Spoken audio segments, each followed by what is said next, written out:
Good evening. I'd like to call to order the Birmingham City Commission special workshop of Monday, March 10th at 2025 at 6 p.m.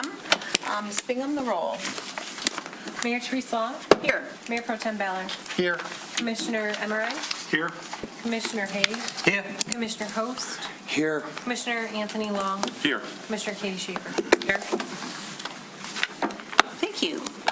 So tonight's special workshop meeting is about unimproved roads, and we're going to begin with a presentation from City Engineer Melissa Cota. Good evening, Commission. So a quick presentation for part of this workshop meeting about unimproved roads. A quick summary of it is an introduction for the city's road system, unimproved roads, historical information, some material information, and the HADOC Unimproved Street Study Committee. And then the final kind of overall discussion is unimproved roads and underground infrastructure to be able to talk about current special assessment policies and unimproved road construction prioritization. Sorry about that. So with this, this is what we call internally here at the city's Act 51 map. So each year we submit this to the Michigan Department of Transportation of what is our road system, how many miles, etc. So the city of Birmingham has 21.82 miles of major roads. Those are typical classified as what you would see as Maple Road, the portion of 14 Mile Road that's owned by the city of Birmingham, etc. Those are considered major roads. And then we've got 63.23 miles of local roads. With that, our total mileage of roads is just a little bit over 85 miles of roads that the city owns. So this right here, you may have seen previous versions of this in the past. We just update this unimproved street map in our GIS system. This was updated with projects that have happened over the past couple of years, so it's dated for 2025. And with that, the city has 28 miles of unimproved roads. I do know in the past, when I first started here, etc., the number was right around 26 miles, but measured in our GIS system, it's measuring as 28 miles. Round numbers, the total of improved roads is 57 miles for a total of the 85 miles to match our Act 51 map. And so with this, and the finance department is here, if in case any questions come up with this part, where does your tax dollars go? So as the finance department has previously presented for it, out of $1, approximately 34 cents goes to the city of Birmingham, so 34%. Out of the 34 cents, 0.05 or 14% goes to the major and local street funds. With that, the major and local street funds covers the maintenance of the current road system by Department of Public Services and or contractors and capital improvement projects. Just to give you some information, in 2024, we spent approximately $6.5 million went to major and local street funds, which is approximately, when divided over the 85 miles the city owns, around $76,425 per city mile that the city owns. And so with this is a new slide provided in the presentation copies were provided in front of you, is to kind of show over the past 10-year period of what we spent on it. So with that, it's the local street maintenance, local street Cape Seal, and local street capital improvement program. And then we've got major street maintenance and the major street Cape Seal and the major street capital improvement programs, and then the sewer funds and the water funds and sidewalk funds.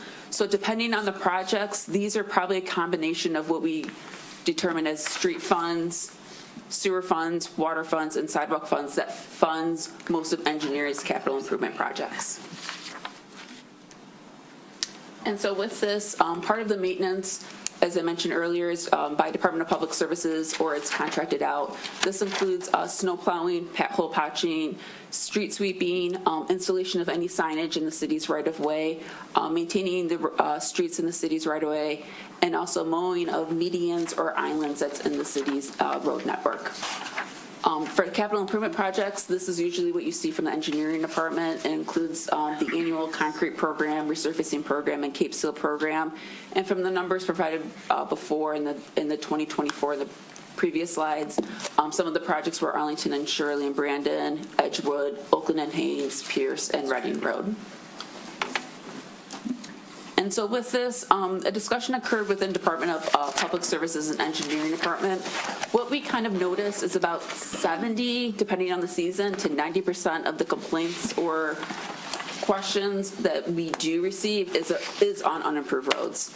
And any of these questions could be the current condition or the current state of the road, when it's going to be fixed, when will the road get paved, and with that, we do have to let them know that you live on a gravel road that gets a Cape Seal, it's not asphalt in front of your house. Drainage of the roadway concerns, and then also pothole patching with that.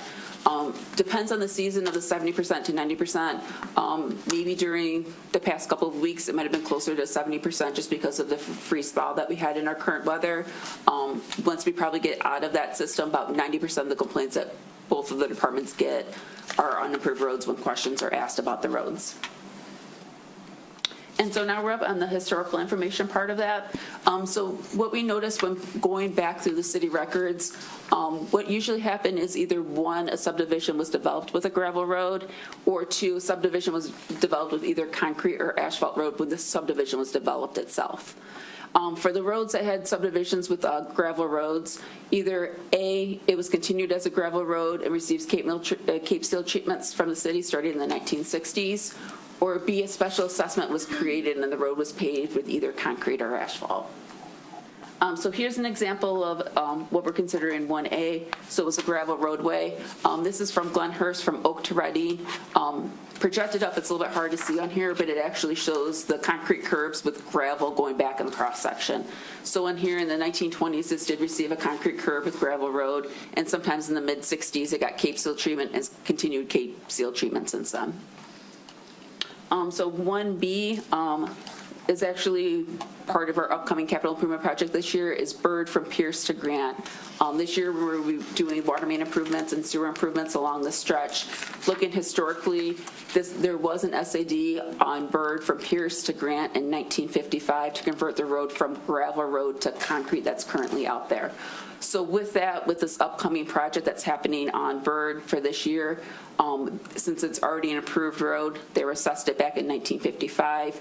There'll be no assessment to the property owners for the concrete pavement. They'll still be potentially open to water and sewer laterals, like any similar project where we're replacing water main and sewer.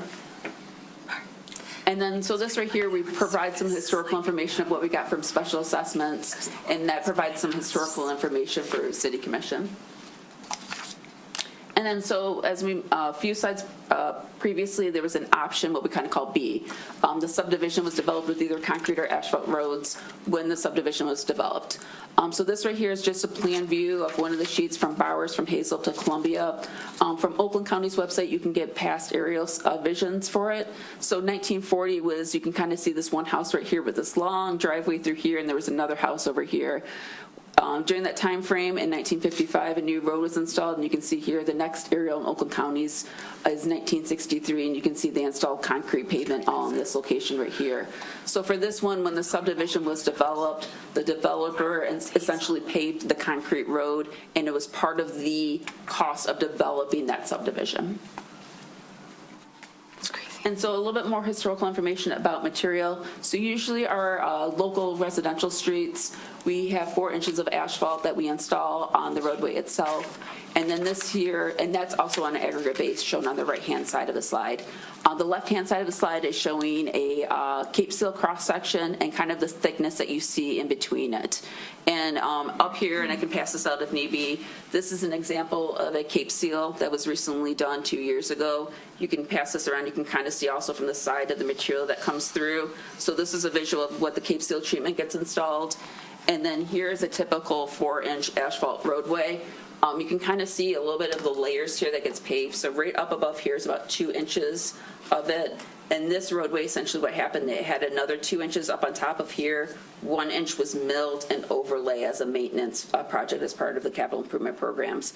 But this is about a total of approximately 4 inches of what we install on asphalt roadways on local streets. This is what I do professionally. And then also a little bit of material, historical information. So we had sections of the southeast corner of the city installed in 2023 of Cape Seal program. And you can kind of see on the right-hand side, part of the operations to be able to smooth out the road during that time frame. The water was getting to the gutters and graded that way.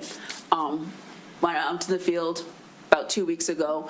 And what we're noticing, just as any gravel road, it shifts, moves over a time frame because it's not an engineer aggregate base. So what we're noticing is sometimes the water is ponding in front of the curb, because what's happening is if the curb's located here previously, the road is grading this way. Well, instead it's almost buckling and the water's pooling right here.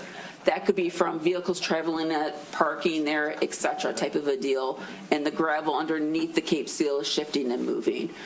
So what we sometimes experience on gravel roads is that this edge of these roadways potentially end up cracking, heaving, et cetera, type of a deal, just because the road has shifted. Instead of the water being along the curb line here, it's actually in front of the road, and then with the freeze thaw, that's where you potentially get cracking in the Cape Seal.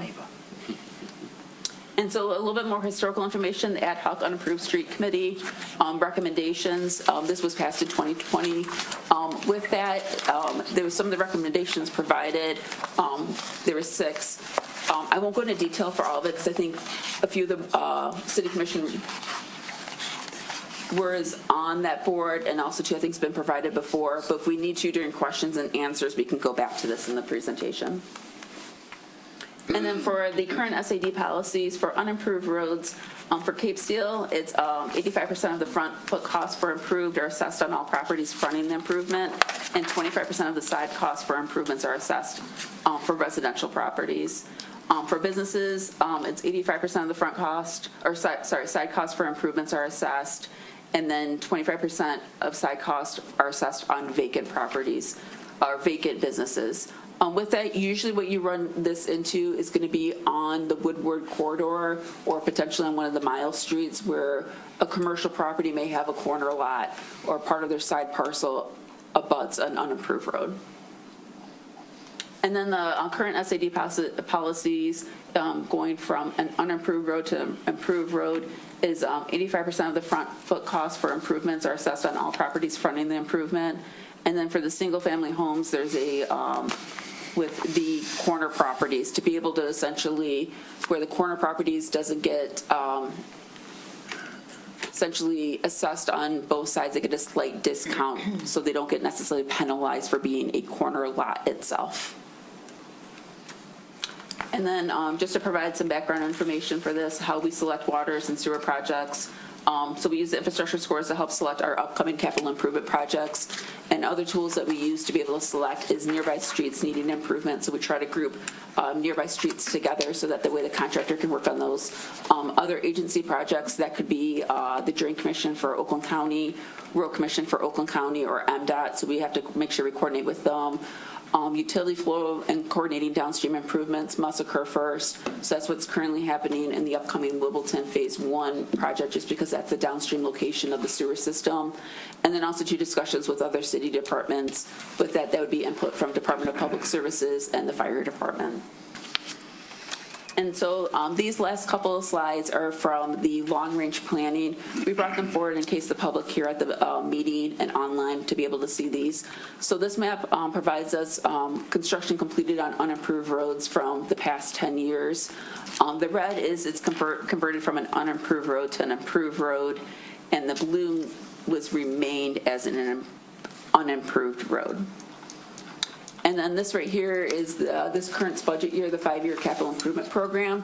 It shows that we're concentrated in this location from Wimbledon north, and then also Bluefield Court, located in this location, is in our 5-year capital improvement program.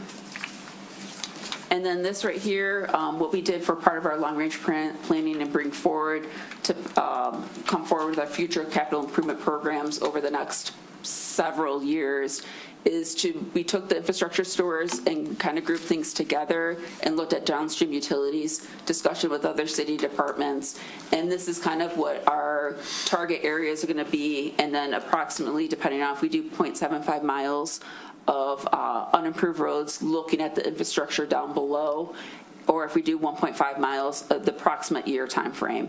This map takes what is unimproved roads that either have 4-inch or 6-inch water main that was installed from 1920s to 1930s, starting construction in fiscal year 2030, 2031. So with that, Potentially, if we go 0.75 miles a year, which we've been approximately averaging the past couple of years, the last one would be done around 2055, and at that time frame, the water main would be about approximately 135 years old in that location. And with that, if we were able to increase it over a time frame and get towards the 1.5 miles a year, you're looking around 2043, 2044. So you're cutting more than 10 years off if we do increase it over a time frame. And then with that, we did create a list. Here's kind of a screenshot of it. So this location right here is taking the 5-year capital improvement program showed on the previous slide. And then this essentially shows what we've got programmed in fiscal year 3031. With this, it takes this list and then actually visually shows it on the map.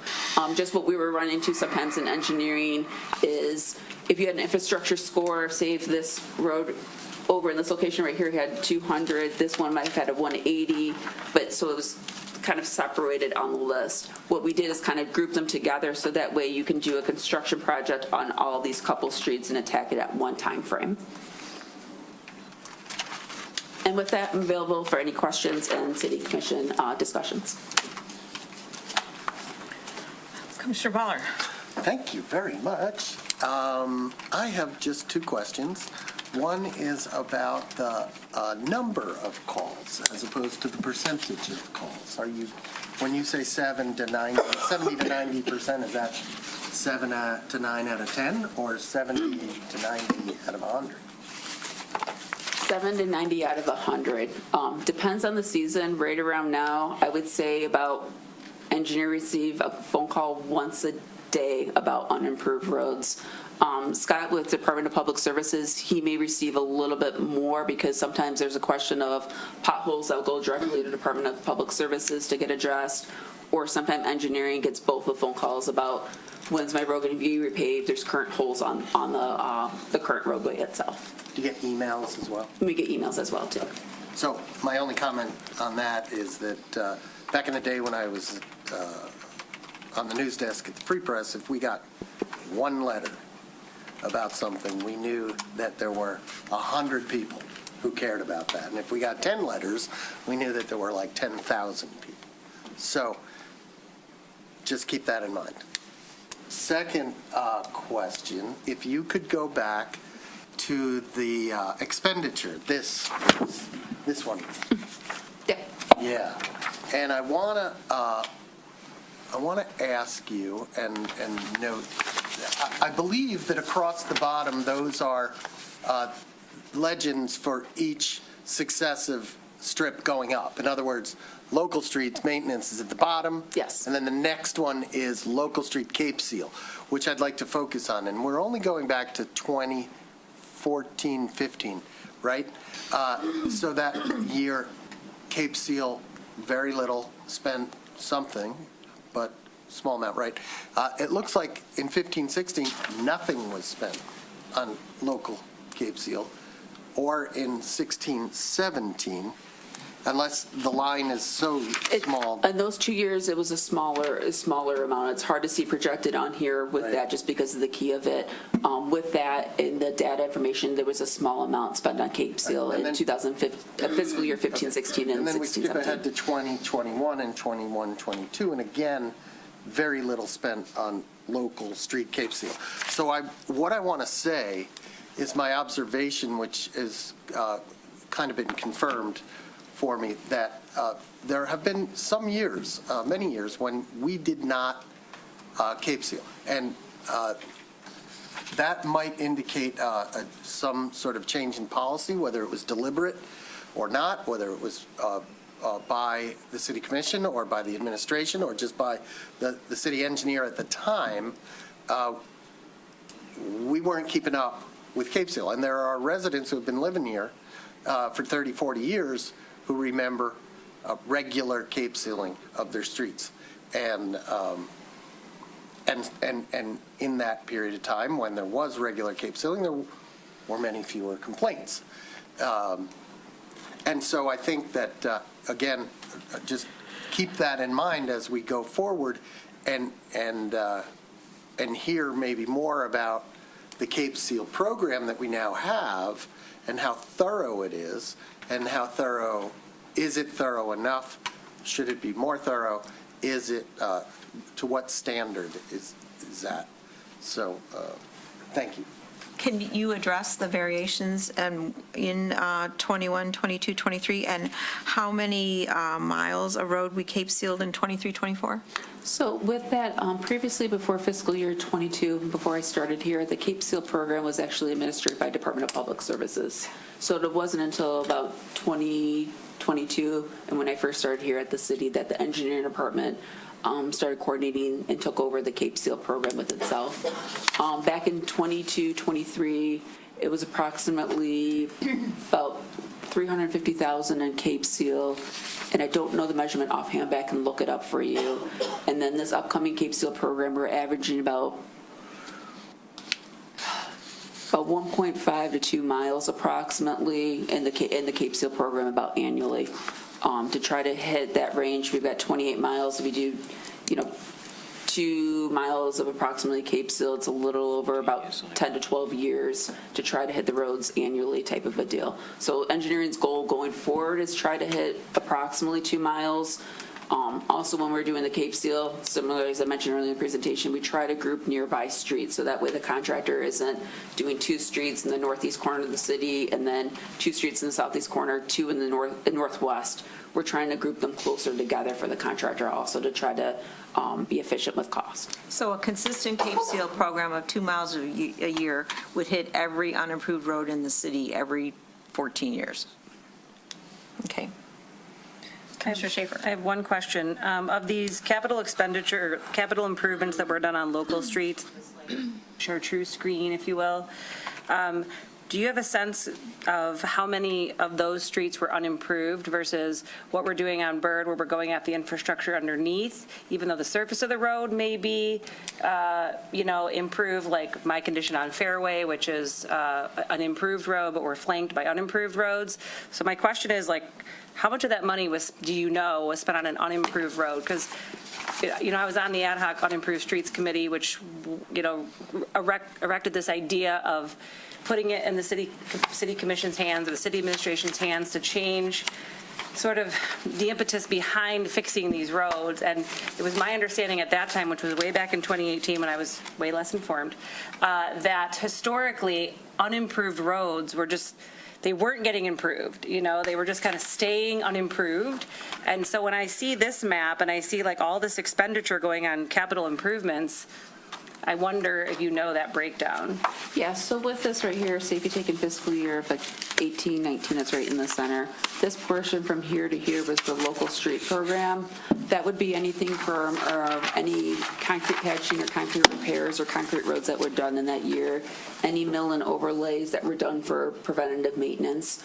And then also any road that may have gotten new water main installation and needed new pavement up above on an improved road.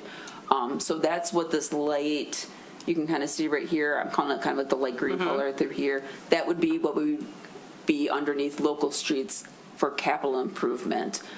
Any Cape Seal is done on unimproved roads, and then that's the color, kind of what I'm calling the middle green color here that you would see in these locations here. Yeah, I think it'd be interesting to note where the city has spent money on unimproved road, going from unimproved to improved, which that's just a curiosity of mine, because I was passionate about changing the condition from the petition to putting the city in the driver's seat a little bit, which we've been a part of, which is really amazing.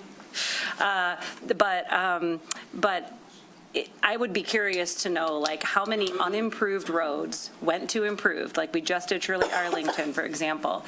How much was that happening in the past? So it's just a curiosity. You had a map up there that showed how many ones were converted in the past 10 years, right? Yes, so that's located within this location right here. So the past 10 years, the ones in red were converted from unimproved to improved roads. And with that, that is in the local street costs of capital improvement programs. And then ideally, anything with that blue that had Cape Seal treatment done, that would be most likely. I would have to pull the information just because Westwood started right when I started here in Yosemite was passed to see if that was under the funding source account was the Cape Seal program or Yeah, not. so my question would be like 10 years, but the ad hoc unimproved streets committee was like 2018, 2021, so how many of those were post-2018? Westwood was your first attempt by the city. Right. To bring forward our own project as Right. opposed to a petition-driven Right. project. Right, so my point is that in those 10 years, like Westwood and those big, Shirley Arlington, right, those were all post the ad hoc committee or the change in sort of the, so then I can't read those streets. The other little red horizontal guy is, So Lakeview, that was done under, that was a This special is, a petition. that was a petition, I That was a remember that, petition. yeah. This one's Clark, and that's Cummings. And Cummings was, were you a part of that? Yeah, I was on the So that was a petition. petition. Petition. Yeah. And so Westwood was the first one Yeah. that the city brought forward. Yeah. Beyond that, Arlington and Shirley is the only other one on there that is a city brought forward project for improvement versus a petitioned project.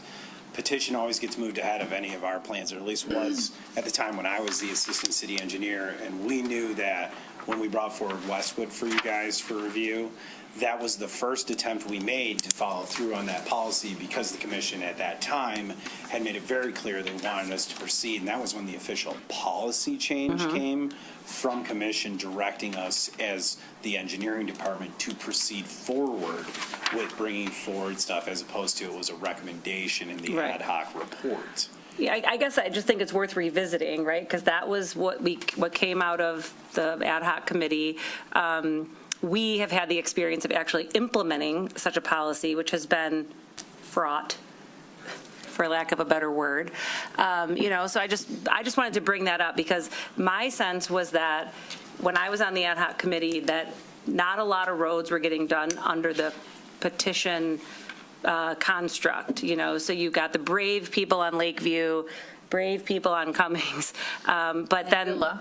And Villa? Yep. Yeah. So that I think is just something I think we should discuss because we have been the first commission to implement this rule and I was in favor of it. I think I still am in favor of it, but it's been riddled with complications, so. Yes? Commissioner Ball. May I respond? So what, I'd be interested in knowing exactly what you'd like to discuss, because I too have concerns about that and have ideas about what specific topics we should discuss. Yeah, well, I just would like to hear, we haven't had the discussion, I think, as a group since we've been through this. Should we revisit it in some way? Do we need to be more uniform? Do we not need to be more uniform? Well, let's, Yeah. may I? Okay, before we get into an in-depth That's fine. discussion on that, Yeah. let's get other general questions and comments for Melissa. So Commissioner Long, A couple of questions that, about the presentation. about the presentation. The 4-inch example you gave us, and you said that it's aggregate. Is that aggregate in this core, or is the aggregate underneath this core? So the aggregate is actually underneath that core. So this is 4 inches of pavement. There's no aggregate here. That's There's the more- top portion. That's the top portion. Top I portion, just want to yeah. make So sure you that's got clear, because yeah. I wasn't clear about that. But it's also been resurfaced, correct? Yeah, so that Yeah. one's been resurfaced. You can kind of see the 3 layers of it, that the Right. top inch has been milled and overlaid. Was this an improved road? That was an improved Yeah, road. that's what I thought. Okay. And then, down, if you flip it on the opposite side, like flip it underneath, you can kind of see that would be the aggregate Aggregate base. starts to Yeah. start. Okay, and how, what is the usual depth of the aggregate? Usually it's about approximately 8 inches. 8 inches. So you got 8 more inches on top of this. Yeah, so you got about a full foot of 8 Okay. inches of aggregate. And then a this portion one? of asphalt. How much aggregate's underneath this? It depends on what the gravel road was installed and what was there back in the 1920s to the 1940s. Cinders, it could be, Yeah, it could be, depending on it, anywhere from 3 to 4 inches of gravel roadway to maybe 6 or 8. It depends on the location within the city and how it got developed back in the 20s and 40s. okay. With this, this chart, can you pull the chart back up again? I'm sorry to have you keep flipping around. No problem. For the lack of in the 2021 timeframe, did COVID have any effect on local street Cape Seal during that timeframe? I know it was outside, but Scott would probably have better information since he started in the city before COVID. Yeah, so they only, to my knowledge, I want to say it was late 2021, before the engineering department took over Cape Sealing of roads, the DPS did one street, I believe it was Pine, that year, and there had been a stop associated with COVID because everything basically stopped moving. And the department had trouble getting contractors back on board to do more widespread Cape Seal. They were able to get the contractor in for the one street, and then when we took it over in engineering at that time, we struggled to get the contractor back in. I believe it was late 22 fiscal year into 23 before we were able to actually get the contractor who does most of the work in the area back in town to do, and that was the lower section of town over by, it was over there. Southeast corner of the city. After Melissa was with the city. Okay, so a little bit on the graph, a little bit of that drop-off, or part of that drop-off would be because COVID and the effect of COVID after COVID was quote-unquote over, of getting contractors to come back on the job. And as to 15 and 16, why there was a drop-off there, I don't know any history on that either. It just, assumptions can be made based on budget. That's it. That it just wasn't, it may not have been needed. Because Right. there's a huge portion of those roads historically that we're getting the 7 to 10 years they were expecting to get. It's possible that in that time frame, there just weren't roads that necessarily needed addressing, but, that's only us drawing conclusions based on what we see, right? Right, okay. And then the last comment is, one of the reasons why I understood that we kind of took it away from the petition process and brought it to the city was, A, because neighbors are being pitted against neighbors. I went through that process with Cummings. I had to go and get 51% of my neighbors to do it. Had a few people shut their door in my face, but everybody else was receptive. But that was one of the reasons. The other reason is we weren't going to rely upon neighbors to petition for a roadway that has a 100-year-old water main, i.e. Arlington and Shirley for one of the last examples.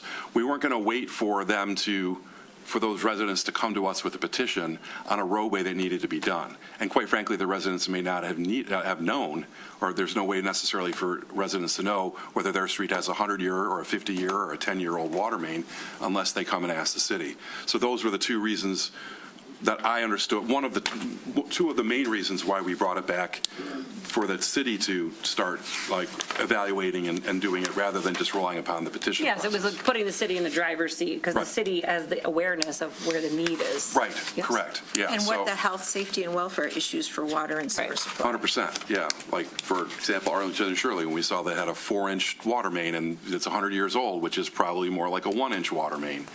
So there's some safety and health issues in there as well. Finally, we received, I think, an inquiry or a petition for one road from some residents that they wanted to have their road improved. It was like in the last 6 weeks. Yeah, you had one, but I think it's been taken back. Yeah, it was Chestnut. They were above 50%. 3 property owners took their name off the petition, so now they're below 50%. Okay.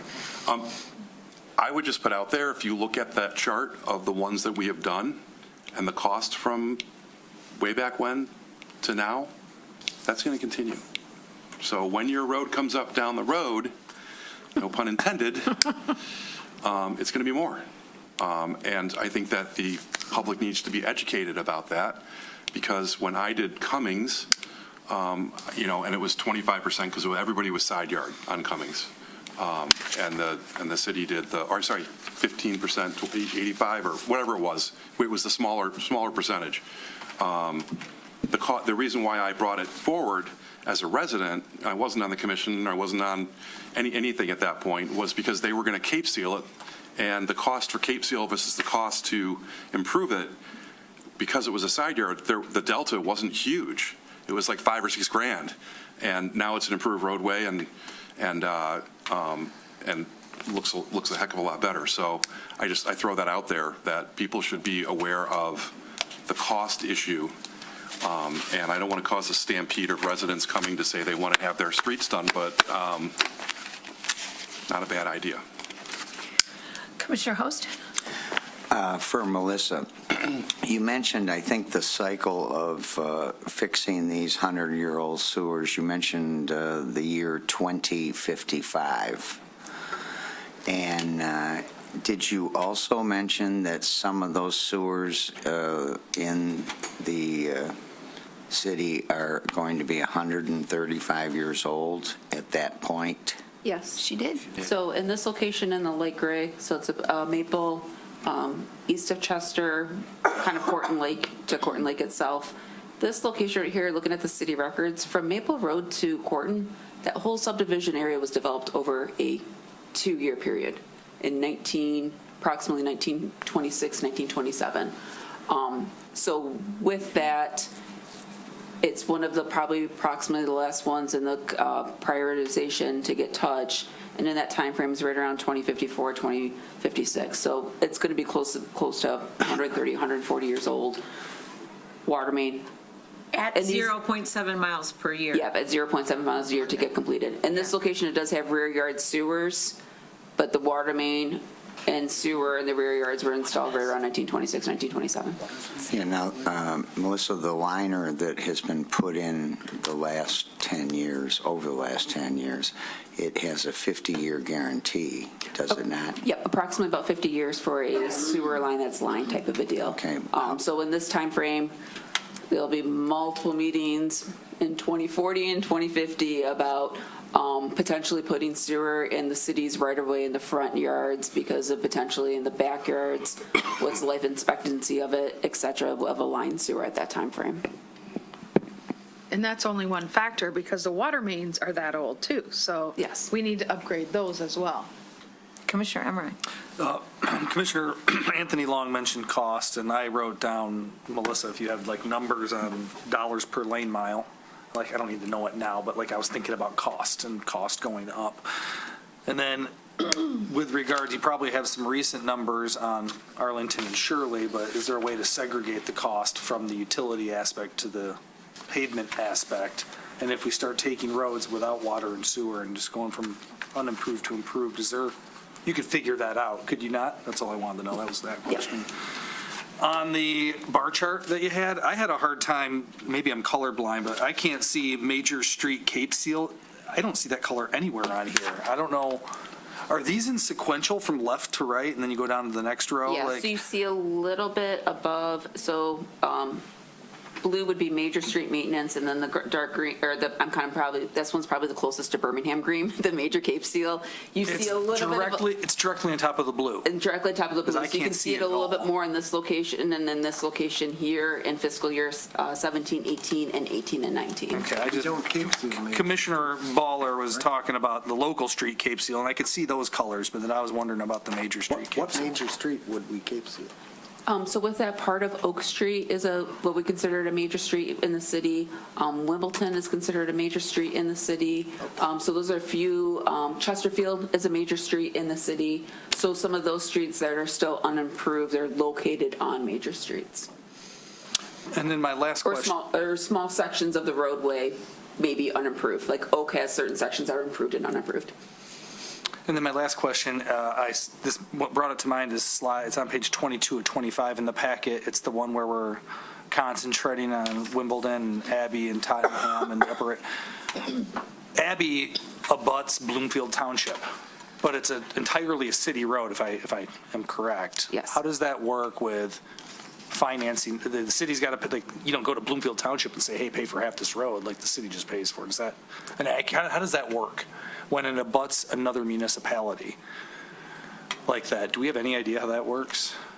And I would have to look up in the Cape Seal records. So you run into a similar situation on North Lawn in this location here where Birmingham Country Club is actually located in Bloomfield Township. We would have to pull records and see how in the past, how North Lawn was assessed for Cape Seal treatment to then bring forward to City Commission at that time. Be able to find out, but something that we could research though. That's all. Those are my questions. Everyone else already asked all the questions I had. Thank you. Commissioner Hay. Commissioner Emery asked the question I wanted to know about costs, because I think to have more intelligence in the conversation, we need to understand the magnitude of what this is going to be, because I'm just sort of trying to figure it out. 28 miles. Guess, absolute guess at a mile for Arlington and Shirley was like 7. Well, we spent total or something. $6.5 million in 2024, and we did how many new and how much resurface? I would have to calculate that because it would have to be the local major streets. You'd have to take out any mill and overlays or concrete program. I'll see if I Okay. can pull up the information while you guys are talking. Okay, so I mean, if we broke it out per mile and then multiplied by 28, just for the pavement side of things that he was looking at, we're probably looking at close to 80+ million just on pavements to go from unimproved to improved. Total guess. 20 years ago, the old adage was $1 million per lane mile. That was 20 years ago. That was more than 20 years ago, because when I was working on roads, it was Yeah. $1 million per mile. Yeah. And that was more than 20 years ago. So that's why I was wondering. I'm curious what it is today. And we try to do it all together, so we do it more efficiently with the water, the sewer, and the pavement. Get it, but to have the conversation really resonate, costs is the thing that resonates. Otherwise, it's very abstract. It doesn't really hit home enough to say, well, this is a project. Like, great. And then when you say this is a project and it's going to cost this many millions or this many mils in your taxes, then focus gets very acute very fast. And when we had the conversation with Mr. Marcus this last time, we talked about what would it take to accelerate the pace.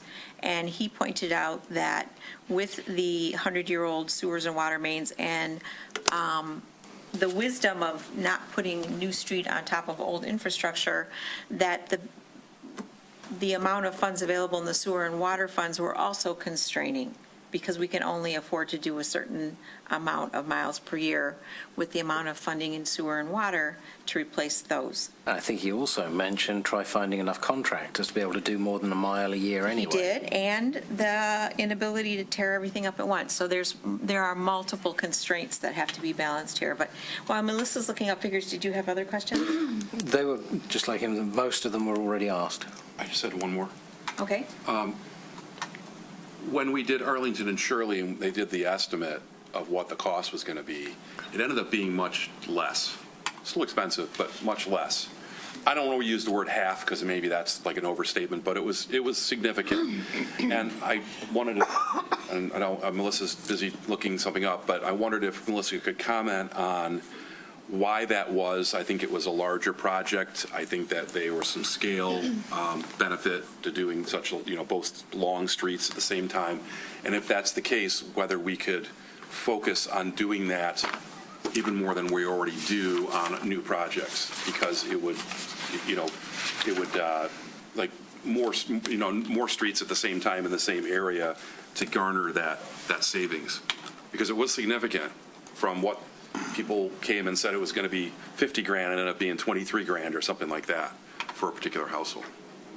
Okay. So if we can add that to the list when Melissa's done, I don't mean Okay. to just pile on. So let me then ask, while Melissa's working on her cost questions, let me ask philosophically, City Manager Ecker, for the sheet that showed the difference between 0.75 miles per year and 1.5 miles per year, which would put those last repairs in 2043 and 44 instead of 54 and 56. What are the constraints that we would need to address to move from the 0.5 miles per year to 1.5 mile per year schedule? Numerous.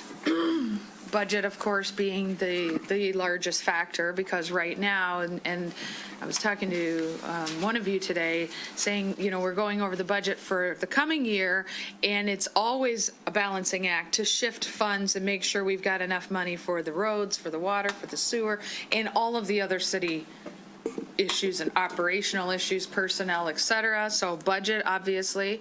Right now, as you could see from that chart, the last couple of years, we have been increasing our amount of spending on infrastructure. We're trying to do that continuing forward, because that's one of the commission's main strategic goals. But money is constraining. Can't rip up an entire quadrant of the city at one time, so you obviously, there's a constraint there. Getting all the contractors in place to do the work is another. And frankly, the personnel and the time and the labor that we have to do it. I think I've talked to many of you offline, and in this past year, the engineering department had just a huge workload and didn't really get easy or less until what? End of December. maybe. Yes. It was a very, very hefty year, and you can see, and that's just at what we're at now.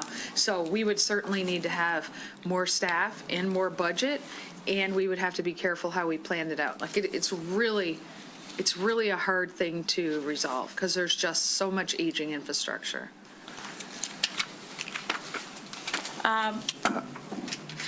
Madam Mayor, Melissa, just let us know when you're ready. Yes, Commissioner Host?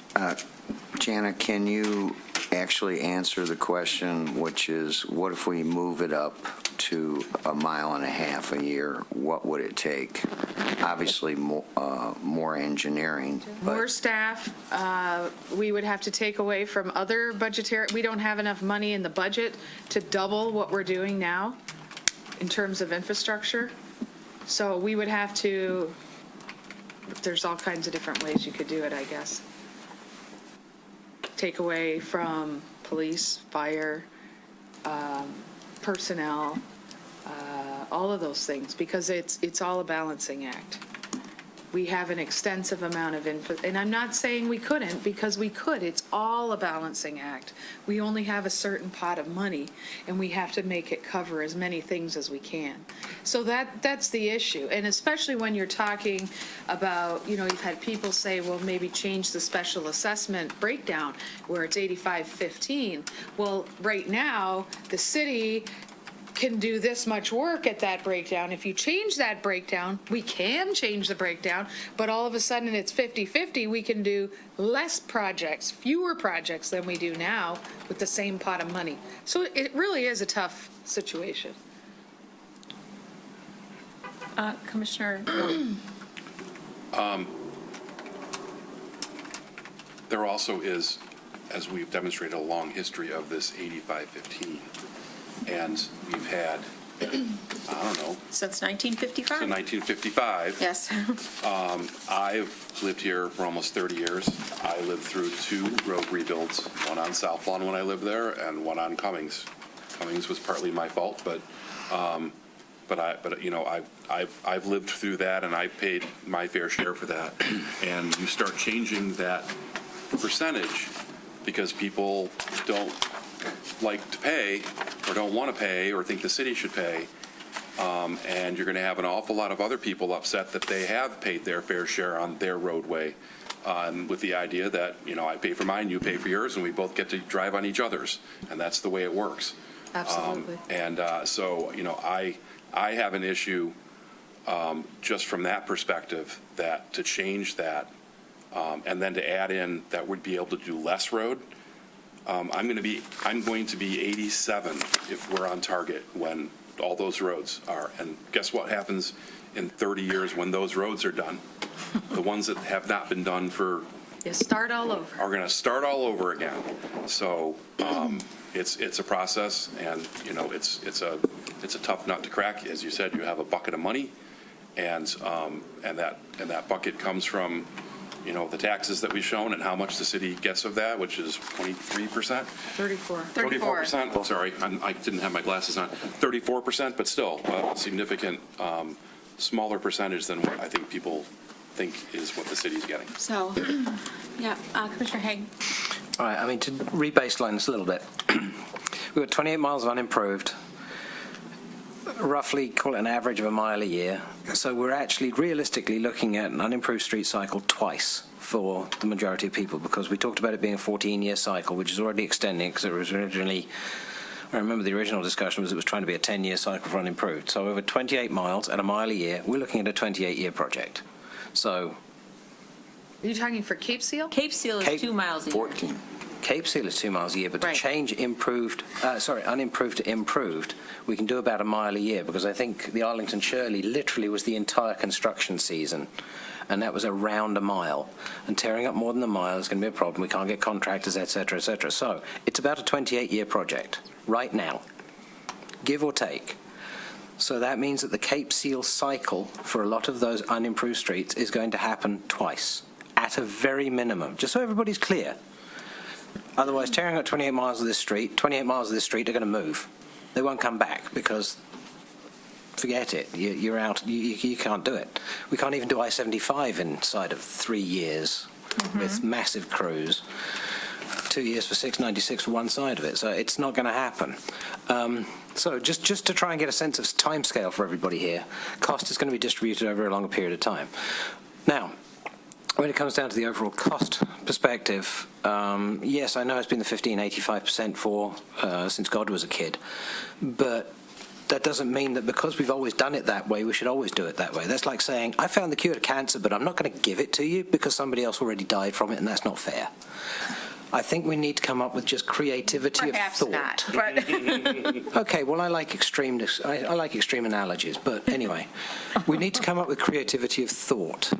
Now, does it mean we have the answer here? No, it doesn't, but we need to think of creativity of thought, even to try and consistently achieve a good mile per year, because that's going to be extremely challenging no matter what.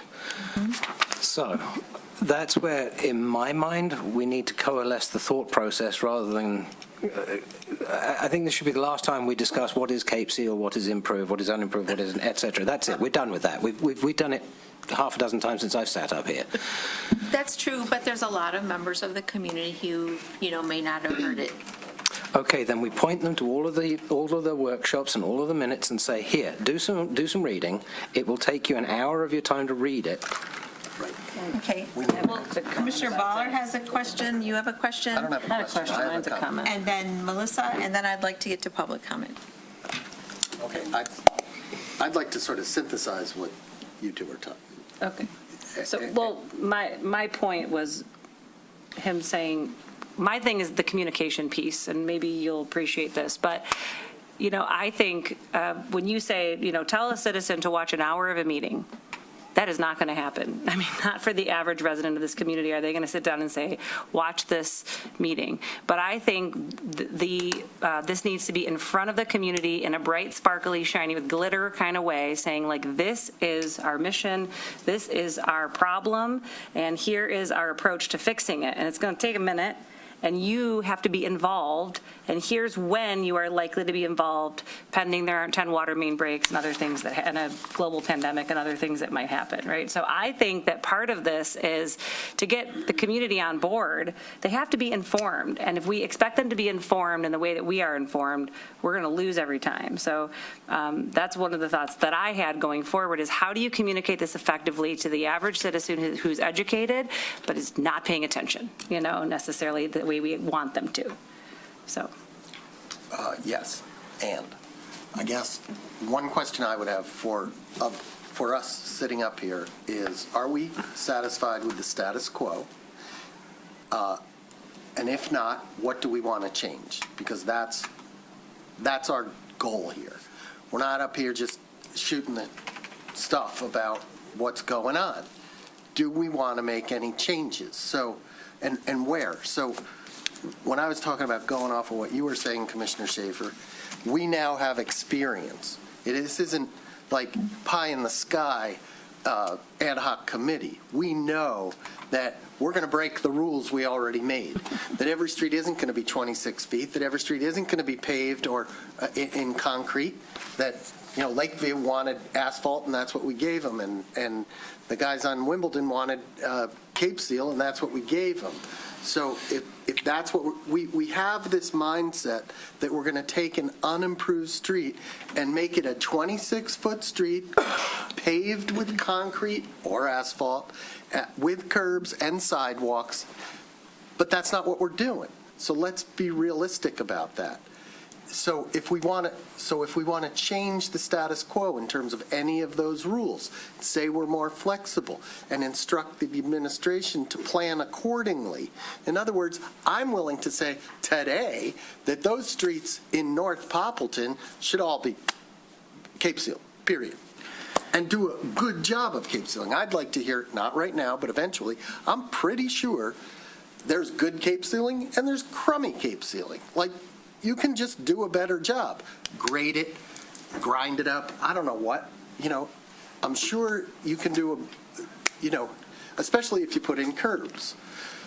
Can I ask a So question? do we want... Gutters. Gutters. Do we want to change what we're doing? Do we want them to spend more money? That's what it's all about. And frankly, it's expensive, period. That's all I need to know. I don't need to know how much it costs per foot or per mile. I just know it's more expensive than we can afford.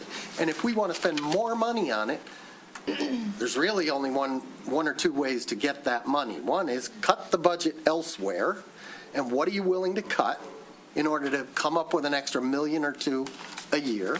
And maybe we should be asking them, how can we come up with an extra $1 million or $2 million a year?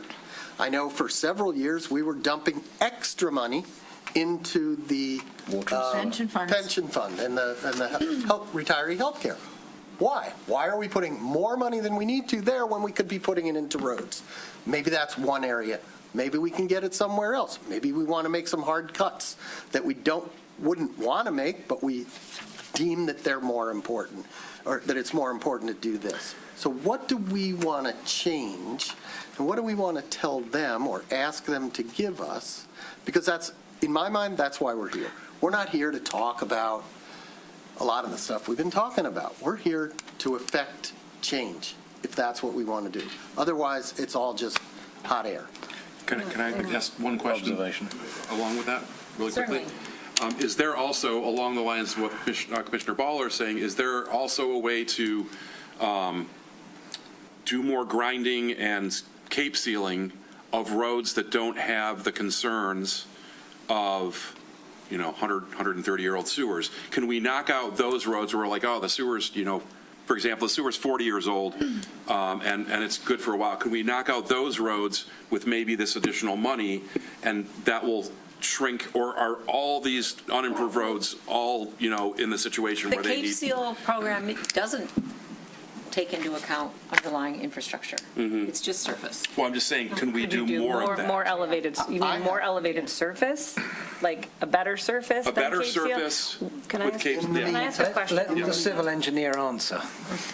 Okay. I Yes. caution the commission when they're talking about just doing Cape Seal, because most of the problems caused on our streets are because of drainage.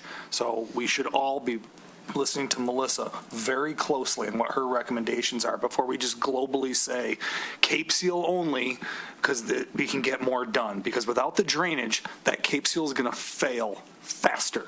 And it does. And it does dramatically. So we need to listen to our engineer. Cape Seal with curb and gutter, I believe.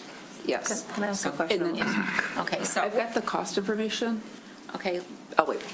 I have one brief question. What is the condition on Latham that was just resurfaced? Latham, I think. Yeah, it's this beautiful, soft, you can rollerblade for days. What is the condition of that? Do you know off the top of your head? That was just done in like 2023, and it has curbs. I don't know what the condition of that road is, I guess, but maybe that's you mean kind of what what did we do to it? Yeah, what did we Was it do to improved? it? Yeah, what did we do to it? I think it was. Because it's not Cape Seal, it feels more elevated than Cape Seal.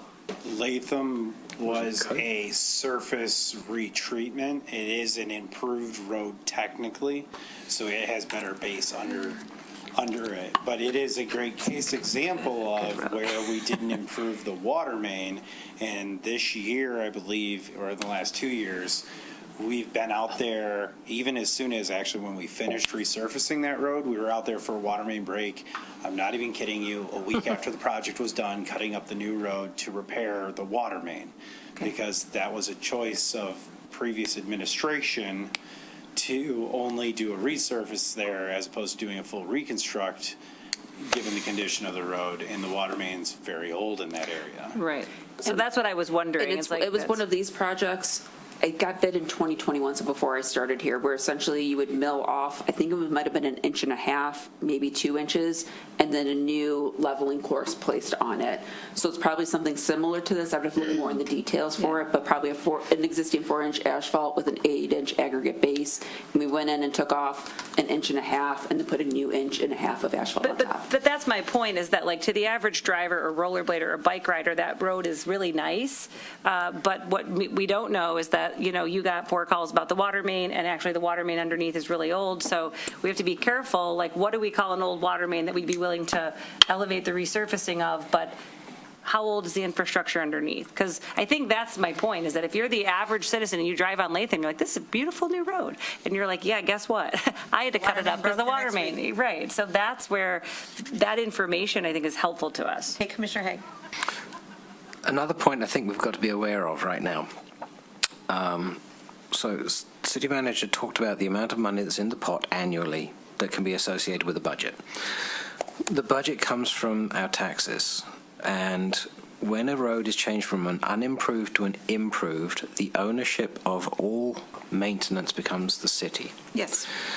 So when we add 10, 20, 28 miles, that means that our taxes now have to cover all of that additional maintenance within the Yes. existing tax base. Moving forward. Exactly. And we are on a shrinking annual millage because of Headley and Prop A already, where we're getting close to the line.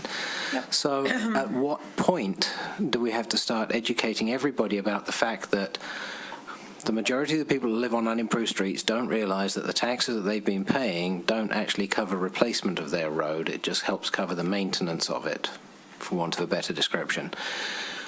But all of the people who live on improved roads, you get replaced. Your road is covered by your taxes. When do the taxes go up? Because they're going to have to go up, because now we're absorbing all of that cost. Do we have a projection of when this break-even point will start to happen? Because we have multiple issues. And Mr. Gerber, I don't even expect you to think about this one yet. And so I'm not even looking your way for an answer, so don't worry, don't stress it. But I want to say, but at some we've point, talked about we've got to this. bring this up. We have talked about it, we have studied it. It's not going to be a rosy picture 20 years out, maybe. I don't think it's even 20 years, I because don't if we think look it at the even if we is. look at the bigger picture overall of what we've got going on as far as income versus expenditures, like I said, we're getting to the tip of the triangle already. Correct. And now we're talking about additional costs, additional projects, and we have other. This is just one of the, call it semi-critical projects that we have around the city. So we need to talk about not just the one-time cost, but the ongoing costs as well, to get a sense of perspective for the entire community that perhaps if you want this to be done, then not only are you going to be paying for the road, but by the way, we're going to have to increase your millage by X amount. So you're going to see this assessment, and then maybe 3 years from now, oops, sorry, we don't have enough money in the kitty, and so we're going to have to go through either exactly what you said, what do we cut, or everybody buys into a tax increase. So it's actually a double whammy. And this is not just a City of Birmingham issue, It's not, but we're only dealing with our Right. microcosm, though. but, and Senator McMorrow in her quarterly review session on Friday said that they are going to try to revisit Public Act 51 because it's quite clear that Michigan communities are not getting road funding that we should be receiving. And so that's a long-term consideration, but yeah. And potholes are the number one complaint she gets besides road noise from all of the communities that she's I thought responsible the for. gas tax was paying for that. Isn't that the gas tax they want to increase? Okay, so you had the answers, Melissa? Yeah, so just quickly, high numbers and rounding it up. Arlington and Shirley was about $400 a foot. That includes construction, engineering, contract administration, any studies, tree removals, soil borings, et cetera. Approximately 400, I'm rounding up numbers for easy math. So with that at 28 miles would be around 59, about $60 million at today's cost. And what Scott's calculating on his calculator, because I didn't have a calculator on the iPad, is that it's approximately 2.1 million a year per mile. 20 years with 5% inflation, it's about 4.3 million. Here's your number. With 5% inflation, it's $120,545,323.80 to convert all 28 miles of road. In 28 years. Yeah, that's based on increasing the 5% every year. for So one- if one we mile. looked at it from a quick and dirty perspective, using the bond mathematics from the next, which was over a 20-year period, that bond percentage rate was about 150% of the original amount, final payment. We could look at that if we bonded it, over a 30-year period, it's a higher amount, we could probably add 50% to that as to what the total sum cost would be to the city Right. over the 30-year But period. to Commissioner Baller's point, the commission may want to revisit that perhaps not every road has to be fully improved. But that we do need to consider drainage, and maybe there are some, as the commission has asked before, what are the intermediate options between Cape Seal with no edges that decay rapidly and shift, and fully improved, Well, fully engineered? to kind of compound on that particular point, it does decay. It doesn't help if you have a 10-yard full concrete truck park on the edge of it, like happened in my street. We've got 6-inch deep grooves in front of 2 houses because they drove down the street, and with the saturated ground, nothing was surviving. And I mean, my street was done, wow, I think I paid for it last year. Today, they cut the 3rd hole in the street to put a new sewer line in, and the excavator was using metal tracks to drive up and down the street right in front of where the nice picture was of the ponding. That's where the dump truck was parked, right in that ponding area. So, you know, we talk about these things happening. We talk about trying to do optimization on the streets, and then the first new house destroys it. And then isn't the contractor responsible for repairing the road? So with that, with the building department on unimproved roads, they're collecting a $5,000 bond for each new house that's being on an unimproved road. With that, the one on Banbury that occurred about 2 or 3 weeks ago, we're getting a cost estimate from the contractor to see if it's above the $5,000 bond that was collected as part of the building department. With that, in the past, the one area that when I first started here did get disturbed by construction, the Cape Seal treatment was going to happen in that area anyways, type of a deal. With this one, there's discussions with building department, code enforcement, and engineering if the builder will be hiring a contractor to do that work, or would it be coordinated with an engineering project? Commissioner Schaefer? So just to piggyback on your comments about the budget, and it's going to cost money, and if we want to make it a priority, where do we shift, this pot of money? And so I think it'd be helpful for us to know, like, when we make global statements like, well, we're going to have to take money from police and fire, that sounds dramatic, and we want to keep our citizens safe. So if we're going to take money from the police and the fire, that feels like not maybe the best decision, or at least on the surface. So I guess at what point, like, could we better understand, like, okay, this is a priority. We know it's getting more expensive. We know we need to do it faster for all kinds of reasons. And where we could shift those dollars. I mean, we have a budget hearing coming up very shortly. So I think it'd be helpful to know that we could shift some dollars, and the city's not going to fall apart, and the police aren't going to, keep us safe, and the firemen aren't going to, help people who are not well, and, all those things. So I don't know at what point we hear those, we contemplate those shifts and what they mean, and what is the ultimate outcome of them, I don't know what the right time is, I guess. At the budget hearing. Okay, And great. We certainly have had all of those discussions in-house, and to the mayor's point, pension, the money we've been contributing into the pension fund and the retiree health care, we backed that off quite a bit this year in the proposed budget that's coming to you, so that we could put more money into infrastructure. So there are some areas, but we're just, there's only so many dollars to go around. Commissioner Host, you had a... I think we ought to let the public speak. I'm saddened that the technical presentation has more or less taken over the meeting. I think commission discussion has taken over the meeting rather than technical discussion. That was Commissioner supposed to Baller? be for. Yeah, I just want to recap, and it was in an email I sent, and I think that we need to be, if we want change, I think there are 4 areas that we ought to look at. Whether one size fits all, or we want to just say that, we want to go ahead and put curbs in, but no Cape Seal. And I, by the way, as an aside to that, I wonder if you could throw in curbs and Cape Seal it, and then when it becomes time to do, and we can afford to do the water and sewer, you've got the curbs, you've got the gutters. I don't know if that's practical.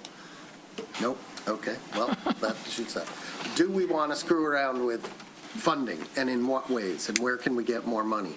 And I will remind you of the proposal for, was it congestion pricing that Nick came up with Yes. for parking? I mean, people who don't live in town drive our streets every day, screw them up, and if there's a way that we can generate revenue, we ought to be looking at it. We ought to be looking at every possible way we can generate revenue to do this that's legal. Good thing. And lastly, what you said, engagement of residents, especially the ones who are on the list. Right. Right?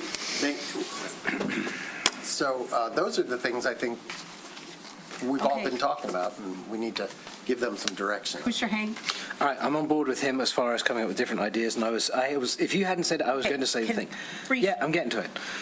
I'm all about the distribution of like a usage charge, because the way we do it today is not as equitable as it needs to be. For instance, you got 120 foot, let's say, I don't know how wide your house, your lodge, let's say you got 120 feet on Arlington Shirley. There's one residence there.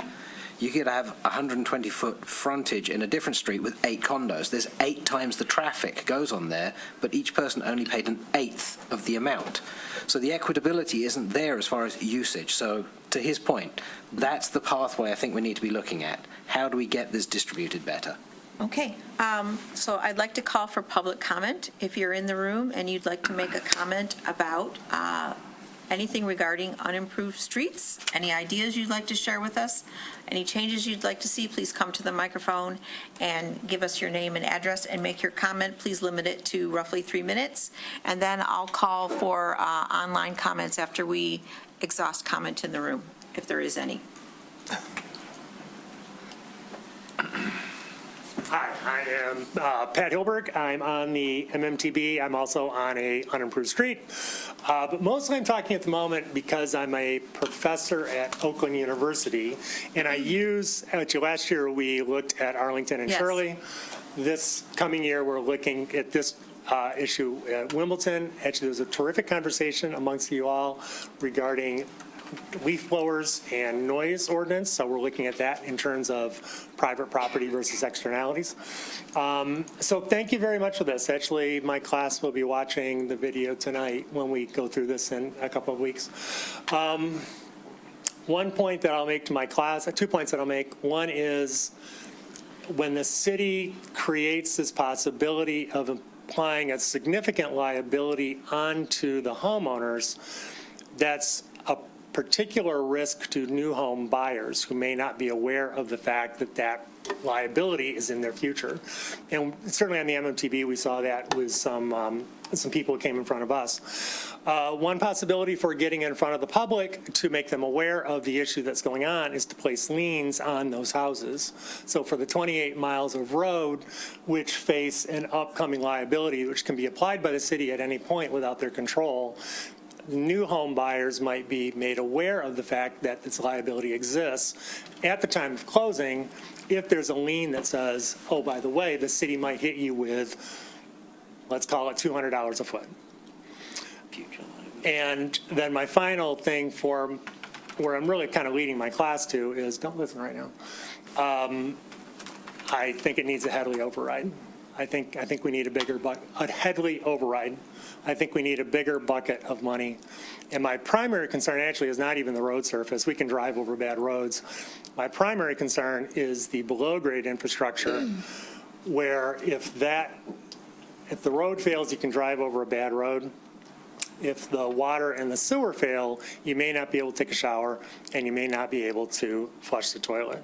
And that will have a major impact not on one major impact that would be on tax revenue, because property values would drop dramatically if we can't take a shower and we can't flush a toilet. Thank you very much. Thank you. Hello, Rosie Cole, 662 Purdy. Just wanted to share, one, appreciated this workshop. We learned of it as we talked at the Multimodal Transportation Board meeting last Thursday, that every month as we meet, we generally have to talk about the debate of the costs that residents are facing, the ownership that the City Commission has, and how that affects our decision-making on designs.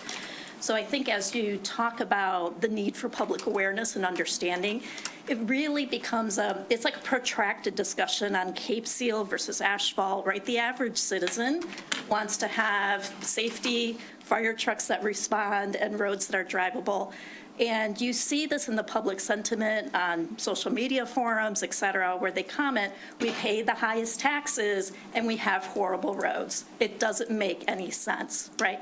And this is what you're debating is the ins and outs of that. But I think as we look at other activities, I'm not sure that it's clear to the public what are our options of financial funding. Can this be bonded out? If it is, do we distribute the cost across the entire community and create an equitableness that doesn't exist today? What is the decision-making process for the type of road, whether it's Cape Sealed or asphalt or et cetera? We've put you as a commission in a position where residents are coming with pitchforks and anger and confusion, and you're having to negotiate that way and make decisions, and we've seen that. That is not the best way to proceed, right? And as the Multimodal Transportation Board, we had put the list of lessons learned from the projects that we've had. And I think there's an opportunity to really look through those, but we have to deal with the special assessment and the financing of it, because every time a road comes up, the residents that come forward, the cohorts are the same. It's the seniors who have made the decision to be here, and they're on a fixed income, they're not prepared for this, they're going to be forced out of their home. It's the young families who have highly leveraged their ability to be here to maximize the school systems, and they're not in a position to take this on. And from a home equity perspective, the math doesn't work. So what it does is it compromises the multimodal board to do our job, because we can't talk about good design in the absence of talking about resident impact and making sure that residents feel heard. Thank you. Thank you.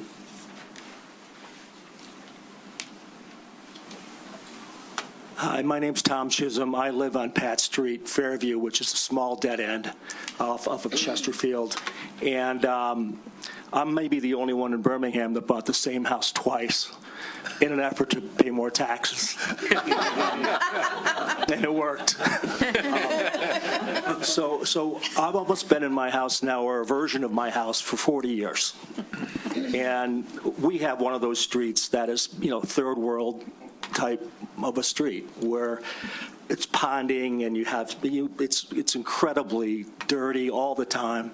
Anyone that comes down the street, that comes in, as a guest, the first thing out of their mouth is, I can't believe you live on this street. And I'm like, and it should be, it's a beautiful street, except for the street. So I ask, what is the city's take, and what is your take on privatizing street improvement? And on a small street like mine, you could get enough people that will say, you know what, we'll pay for it. I mean, does that put you to the front of the line? Does that, how does that work? Because we would do that, I think, on our street. Or we sure would have a great discussion about doing that. So you have at your option, and you've always had on your option, to get 51% of the residents on your street to petition to move your street from unimproved to improved, which is like privatizing it, except that the city would be responsible for the future maintenance. And I think we heard that does move you to the front of the line if that's what you care to do. Thank you. We're doing that. We're doing that right now then. Thanks. Good luck. We would be delighted if you wanted to do that, yeah. Hi, I'm Gordon Davis. I'm on 969 Benneville. I'm on the Multimodal Transport Board as well, and so we lived the dream last year or two. So when it comes to the surfaces, it feels like if we're going to dig up the sewer and dig up the water and do all this big hole and start all over again, the idea that we're going to fill it all back in again and put Cape Seal, to me, just doesn't seem logical. And it's purely because of the funding. If it wasn't for the funding, no one in their right mind would come along and say, you start from a green slate, you're doing this, So that's the first one. The other one we had was the cost breakdown. We were, I sat through, I don't know how many months of meetings doing doing Arlington and Shirley, and then Wimbledon now. And I personally don't understand the individual liability between the two services. I get the amount they're going to be charged, yeah, the assessment, but I don't understand. If they go to Cape Seal, how much is it? And if they go to concrete, how much is it? What is that absolute number? We should know that by now, because we've done both improved and unimproved. And what we have is people walking out the room when we've said, oh, we're going to unimproved, thinking that suddenly all their costs have gone away, and they haven't. They're still liable for the water, and they're still liable for all the other things going on. Okay? And I think that's what I want to say. Okay, thanks. Okay.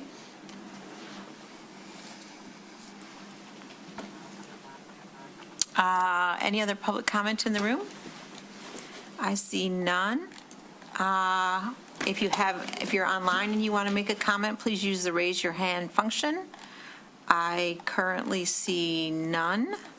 So we will bring it back to the commission. We have about 3 minutes left. Commissioner Host? I'll make mine fast. Commissioner Ballard was mentioning the issues. Well, I think what we're trying to talk about here is the number one priority in the city. On next door today, some gentleman wrote up about water in his basements, and that's what this workshop somewhat is about. Like Rosie said, the young people and the old people can't handle this. The ratio is unacceptable, the 85-15. Residents also believe that we're unwilling to adequately consider alternative engineering, and that would be based on the HDD from Arlington Shirley. And we should be considering all avenues. Residents on scheduled road improvement streets believe that their relationship with the city and this commission is adversarial, and we should do something about it. If these are not issues that we will address, we're going to face increasing turbulence as we go forward. The pay ratio has to be adjusted, whether it costs the city more money or not. Bonding options ought to be considered, and design and engineering options should as well. And we can only win back the trust by listening to the Arlington and the Wimbledon people and the people that we're serving. Commissioner Schaefer. I just have a quick comment about that. So I think we did consider alternative engineering options with HDD on Arlington and Shirley, and we simply didn't do it because it wasn't the right thing to do on that road. But I think we are sophisticated enough to consider those things where it's appropriate. And I ran into a patient's father at the office the other day who stopped me in the hall, who lives on Wimbledon, and said, thank you so much for hearing us out. Thank you so much for your consideration. Thank you for all that you guys do. And so I disagree that it has to continue to be fraught and that it's adversarial, because I don't think that's everyone's experience. So. Commissioner Haig. Oh, he had his hand up first. Okay, Commissioner Long. No, it's okay. So from this conversation, this is a tough nut to crack. Yes. Okay, we have 26 miles. Okay. We have 28 miles. I was hoping we had 2 less from last year. But 28, whatever it is, we have a limited bucket of money. I do think that we should consider all options. My question earlier got shot down. I already knew the answer, but it's a discussion so that the public can be educated. I am super disappointed that we have maybe a handful of people in the room that are here for this meeting, and I counted 5 online, of which nobody made any comments of. But when their road is at issue, they're all in the room, and I think we need to change that and get people more in the know and understand that this is a tough nut to crack, and that we here are here as volunteers for $5 a meeting to help crack this nut. And we all live here. I've paid for 2 streets so far, and I'm on a 3rd right now, right, in 30 years. So we walk the walk, we talk the talk. I am open to any suggestions on how to crack this nut. And I will tell you, we should have somebody be looking into what the cost is going to be, $120 million, with 5% per year versus doing a bond and maybe doing a lot more in the next 10 years and saving everybody money, the city money, our residents the money, because doing it in the next 10 years is going to be a darn sight cheaper based upon the numbers than it is when you're the person or the street that gets chosen in year 20. Unless there's fabulous new technology about how to do roads and. Or we do naming rights where people can, like they do with buildings. We can do naming rights for roads in Birmingham. We can change the names. Did you have a final? Just a quick one, yes. I'm glad we've had a lot of the conversation. I do want to, as we've said, move past the how are we going to do it to, as far as material, into the how are we going to do it from a cost perspective, because I think that's going to be the main overrider. I'm not a fan of the current methodology because I feel it does have a degree of inequitability about it. So apparently I get shut off when I start saying that. Yeah. Don't burn your face. Yeah, no, it just shut itself off. So I feel there's a degree of inequitability, but I would love to see an intelligent conversation happen, but there's also going to have to be a certain degree of education of expectation management for the entire Birmingham ecosystem. You can't have everything for a certain amount of money. You can have portions of it for that amount of money, or you can have it all for a larger amount of money. So we need to start picking the poisons, and that means some things are going to end up being relinquished and others are going to be taken as a higher priority. And that probably is the first step in the conversation before we figure out how much the final cost will be to everybody. It's not going to be easy, and don't shoot the messengers. All right, so it is 7:28. We will revisit this at the budget hearing in April, and we will probably need to revisit again after that. But at this point, I'm going to adjourn the meeting, and we'll take a 5-minute break before we commence the regular commission meeting.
Recording? All right. All right. Good evening, everyone. I'd like to call to order the regular meeting of the Birmingham City Commission on March 10th in the Municipal Building at 7:37 p.m. Could you all join me in the Pledge of Allegiance? I pledge allegiance to the flag of the United States of America and to the republic for which it stands, one nation, under God, indivisible, with liberty and justice for all. All right, Ms. Bingham, would you please call the roll? Mayor Therese Long. Here. Mayor Pro Tem Ballard. Here. Commissioner Emmerine. Here. Commissioner Haig. Here. Commissioner Host. Here. Commissioner Anthony Long. Here. Commissioner Katie Schaefer. Here. Thank you. We move to proclamations, congratulatory resolutions, awards, appointments, resignations, confirmations, administration of oath, introduction of guests, and announcements. Our announcement this evening is that we would all like to wish happy birthday to Mr. Mayor Pro Tem Baller. Sing or no sing? No sing, and I would also like to note that Commissioner Along here was wed this weekend, right? Yes. Thank you. And we should also congratulate him. Thank you. Probably more worthy than... I don't think so. Not at your age. Set that one up beautifully, sorry. All right, so we have birthday congratulations and matrimonial congratulations, and now we move on to appointments. We have one appointment to the Board of Review as an alternate member to serve the remainder of a 3-year term expiring December 31, 2026, and we have one candidate, Mr. Philip Neville. If you'd like to come to the microphone, tell us your name and address and why you would like to serve. Good evening. My name is Philip Neville. I live at 1179 Villa Road, obviously in Birmingham. I'd really like to serve for kind of 3 key areas. First of all, I'm invested in the community. My wife Diane and I have lived here for almost 15 years, and we have 2 children and 4 grandchildren that have chosen to live in neighboring communities, so we're here. The second reason is that I believe I can contribute. I had a successful business career serving Fortune 50 clients and delivering and developing IT services, clients like Royal Dutch Shell and General Motors. And in that process, I've been effective in building strong, diverse teams to execute. I've also been successful in building strong relationships within our team and with our clients, built on trust and shared outcomes. And over the past 18 months, I have also taken curriculum to support taking of Certified Financial Planner exam. And thirdly, I have a desire to serve. My education for the CFP is ending shortly, and I'm looking for volunteer activities to serve the communities that I'm a part of, and I'd really like the city to be one of those areas. I have a strong desire to serve the city, and I believe that my experience in successfully working in over 35 years in private business, that those skills are transferable to city government. I bought and sold several properties, and I understand the factors and the process that goes into both the market value assessments and how that's translated into taxable value and taxes. I appreciate the opportunity to speak with you this evening and your consideration. Thank you. Do any commissioners have any questions for Mr. Neville? May I have a motion then? I'll make a motion. Sir. Actually, it's my pleasure. Thank you for coming forward and volunteering your time. Okay. Always love to hear that. It's my honor to make a motion to appoint Philip Neville, to the Board of Review as an alternative member to serve on the remainder of a 3-year term expiring on December 31st, 2026. All in favor? Aye. Yes. Any opposed? Congratulations, and Ms. Bingham will swear you in. If you'll just wait just a second. Raise your right hand, and then you'll say, "I do" after me. I do solemnly swear or affirm that I will support the Constitution of the United States of America and the Constitution of this state, and endeavor to secure and maintain an honest and efficient administration of the affairs of Birmingham, free from partisan distinction or control, and to perform the duties of the office of Board of Review according to the best of my ability. I do. I'm going to finish filling that out, but you're just going to sign and print.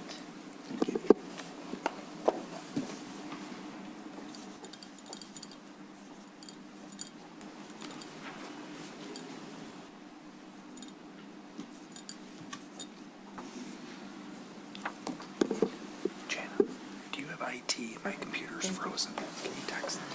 Okay, thank you. Congratulations. Congratulations.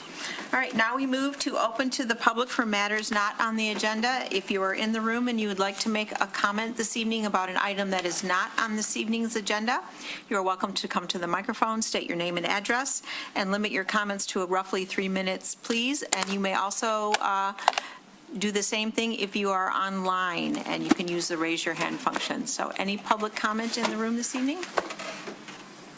I see none. Any online this evening? I see none, so we will move to the consent agenda. All items listed on the consent agenda are considered to be routine and will be enacted by one motion and approved by a roll call vote. There will be no separate discussion of the items unless a citizen or commissioner so requests, in which event the item will be removed from the general order of business and considered under the last item of new business. Do any commissioners wish to pull any items off the consent agenda this evening? Commissioner Baller. Edward, George, Henry. EJH.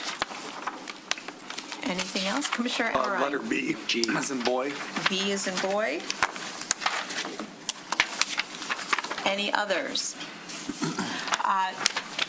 Does anyone in the public wish to remove an item from the consent agenda for further discussion?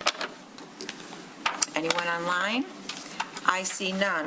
All right, we'll bring the consent agenda back to the commission for a motion, but Commissioner Emmerich, I believe you have a statement you'd like to make? Yes, I will not, I will, when it comes time to vote, I will be voting yes on the consent agenda, but when it comes to letters J, K, L, and M on the consent agenda, my yes vote will not be including those 4 items. The reason is for my practice, my business, those 4 entities are involved with reviewing my work product, and I think it would be more appropriate for me to not vote on those 4 particular items when it comes to the consent agenda. If I may, so the record is clear, there's a recusal due to a conflict of interest. Potential conflict of interest, correct. Thank you. For J, K, L, and M. J, K, L, and M. Okay. All right, and with that, then could I have a motion for the consent agenda minus items EJH I'll make a motion. and B, excuse me? Yeah. G. I wrote down G. G, George. G. EGH G, and B, B. B-E-G-H. I'll make a motion to move the consent agenda with the exclusion of items B, E, G, and H, and with the recusal also. Okay, we have a Second. motion. We have a second by Commissioner Host. Any comment on the motion? Any comment on the motion from the public? Seeing none, could we have a roll call vote, please? Commissioner Schaefer? Yes. Commissioner Host? Yes. Commissioner Anthony Long? Yes. Mayor Therese Long? Yes. Mayor Pro Tem Ballard? Yes. Commissioner Emmerine? Yes. Commissioner Haig? Yes. All right, in alphabetical order for the recused items, assuming the commission would like to handle those now, or the removed items. Commissioner Emmerine, item B.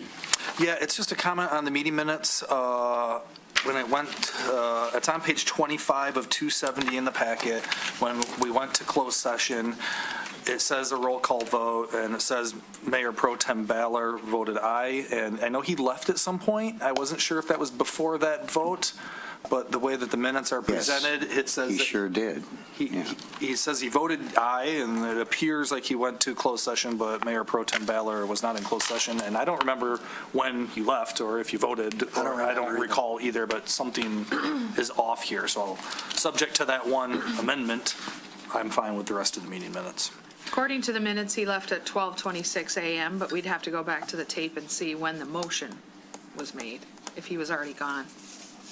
So is it appropriate to move this forward, subject to somebody Yeah. reviewing the minutes? Subject to the review. Yeah, subject to the review and edit. I'm Yes. 100% okay with that. Second. Second? All right, all in favor? Aye. All right, item B. Okay, Commissioner Baller, Mayor Tom Baller, item E. Yeah, I removed all of these because they're public hearings. And, I think we're starting a habit, let's say, of at least announcing public hearings. So item E is a resolution to set a public hearing date of March 24th to consider ordinance amendments to Article 4 accessory structure standards to add provisions for standby generators. So anybody in the public who's concerned about standby generators and the rules that we have for them might want to pay attention to that. And I will move the suggested resolution on that item. I'll second. All right, Ms. Kucharic, do I need a roll call vote to set a public hearing? Okay, all in favor? Yes. Aye. Aye. Any opposed? None. Okay. Item G. G, similarly, is a public hearing of necessity for the replacement and improvements of sewer and water laterals, meeting the requirements of assessments for all properties on Wimbledon between Woodward and Oxford, Abbey from Wimbledon south to the dead end, and Twin Oaks Lane from Wimbledon north to the dead end. So if you live on those streets or you're concerned about that project at all, then you should be aware that on April 7th at 7:30 p.m., there will be a public hearing at which the City Commission will be asked to determine the necessity for those improvements and also to confirm the roll? No, we'd confirm the roll later. Yes. Do you want to go ahead and do H, or do we do G first? One at a time. Okay, so I will Second. therefore move the suggested resolution on that Second. item. Okay, all in favor? Aye. Aye. Aye. Any opposed? None. All right, and then item H. Item H is the same, and I probably shouldn't have removed both. It's just with regard to concrete curbs, Cape Seal, and concrete approaches for the same project. So if you're interested, it's the same date, April 7th. Yes, and then I will note that on April 21st, the confirmation of the roll would occur on both of those. So if you're interested, April 7th and April 21st. And with that, I'll move the suggested resolution. I'll second. We have a motion and a second. All in favor? Aye. Aye. Any opposed? None. All right, thank you. We move to item 6, the city manager's report. There is none. This meeting, there will be one at the next meeting. We move to item 7, unfinished business. We have a resolution to approve in concept the draft agreement between Next, a 501c3 providing senior services to the residents of Birmingham, and the city of Birmingham, and the same, similar with the draft agreement between the YMCA. So what the city manager would like from us this evening is further discussion from the commission on the red line revised documents that accommodate the suggestions we made the last time we discussed this. We will take no action this evening, but we will give direction to staff for how we would like to continue to move forward. For both of those agreements, we will discuss it amongst ourselves and then take comment in the room. And the general idea is, do we want to make further adjustments? Do we have further concerns? And for the items in red that have been introduced that have not been approved by either Next or the YMCA board, do we want those to remain enough that we wish them to move forward, or would we like to adjust or remove some of these items? So with that, I will give the floor back to Ms. Kucharic and Ms. Ecker. Well, you did a lovely job summarizing. That's what I was going to do. So now I will turn it over to Mary to walk through some of the changes that were made. And if you recall, when we had this discussion before, there were a lot of comments made, and Mayor Long had summarized where it appeared there were consensus, and so those changes were made. And then there were some additional things for further study, some of which have been included. Yes, thank you. So the way that when I say the word "we," I'm referring to my law partner, Michael Gibbons, and myself. There were so many different discussions of changes, some philosophical, some exacting. What we did was we watched the meeting back, and we would stop and pause, take a look at it, discuss it, and then try to implement the change according to what was stated. So even those things that didn't have, quote, consensus, we built into the agreement, because I think what's important is for you as the commission to be able to give us direction as to perhaps things like the facility fee. That needs to be a discussion from the commission with direction to us. We don't make these decisions, you do. So I've given you the words in the platform for your discussion and debate, and then from there we'll take further direction. A couple other things I'd like to point out. There are differences in these two agreements. I know some people would like to take the agreements and go paragraph by paragraph and compare them and say that they should have the same wording or the same implications. And I don't think that that is true. In fact, I would say the opposite is true. And that is because these agreements are made for two different entities serving two different purposes, also based upon different laws and statutes that allow a differing of communication, behaviors, and relationship with these two entities. As you know, the whole purpose of starting at 400 East Lincoln was when the YMCA entity chose to sell the building, not to the highest bidder, but to a bidder that would have community use, and to put into the building the senior services provider for the citizens and residents of Birmingham and surrounding communities. Next, as a 501c providing senior services, can receive money directly from the city of Birmingham differently because the state allows it. I've said this many, many times. That is an incredibly important factor to keep in mind.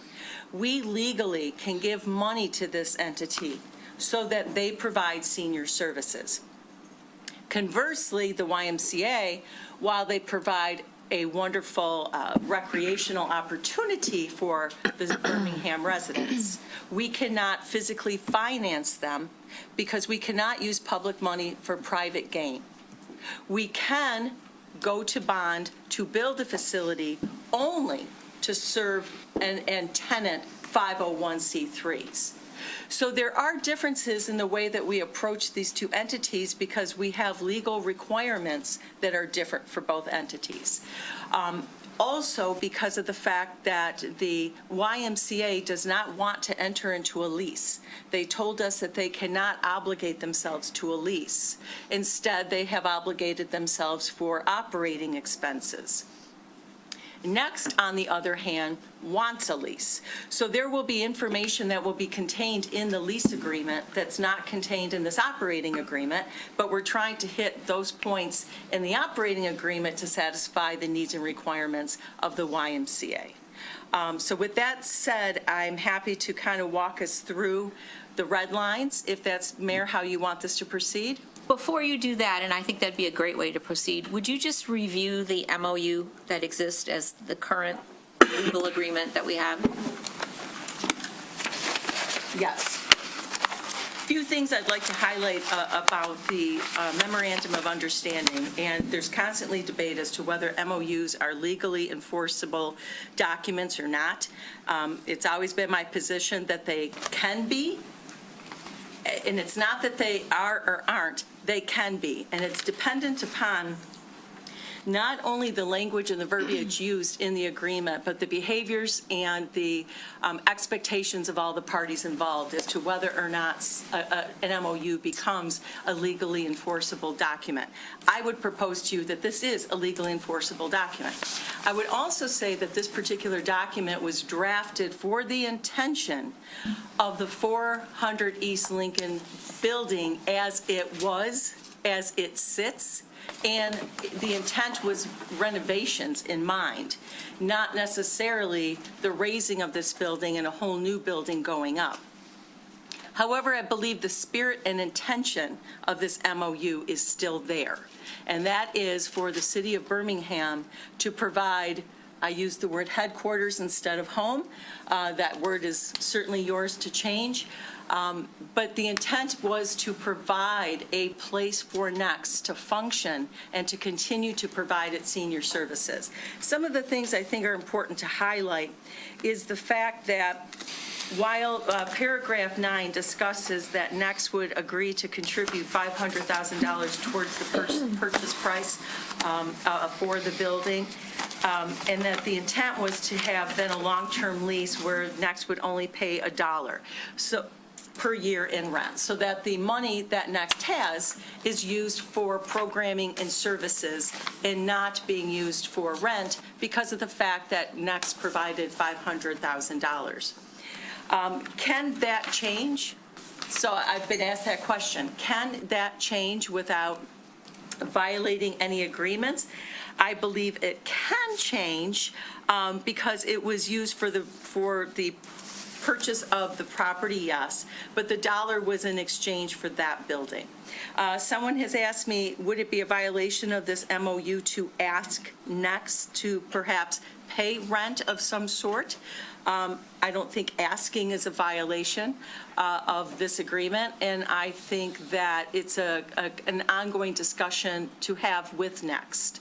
I did not add rent in the red line addition and draft. Again, I think that's something for the commission to discuss and come to a consensus, and once that consensus is reached, I'm happy to write it into the agreement as appropriate. I was also asked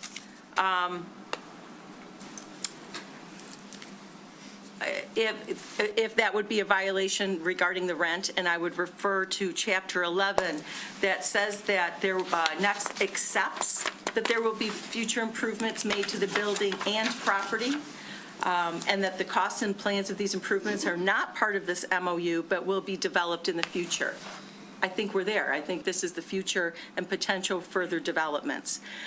There will be a separate source of funding for any future improvements and renovations to the property. The city will fund the improvements and renovations with the assistance of Next and Next contributing finances.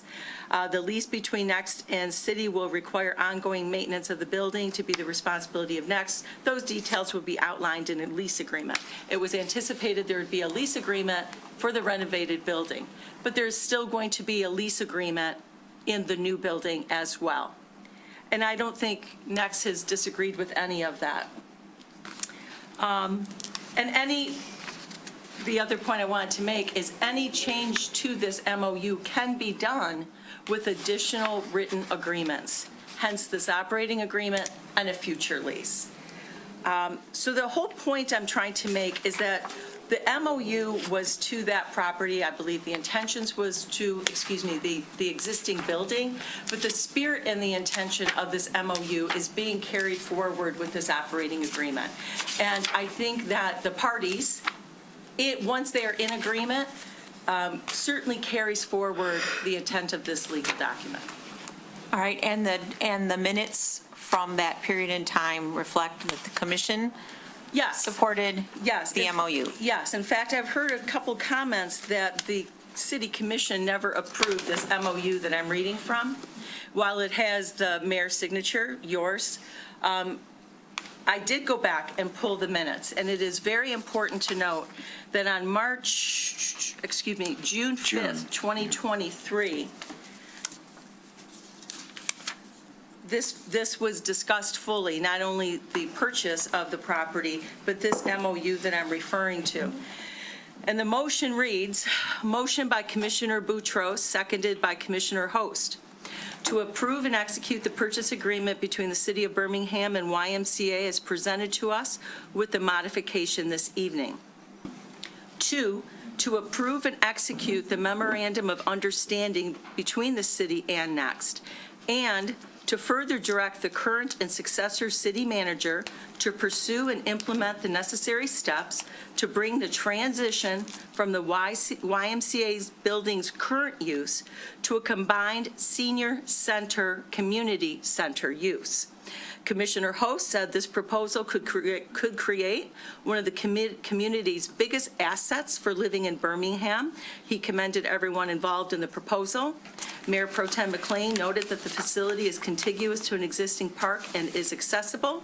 Commissioner Schaefer said she appreciated the opportunity to support both the youth and senior populations in the community. She emphasized the importance of intergenerational interactions and said this was an opportunity for that work to continue. There was a roll call vote, and it was unanimous. All right, thank you. So with that historical background and a reminder of what we're trying to accomplish, let's go through the agreements in the order they are presented, Ms. Kucharik. So we'll begin with the one from next. So you'll see on the first page, excuse me, I think that there was an objection from a few commissioners to the phrase turnkey. That was stricken, and more specificity is added later in the agreement. There was also Commissioner Host said that he really disliked the word new permanent home for next.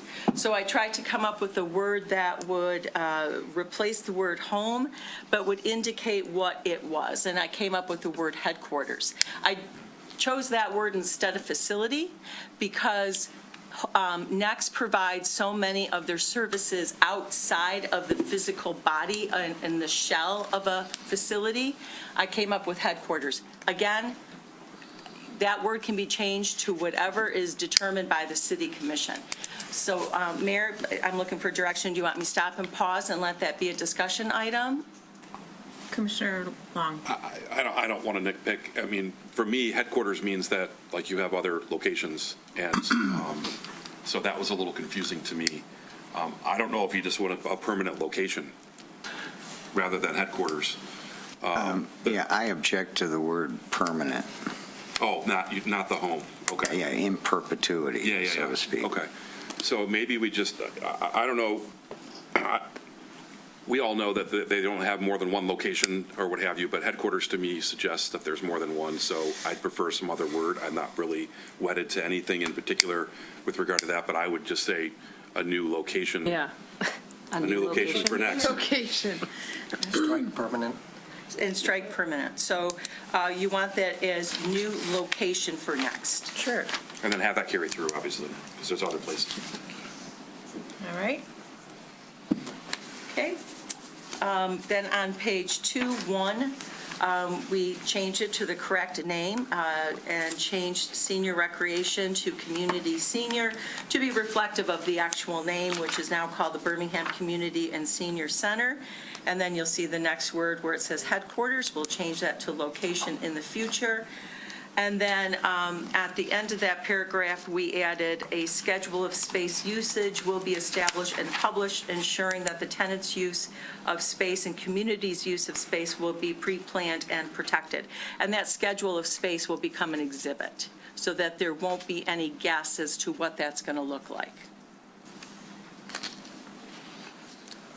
Questions, concerns? Commissioner Ball. Yeah, a couple of concerns about that. First of all, I believe we decided that Birmingham Community and Senior Center was a working title, that wasn't something we were going to put on the building. And I am equally, I share the concerns of the community house about confusion there. So, however, I don't think we've decided that that's what we're going to call this thing once it's built. So maybe what we could add there is the intent of the project is to construct a new Community and Senior Center. and the project will be called. All right, whatever. My second concern on that paragraph is I don't understand what fully integrated design means.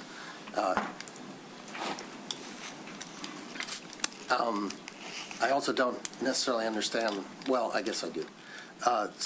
So that's a concern. Well, if I can answer that, the fully integrated design will be Exhibit B, the space plan. That next will be The using words the fully buildings. integrated to me are empty. They don't mean anything. It's They're a all design. sharing the same building. Community next and the Y. That's what it's intended to portray. Again, if I were editing it, I'd just cross out fully integrated. Finally, a schedule of space usage will be established and published, ensuring that, I don't like the passive voice there. Somebody's got to do it, and somebody is going to have final discretion over what it is. And I think it's important to say who decides, because if you don't ascribe responsibility for that to someone or somebody, then it's just like out there as well. It's going to happen. How's it going to happen? Who's going to make it happen? And who? Okay. Madam Mayor.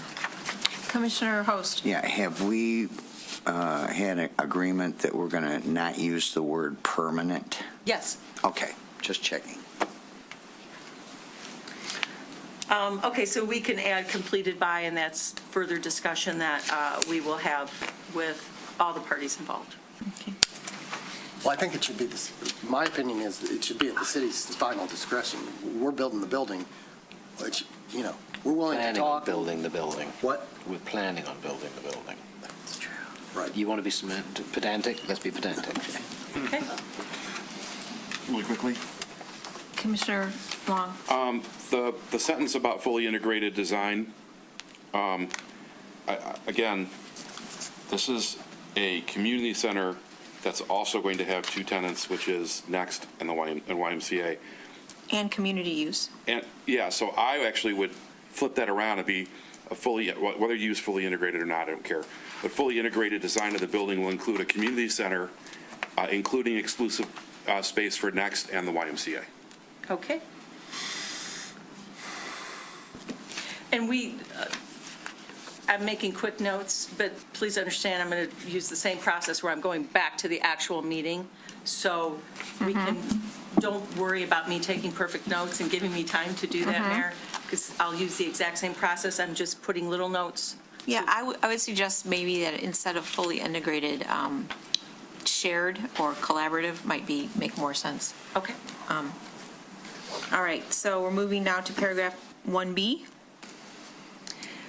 So we struck that last sentence and making it consistent with A, and then making sure that the exhibit for the space plan in the shared design will be an exhibit. Okay. So we've already covered the red line in C. And the removal of the Yep. word permanent? Yep. And then the next one, we changed the word exclusive to primary, and also to where it says YMCA will enter into a separate lease. They will not be in a separate lease, but they will be in a separate arrangement. And then, again, we don't know the gross fee yet, but we changed the word exclusive to primary. I think everyone's good with that. Madam Mayor. Commissioner Host. Can I interject? Some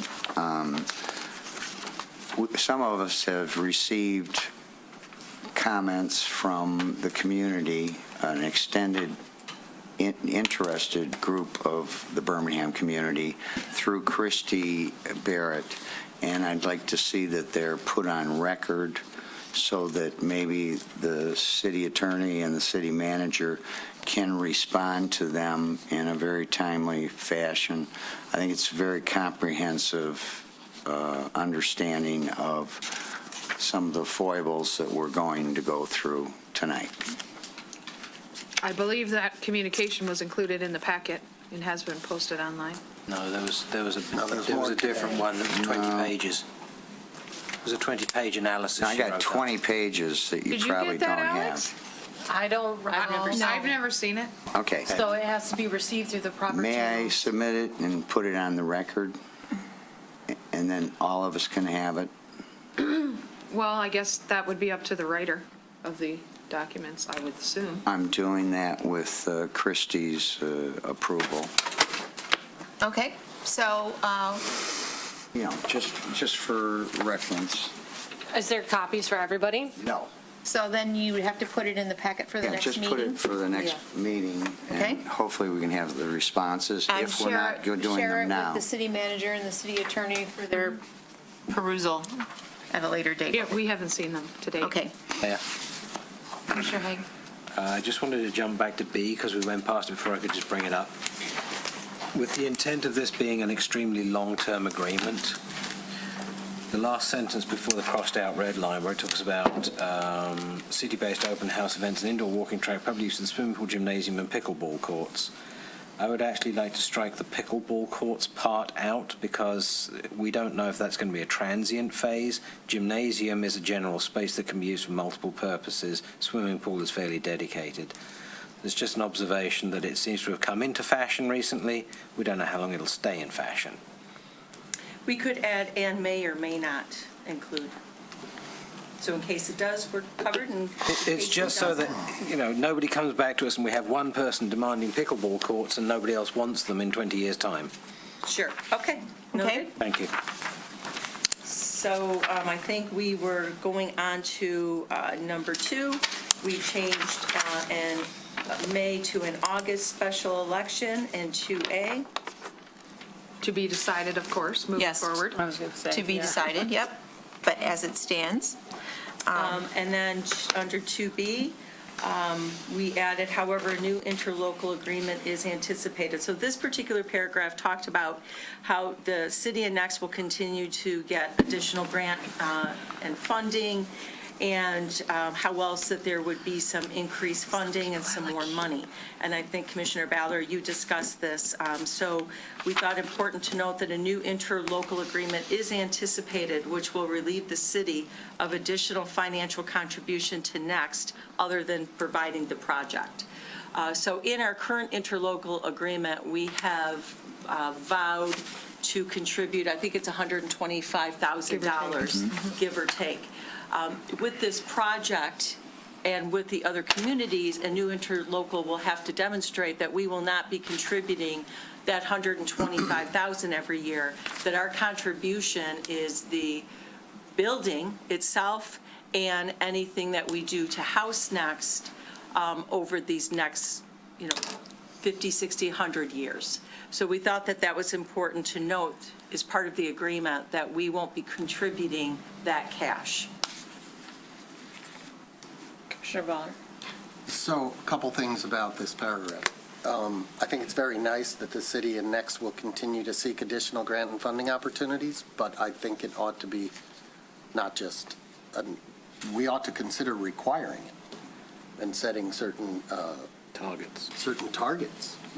What if nobody gets anything?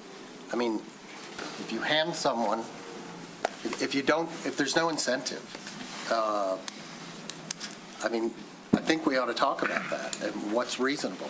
Is it reasonable to not really require anything other than attempts continuing to seek? It doesn't even say how they're going to seek or from what sources. So, we started this project when the YMCA said, it could take us 4 years to come up with some dough. And we said, well, that's too long, and that's okay, we'll just build it. We didn't even go back to them and say, well, okay, take the 4 years, and we expect you to come up with X amount of dollars. We still haven't seen Next's finances, so we don't know how much money they have in the bank or how much they've been able to raise periodically. So I think this is weak, and it needs to have some more teeth, even for the city. If this is the crux of my concern about, one big concern about this project is the financing. We're putting it all on taxpayers, and there's no requirement to come up with any other money. Birmingham taxpayers. And as far as the interlocal agreement, I think those should be 2 separate paragraphs. One paragraph should deal with whatever our expectations are in terms of raising money. The other is, this is much too passive. An interlocal agreement should be required as part of this. And no interlocal agreement, we're not going to build the building. And, whose responsibility is to get the interlocal agreement? We're a party to it. but it entirely benefits Next. But I see a project timeline, and the introductory line says, "The parties intend to complete each of the following activities in accordance with the following project schedules." Everything on there is the city. There isn't a single requirement of the YMCA or Next. I don't understand. There are things that the YMCA and Next could be doing over the course of this project to contribute to completing it. One of them being get an interlocal agreement done. City Manager Ecker. I just wanted to state that Next has started that process, and I know that several of us in this room attended a meeting that Next convened over at their site with members from the other 3 or 4 communities plus us to work on this, and that was mentioned in the memo that I wrote before this, that said that they all understand that there would be a new interlocal agreement that would be needed, and that they are willing to work towards that, and that they understand that we would not be providing the $125,000 anymore. Our contribution would be the building itself, and they would have to step up with a little more money. So that process has been started. This timeline is for what the city is doing. So you're right about that. The Next is working on that, though, in the background at the same time. But Next can't execute the interlocal agreement. That's No, they can't the execute it. cities must. They would have to go to each of the communities to get it signed. And as other communities indicated, at least from the management that was there, and there had several elected officials at that meeting as well, it seemed like there was the desire to do that. So when would be a reasonable expectation for them to commit? They indicated. Assuming that we will conduct the project, that we would do the project. Well, I think that they said that they could get a resolution of their body that said that they were willing to work towards that in short order, or we can go back to them with an interlocal agreement, but they couldn't do it by January 27th when we first brought this to you because it was too soon. So I would say. Well, I mean, that's something that we can discuss, and I'm Yeah. hearing what you're saying about a separate paragraph and that you want it required, and then we can get some definition of when that will be done. And I don't like the idea of passing our agreements to somebody else. I like our ownership of agreements we enter into. So I think that remains on the city to execute an interlocal agreement, because then we know it's being done in the way that we want it done and is most beneficial to us. As far as the area before in B, when you're speaking of having more finality, are you speaking, you want to see dollar numbers? Because and I'm sure you noticed later under default, we talked about what would be a default of Next. And one of the things I baked in is, you probably recalled from reading it, is that they have to show annually that they had to demonstrate efforts and satisfactory results, meaning they have to make money regarding fundraising, grant seeking, and efforts to increase funds. And if they don't, that's a default. So that's been baked into the default paragraph. So my question I'm asking is under 2B, do you want that quantified in actual dollars, percentage of income? How would you like to see more exacting language in that? I would ask for a discussion by the commission. I would also note that among the items, the bullet point items that we had was that we wanted a contribution from Next. And I don't see that in here. Right, well, we're not there yet, but that was not a consensus. So many of these different ideas, when I said at the beginning, some were exact. I hate the word permanent. I hate the word home, right? But there were philosophical things thrown out there by maybe one of you that said certain things. So that's why I'm bringing this to you, so that we have this full discussion, there's consensus in public, so that then I know how to write this language. So if we could focus on that, B, the question, do you want to see a quantifying dollar amount? You want to see a percentage amount?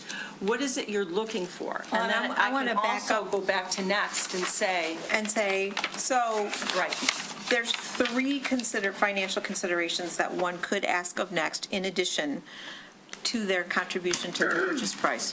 One is to do fundraising that would offset construction costs, to find private donors.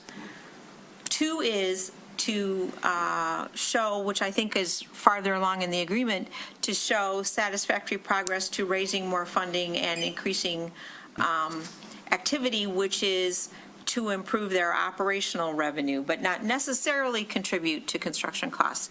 And then three is what contributions would Next make to the operation of the facility in lieu of rent.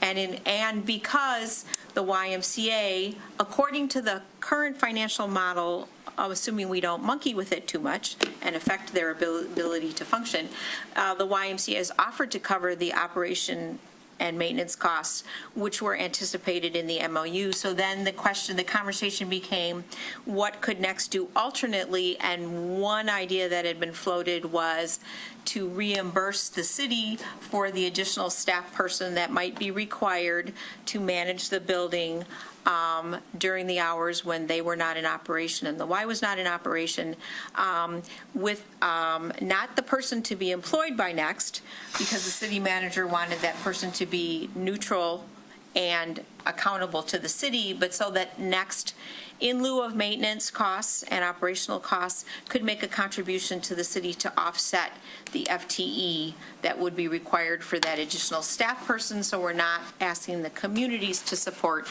another FTE to manage this building. So those are three separate considerations. Yes.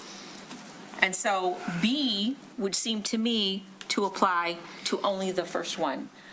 Do you want to try to ask Next to, if they're going to be doing any fundraising that would be offsetting, like a named donor, that would be offsetting construction costs, and whether that's reasonable to expect, and how would you want to quantify that? Okay, so to quantify it, let's try this approach. When it costs $3 million to buy the building, they put up $500,000. Whatever $500,000 divided by $3 million is, that was that. It was $2 million to buy the building. $2 million to buy. There's 2.3. Oh, so they put up 25% of the cost of the building. Is that right? Yes. Correct. All right, so that's just a number. Let's have that out there. Whether you want to consider the money from the senior millage somehow in the equation, as we passed the senior millage for Next, and that was going to be contributed also, whatever. So now you've got something that was a $2 million for the building plus something to renovate it. I don't know what we had in our mind and what they came up with and what percentage that was, but at least that's sort of a basis for thinking about, okay, now you've got a $32 million building, more with interest, and how might that shake out in the commissioners' minds as a way to deal with the number? However, the 32 million has to be appreciated by all of the users. Correct. You've got YMCA, Yep. community use, and Next. Yep, absolutely. So it's a spreadsheet. It isn't something even this guy is going to come up with right now. But I think it's an exercise worth doing. But I'm just one guy. Can I comment on that? Comment. Yes, Make a comment. Commissioner Long. I don't disagree with Commissioner Baller, but I do think it's worth noting that Next gave $500,000 towards the $2 million purchase of the building, which is going to be owned by the city, not 25% by Next. It's 100% owned by the building. You want to quantify that? If you divide $500,000 by a 20-year lease, that's almost $2,100 a month. That you could look at it that way if you wanted to. But they invested in this building, and they are not going to be on title. This is owned 100% by the city. So we could give them their $500,000 back, and they could give us $2,100 a month in rent, if you like. I don't know about those numbers or what have you. I'm not passing judgment on the numbers. I'm just trying to say, let's keep that in perspective. They also contributed up to $200,000 or $250,000 that they received right. from Oakland So County there's another two on to top of pay that. for all of the professional services as well. So they have a $750,000 in thus far. So that is, divided by 240, that's 3125 a month if you do a 20-year But it's period. $31.25 a month on an old building. That was what they were going to pay. Madam Mayor, for the old. was it 200,000 Now we're or was it 250? 250 It was 200, from so it's- Oakland It's County? 200 and 500, so it's 700,000. Yeah, so I it's, believe 250. Chris, 250 or 250? Okay. yeah, so again, I'm not trying to get caught up in the numbers or rent or what have you, but let's not lose sight of the fact that if we gave them their $750 back and they wanted to pay us rent, and you divided it by, say, a 20-year lease, you're at around $3,100 a month in rent that they'd be paying back to us. So let's keep that in mind while we're talking about what they're bringing to the table. Commissioner Haig. I want to circle back around to this interlocal agreement aspect because I have some concerns about that with, again, wishy-washy, very poorly defined. Hang on. Let me I get can't to the take direction if I don't get direction on the one part before we move to the next. I'm trying to Okay. circle back after there's been several conversations. Okay, with- so, but we have not completed the conversation about B. So you said. I'm in B. No. It's the red line in B. No, but Commissioner Baller separated it into B and C. Interlocal would be C, the new C, and B is still the obligation for them to raise private funding to contribute to the, All right, then I'll So- take a piece of that. okay. Given all of the going backwards and forwards, thank you, to help with some of the ambiguity, at this point, I would say, let's give Next $500,000 back. Give it back with interest if we have to. I don't mind. We can put that into the general fund because I think it takes a piece of the puzzle out of the mess.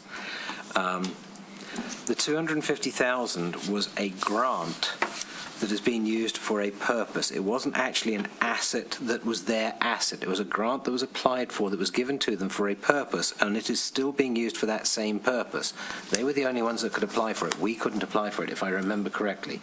So we are using it in the appropriate manner for the appropriate purpose. So the grant portion, if we didn't have this project, that grant wouldn't have even have been granted in the first place. It's null and void money at that point. Okay, well, then we wouldn't have seen it, but they could have used it for their own purposes. It would have been invisible to the city. So at this point, I would honestly say, let's give them the $500,000 back and help them use it as part of their long-term funding strategy, because they can then use that for whatever investment purposes or additional funding mechanisms to help with long-term.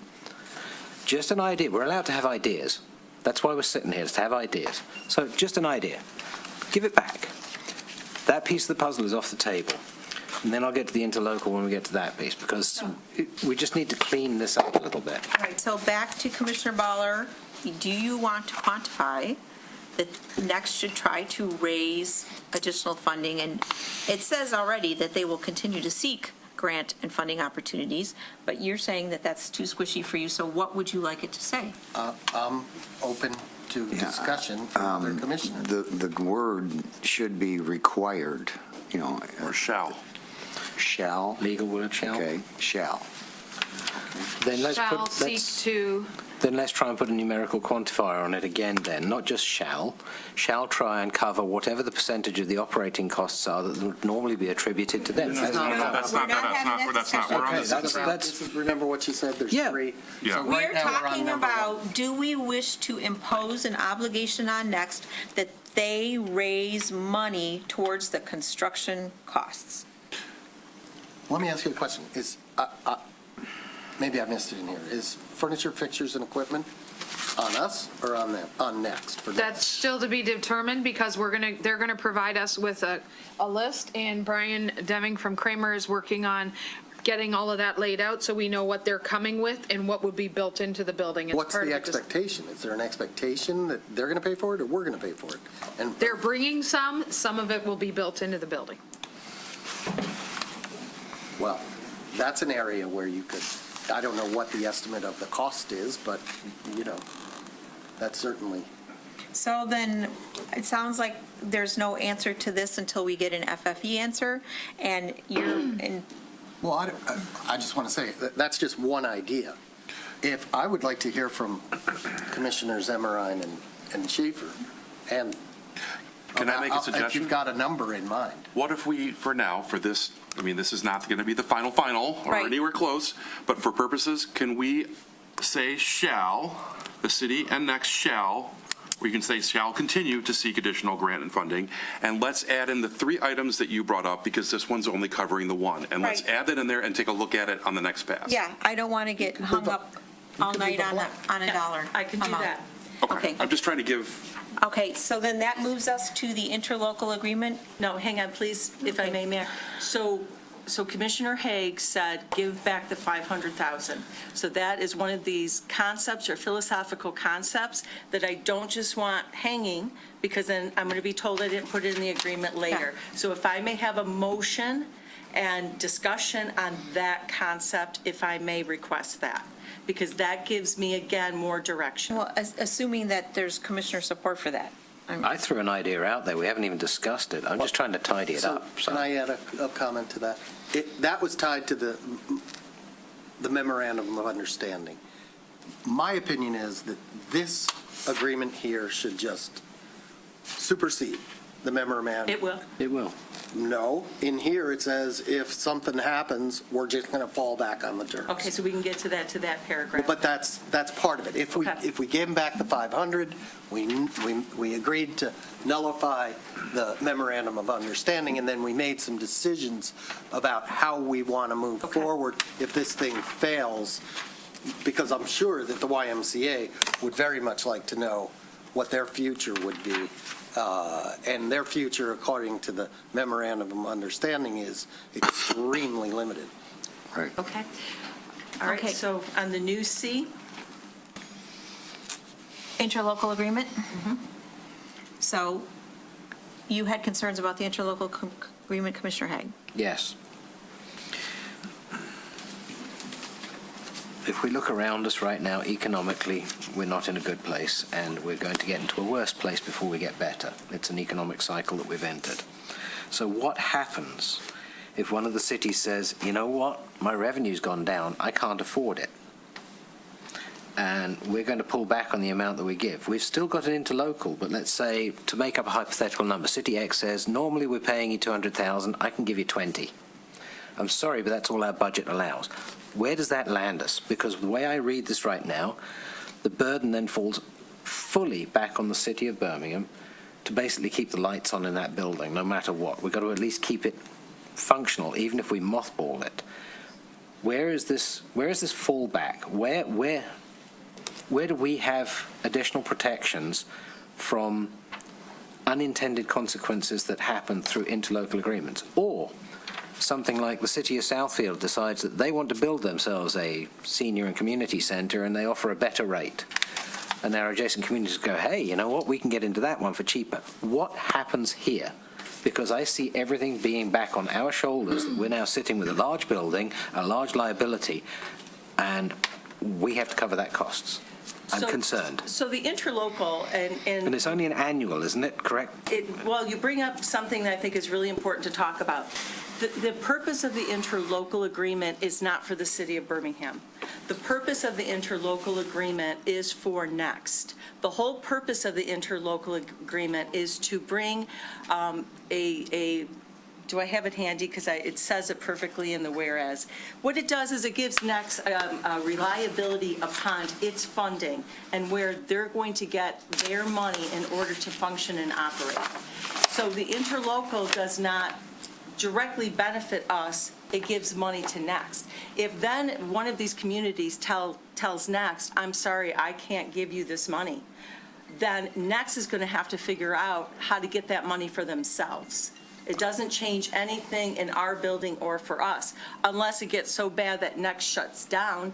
And if that's the case, then you have to determine what you're going to do to provide senior services if you choose. And that's sort of where my thought process was going, is the burden falls back on us for our commitment to support senior services from the city of Birmingham.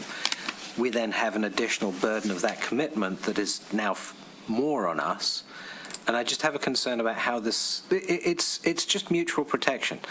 We don't want to end up putting ourselves into a financially potentially crippling position by trying to do the right thing. So, and this is, to be frank, this is sort of the risk you run when you have tenants of any kind. You have no guarantee after making this building and you invest the asset to include a swimming pool, that in 3 to 5 years, the YMCA isn't going to walk and say, we no longer want to be there, which is part of some of the protections we tried to bake into the Y, which is very different than Next, because the cost of the building and some of the things like a swimming pool cost so much more money that but for that tenant wanting to be there, you wouldn't be spending that kind of money for a pool.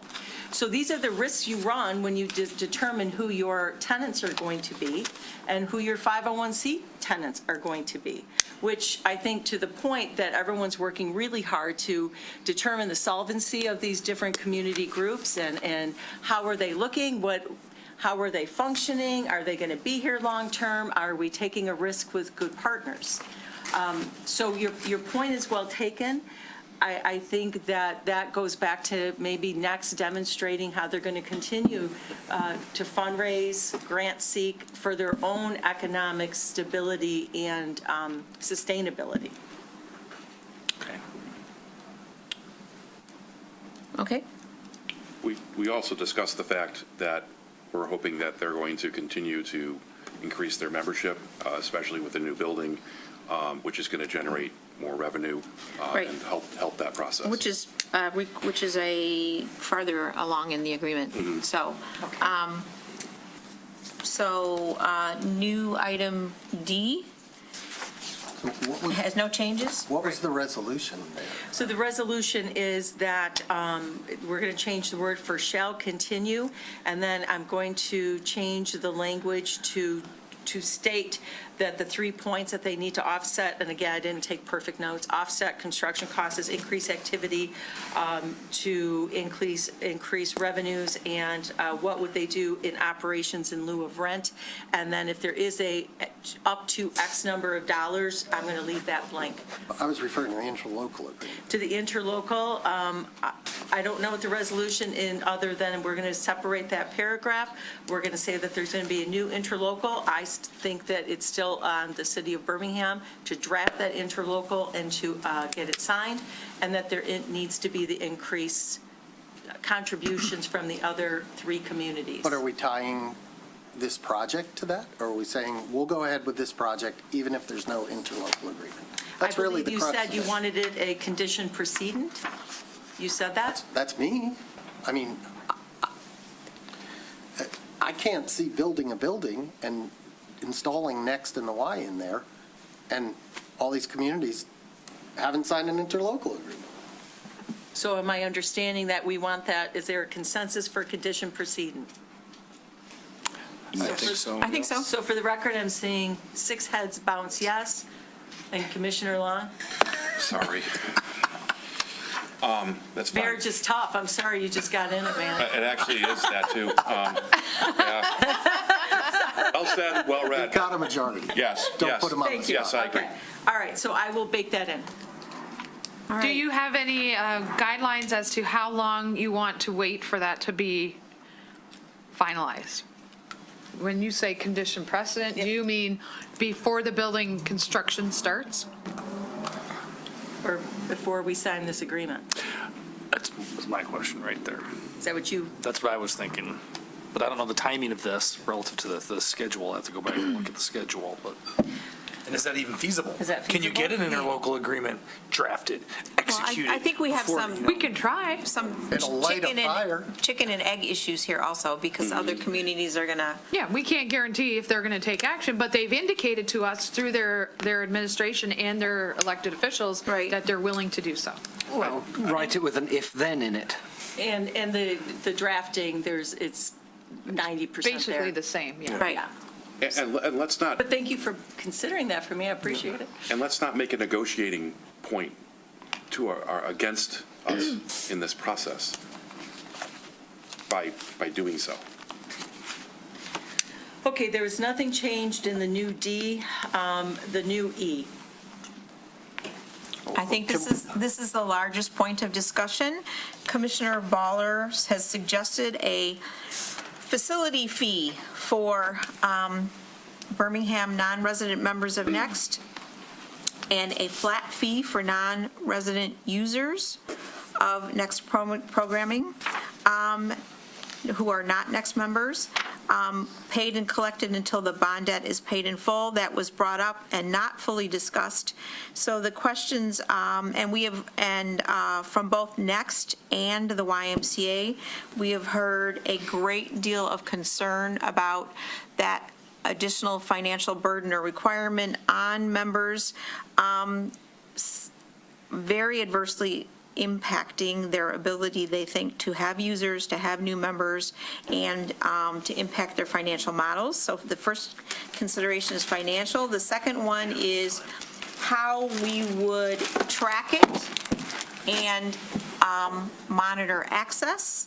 And then the third one would be what would happen to the funds that were collected. So I think this one needs a fairly full discussion about whether commissioners think that this is a useful approach and the purpose of collecting this facility fee. And since Commissioner Baller, you're the one who introduced it, I'll turn it to you first. Sure, and I'm going to refer to the paragraphs as they're here. So I see C and D related.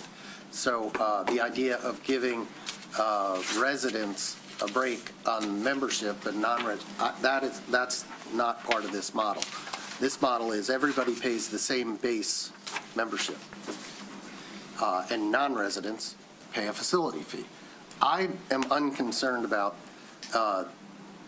the concerns about tracking it. It can be tracked, it can be paid, and it can come into our general fund, and it will benefit all taxpayers and offset the cost of this. So, yeah, I mean, sure, you're asking them to do a little bit more bookkeeping. I asked them to come back with a number. I haven't heard any numbers about what they need to charge as a base fee to make their operation work. From that point, we can discuss whether we think a facility fee of $5, $10, $20 a month, or whatever per year, what makes sense and what will meaningfully offset the costs. I figured $20 a year would generate something like $250,000, which is a decent chunk of our debt service. So I'd be talking about the number. $20 a year from No, $20 a month. You just said $20 a year. Well, I was wrong, $20 a month. So you're saying that in addition to the fee that a person pays to belong to Next, Right. whether they are not a Birmingham taxpayer, they would also additionally pay $20 a month as a facility fee? If they're not a Birmingham resident. Okay, so only That's the beginning of the conversation. And what about Same with YMCA. And that's what, for anybody who wants to enter the building for any purpose? Like even if it's just to get tax service once, or so how do you are defining the facility fee? Anybody who wants to walk into the building has to have a card? No, it's related to memberships. Okay, so it's Related to only memberships. Next, but you said whether they were Next members or not. So. I didn't say that. Okay. I don't know where that came from. No. No. It says offered to all persons, not just Next members, in an amount of, it says in this paragraph. I didn't write that paragraph. Okay. This was taking everything that was said and bringing it into a sentence, trying to say, Okay. is there a facility fee? How much would that be, and for whom? Would it be for residents, non-residents? Would it be for members or all users who use programming? So this sentence is not a verbatim. It's a synthesis of all the factors for all of you to debate, discuss, and direct. And I would say, coming back to us now, asking us to discuss this, without any meaningful input from either organization or staff, isn't fair to us. You should have come back to us and said, this is what we talked about. This is what we could do. We've calculated that if we charged $10 per month per non-resident, that over the course, this is how much money we could bring in. You're not giving that information to us. We're left to do it on the back of a napkin here. That's not fair. So either you think this is a reasonable idea that needs to be discussed, and you come to us with some data and some workable solutions for how it might work, we should talk about it another time. Sure, This is not the time to do it. Well, I think whether there should be a facility fee at all, though, Is what we need to is what decide. we It need is, to decide. and I can give you I feedback, agree. because I've heard from both organizations, and in particular, they're both here, you can ask them. It is a deal killer for the YMCA, their model does not work if they have to charge an extra $20 a month to every member that isn't a Birmingham resident that walks through the door. Then what is not a deal killer? Is $10 a month? What is it? Some amount per year? What is it? All I'm trying to do is reasonably take into account the fact that Birmingham taxpayers are funding this thing, while 2/3 or more of the members of these two organizations are not Birmingham taxpayers. But let's recall that both Next and the YMCA addressed that consideration by saying that Birmingham residents would pay below market membership rates. But the only beneficiaries of that, we're going around in circles. The only beneficiaries of that are the people who choose to belong to one of those organizations. If I choose not to belong, I'm not getting that benefit. I want that benefit to come to Birmingham taxpayers.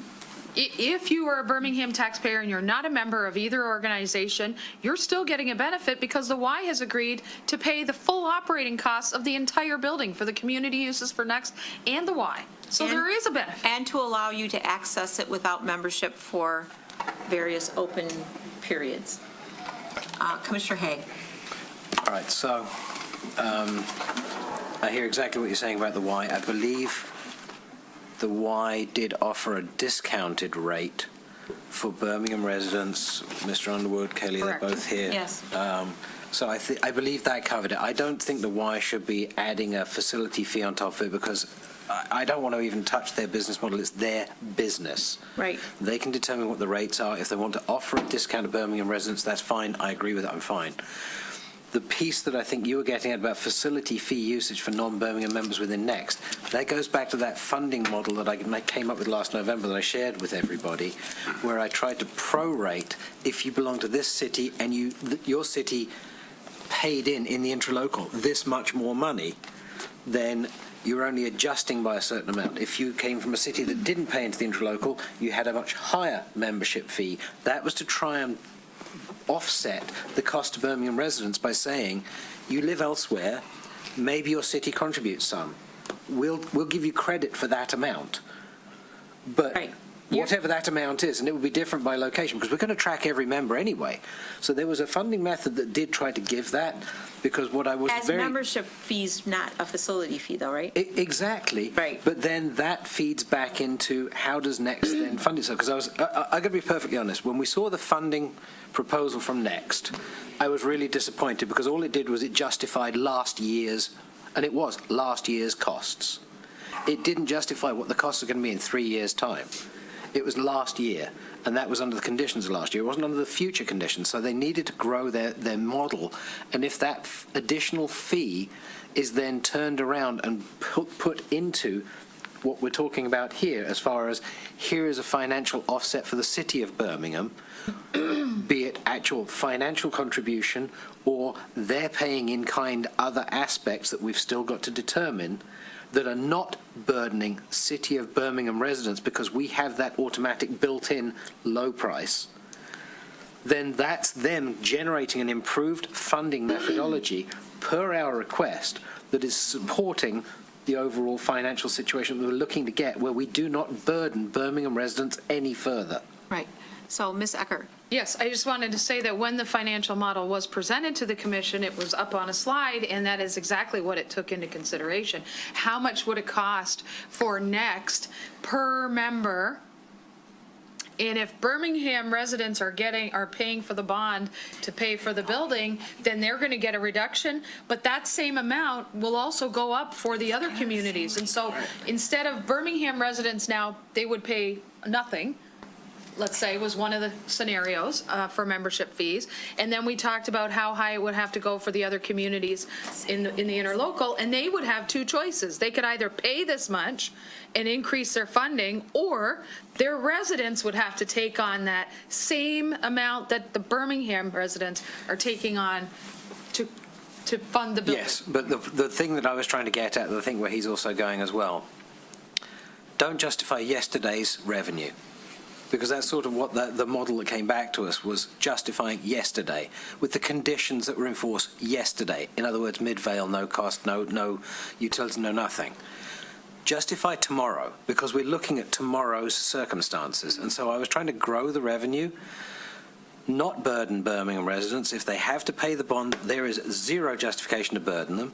Anyone outside of Birmingham, I'm sorry, but if you're coming in and using our resources, you're going to have to pay at least on a commensurate level to a Birmingham resident to get the same level of service. Exactly. And if that is a higher fee, it's a higher fee, or else don't come to Birmingham and expect it for free. Or else your government, their local administration puts in Whichever way it is. the same amount of money to reduce their fees. Commensurate That's what it fee, was built on. however it And works to Commissioner be. Schaefer just privately made that point, that that's sort of how the library works. That's right? exactly how this interlocal amendment is proposed. Okay, so back to the commission level. So you are not a fan of the facility fee? Not as a specific line item, no. Okay.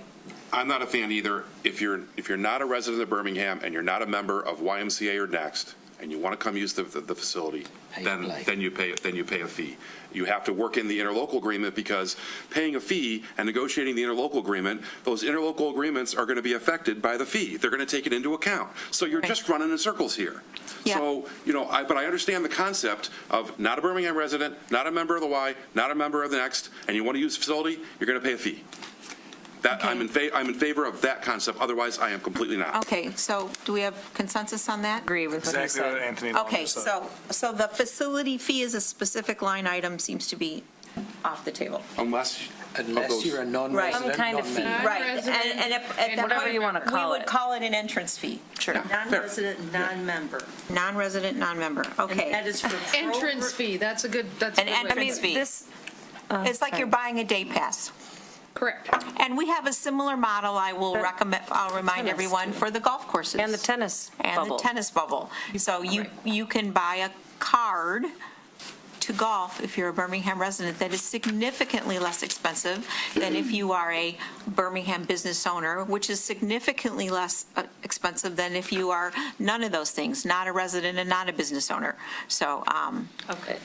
It's also not dissimilar to like the OPC and how their membership rates are. If you're a member of like Rochester Hills, those three communities, it's like $6 or something. But if you're not, it's like in the 200s. It's significantly different if you are not in one of those communities. So I think there are many models. The library is a non-fee based version, but the tennis bubble is the same. If you're a Birmingham resident, I don't know the numbers. I think there's a lot of There's a lot of models of this that you do could. this. Yes. I think a friend of mine recently told me, like Livonia, it's like a pay to play, Yeah. and it was $8 if they were non-resident, non-member. It was Yeah. $8 to use their gym or whatever. So, But I do think it's Easy important to point point of out. sale, Right, swipey but guys. it's important to point out that that would not be for the exclusive Next facilities or the exclusive Y facilities, but it might be for the track or the use of the gym or the shared community rooms that are in the flex shared space. Can I ask a question? Yes. Is there a condition where you can get Next services without being a member of Next? Yes, you can, No, right and now. maybe that has to be limited to an extent, that you can just get services from Next and not have any allegiance or membership to Next at all. I recognize it's riddled, but. yeah, it's a difference between aging services and participation in programs is how it's Yeah. divided. Yeah. Okay, well. Classes. Riddled, I think is the. Right. so No facility fee, maybe an entrance fee for non-residents, non-members. what- Usage fee or something. no one kill me, please, but can I have a motion for this, please? Motion to ask the city attorney to investigate implementation of a usage or entrance fee as an alternative to the originally proposed facility fee. Second. Motion and second. Any discussion? I will just add that in most of the cases that you pointed out, I'll use the golf course. The extra money that the non-resident pays goes to the city. In this case, the extra money that non-residents pay to Next goes to Next. Doesn't come to the city. I don't want to argue with that. It's a next program. This is the entrance fee is for the I understand. facility. I'm just, Okay. I understand. Could the entrance fee not benefit the city? The entrance fee, I assume, would go to the city. Yeah. Yes. Right. Yes. That's what we just motioned. For the use of the track or the Yes. gym or the Right. shared community rooms. Right. My point was about the rejection and the comparison with the golf course. It's not, in my opinion, it's not an apt comparison, because when we charge more in those cases, it's staying with the city. I think The it's money- just a model to It's an look at where enterprise. there are It is a model. a model. It's definitely Maybe it's a not the model. perfect model. Okay, thank you. So we had a motion, we have a second, we've had discussion. All in favor? Aye. Okay, thank you. All right, the next item is the project timing and milestones, and I don't think we need to discuss that this evening, so let's move on to, because that's a different discussion, on to, I'd like to discuss it. Is there absolutely nothing that should be on that timeline? Is there nothing that we're requiring of the Y or Next during this period of time? There is You nothing mean, that do needs you to be- want the Y's milestones and the next milestones added in this Well, it timeline? says the parties intend to complete each of the following activities. I'm just asking the question, is there nothing that we need to require of them? If that's the case, then okay, we can move on. Well, we need them to provide the FFE schedule of what they're going to provide, each of them, which is, we've already talked about. Is there a We've already- deadline? Should that be in? There's no deadline in here, but before it got approved, yes. So yes, before this agreement would get approved. And you just added in tonight that you want to have the interlocal signed before this contract is signed. So I think both of those things would be in there. Anything else? Did I miss anything? Insurance? They would have to provide that before the contract was signed. Yeah, there are some conditions throughout that we could put into the timeline, so we can take a look at that. sure. Commissioner Host? I just want to commend Commissioner Bowler for bringing up the fact that all the onus and the risk is coming down on the city in the timetable. It should be on Next more than it is on the city in some regard. Well, And the interlocal counts as Yeah. a goodie. So the next one is on page Well, then should the 6. interlocal be in here then? we just said that. The interlocal is an exhibit that will be in here. No, I meant but- as a date. Yes. We will get that. All right. So let's see, the next is part of the timeline on page 6. The decision as to which architect that was stricken because it's happened. So we added on December 9th, the city selected Newman Smith, et cetera. Same thing for B, it was instead of intends to, has hired. That takes us to page 7, 5D.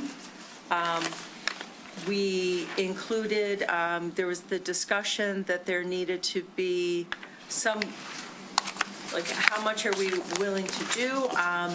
So what we did was added the words of not to exceed $15,000. I did discuss that briefly with Chris Braun, and she said that that would be accepting. Same thing with E, we added commensurative with the Midvale school location. So if we had to help them find temporary space, we're not housing them, I think the phrase was, at the Townsend Ballroom. So it defines that it's commensurative with Midvale school location, and cost not to exceed $15,000. D and E are related. So, yes, D and E are connected then? Yeah, so D is talking about if the bond contingency is satisfied and the project is not moving forward due to bad faith conduct of the city, then the city will cover all reasonable and necessary next expenses related to the interruption of services, which includes not limited to actual expenses incurred in moving, storing, et cetera. But we put a cap on it now, not to exceed $15,000. And can you define bad faith conduct by the city? That was my question. So I'm going to respectfully decline because, and Commissioner Long can help me with this. There are times attorneys use phraseology purposefully. Okay. And I don't like to always share my brain work product publicly, if I can say it that way. All right. Madam Mayor, Yes. I'm surprised we did we address this in the first draft? Yes, we This talked about paragraph was there. we talked about the fact that you did not like that in the first draft, Okay. there was no cap. And so now there is a cap. Okay, well, I don't like it because it puts undue pressure on the city of Birmingham that is totally unwarranted. Its next problem in May of 2027 if we don't deliver the new building or a rehabbed existing building.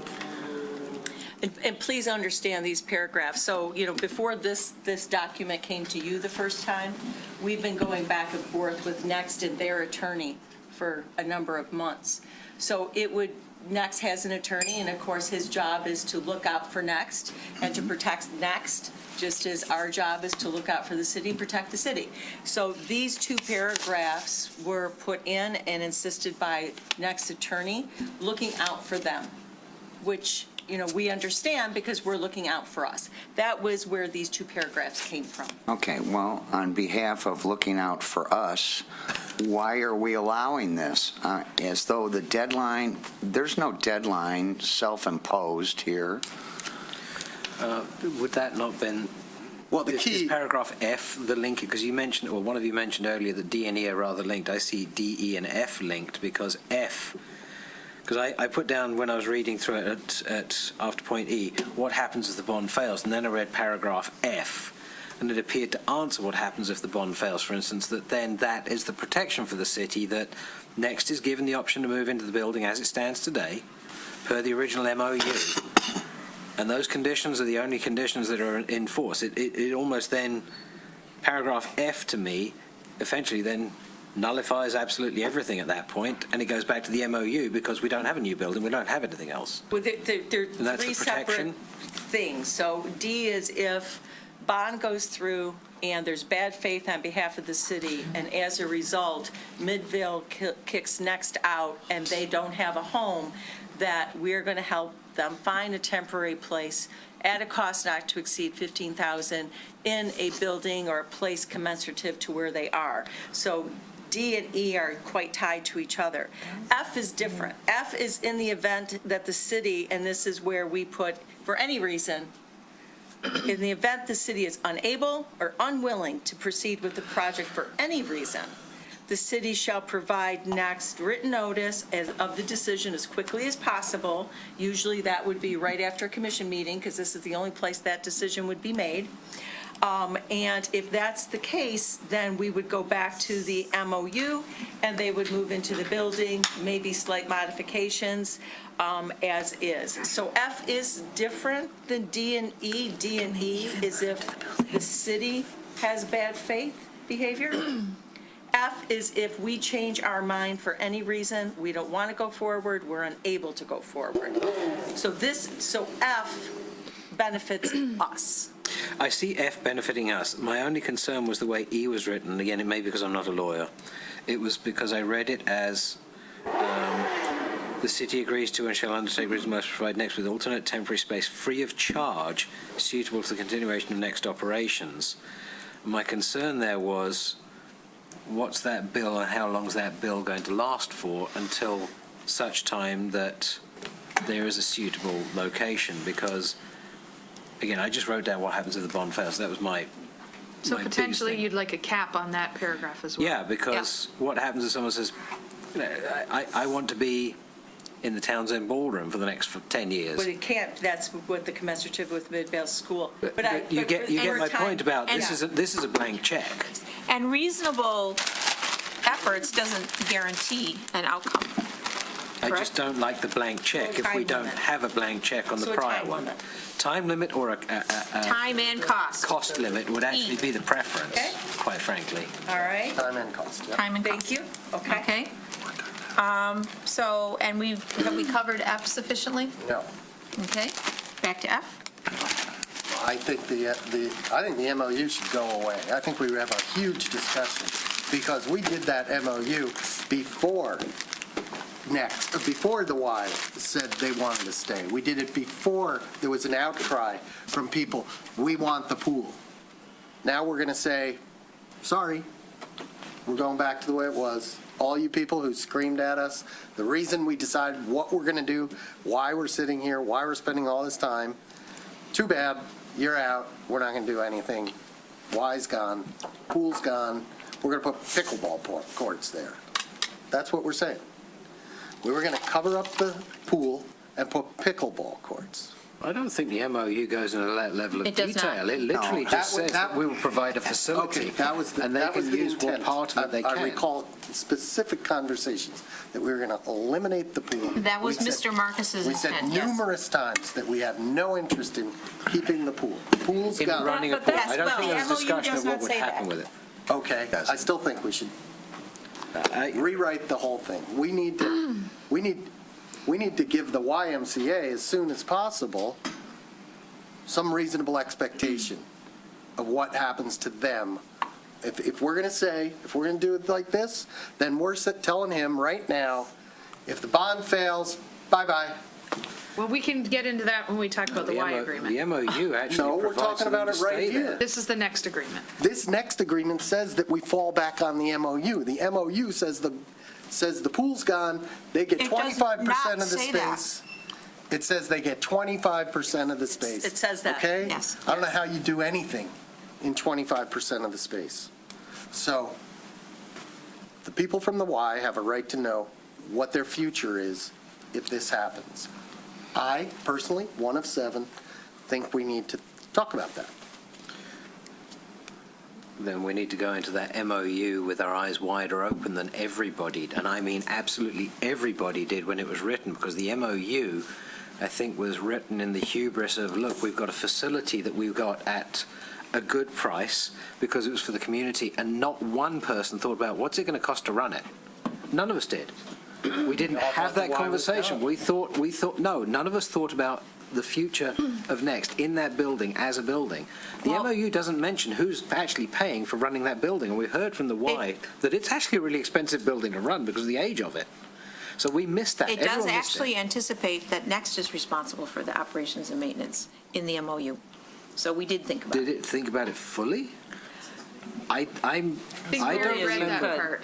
Okay, so, Okay. all right, so at this point, the MOU is what exists. Commissioner Baller has suggested he would like to revisit the MOU. Second. Well, and it could be tied What- to the. It's not a motion, I know. and it requires Next agreement to reconsider the MOU, does it not? Well, let's see. To get to the important parts, it says, once Next moves into the building, YMCA will continue to provide services and will occupy approximately 25% of the square footage in a lease arrangement with the city. Next will lease approximately 75% or more of the square footage. Next agrees and acknowledges with the city that Next will provide integrate and continue to lease at least 75% or more of the same square footage from the city. And then it talked about the amount of money that they'd be putting forward. And then the part where I said that they would be there for future improvements and that they would have to help with the cost of those improvements. But I was thinking of the actual running, future improvements, I remember that. I don't remember the actual operating cost part of the MOU. Could you remind me? It wasn't there because we were going to develop a lease.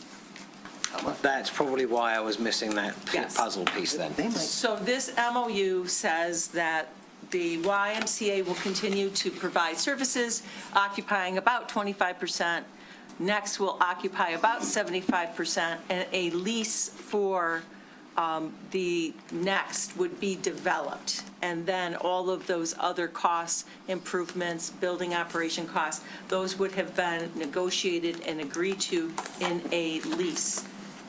Okay. And we already have that lease with YMCA now because they're in our building now. So there's a legitimate question to be asked is whether Next could even afford to fall back on the MOU. But given, we thought, oh, it's going to cost a couple $1 million to fix the building.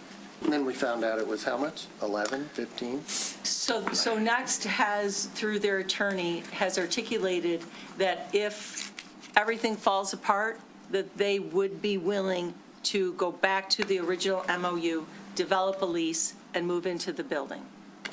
In other words, they can afford it. We haven't seen their finances, so we don't know.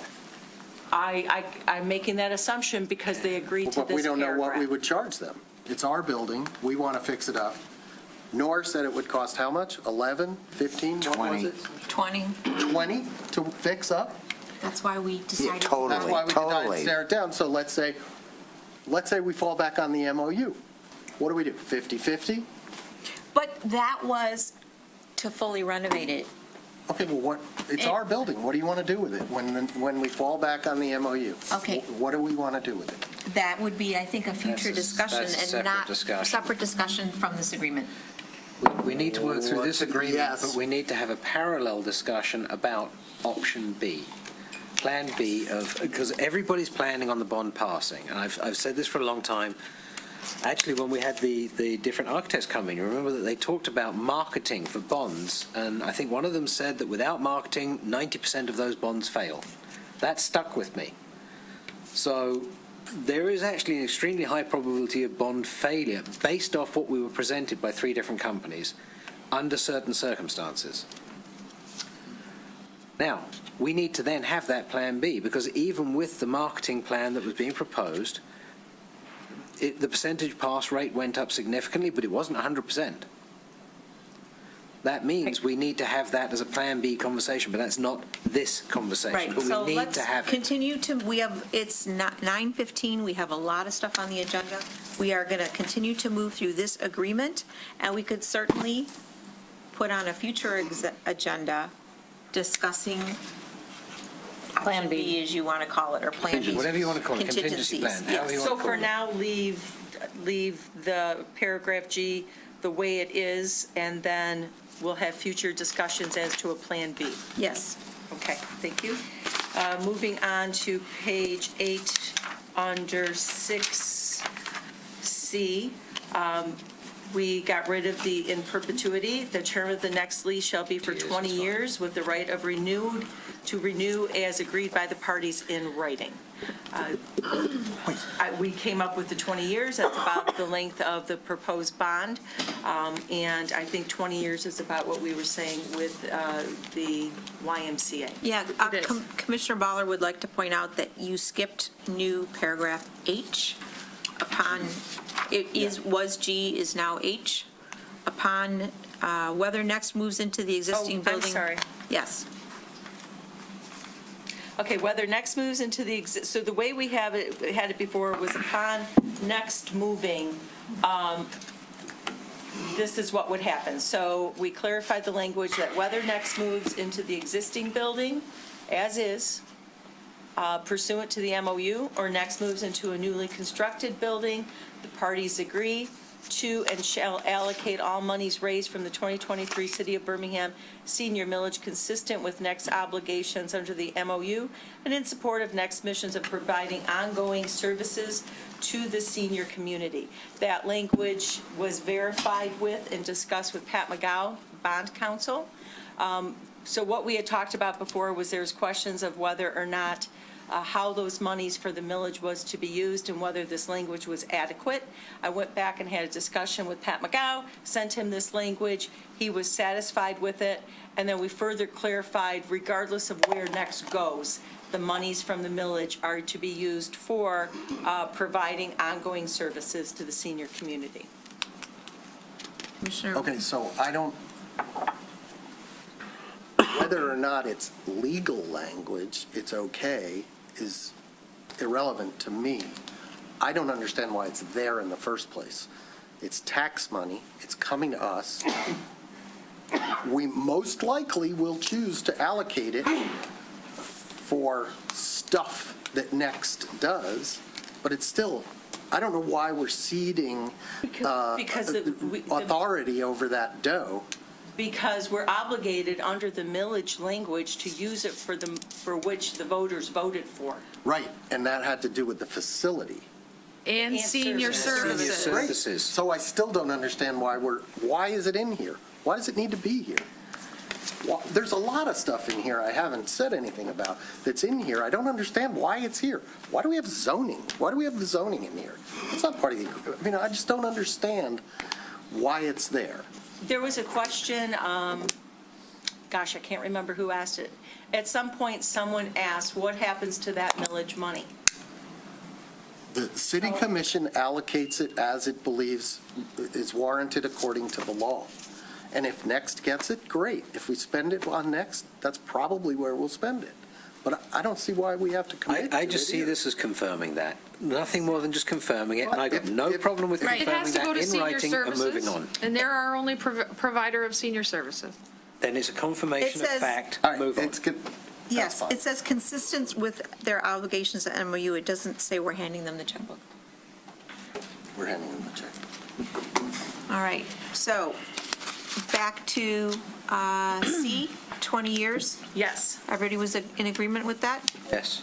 Okay. D. All right, so there was a great deal of discussion, excuse me, by Commissioner Ballard regarding carrots and sticks. Oh. And so you wanted to see us beef up what would a default look like from Next and to make sure that certain things were done. So the stick is, in this paragraph, if these following things are not done, that would be considered a default. So that was the negative. So what we're saying we need them to do to keep them from being in default is defining their material obligations to include, but are not limited to the performance of Article 3 finances of the interlocal agreement and Exhibit D. That is that obligation for Next annually to come before the City Commission, discuss their budget, their operational budgets, to give you a complete financial picture of where they are. That is already in the interlocal. We're going to make sure that that is completed. We want them to maintain at least, and this was things that you were discussing, Commissioner Ballard, that they must at least continue all programming and services offered at the date of this agreement is executed. Your point was, they say they do all these things, what if they stop doing some of them? So if they stop doing at least everything they're doing now, that would be a default.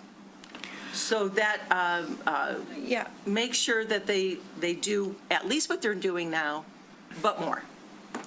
Yeah. I would like to suggest that I think that's overly restrictive because right now they might be doing watercolor painting, and in 5 years, people might not want watercolor painting, so that gives them no flexibility to add and replace courses. So I would perhaps say the same level of hours of, we're concerned about the corpus of the amount of services. We don't want them to go from 120 hours of programming a week to 30. Okay. But I don't think we should dictate that they have to keep, which is how it's written, offering exactly the programming and services that they're Or offering. even more. I don't think we need to require more. Right. Well, it says at least. At so least. It doesn't I say think more. accountability was my point. Right. Right. And that's what I'm trying to address. But if I didn't put specificities, you'd tell me I wasn't being specific. All right, next, and a yearly presentation at the time of the financial presentation as required in the interlocal of increased programming, increased services, and increased membership, and the demonstration of efforts to do so. I would remove increased, all those increased. Just, Okay. we want to know about programming, we want to know about services, we want to know about membership. Okay? And to Right? Is that? to demonstrate efforts and satisfactory results regarding fundraising, grant seeking, and efforts to increase funds. Well, what's satisfactory? That's comes back to that other question, or the same question we asked before. Yeah. What is satisfactory? Maybe it's just a report on, but we have no power to impose anything, right? Unless we, No power to impose what? well, we say satisfactory results. What if somebody says, well, that's not satisfactory? First of all, we haven't defined what satisfactory is. And second of all, there's no teeth here. There's not, well, that's not satisfactory. Okay, well, too bad. That's why we're here, Commissioner Ballard. I can make up stuff all day long, all night long, but if you don't sign off on it, it's useless. So that's why we're here. So when you were talking about carrots and sticks, what would the commission want to see at this yearly financial presentation to show that Next is doing what they need to do to remain financially solvent? So what does that look like? Does that look like they're increasing membership? Is that enough? Does that look like they've tried to write for 5 grants? They maybe didn't get it, but they're trying. So that's where the commission needs to say what's going to show you that they are doing what they need to do to remain financially solvent so that the risk is not entirely on the city of partnering with a bad tenant. P is greater than L. Real simple. He is Well, great. that's part, That they already provide. And But it's a if P is financial greater than report, L, P and L. then and you a are cat solvent. and yes, they are, that's required in the interlocal already. we haven't seen And it. they will provide it. We've had that discussion and they have provided it since we had that discussion with them. So I guess I would say, let's look at the example of the community house for lessons and possible ways to address this. And I will say no more. Okay.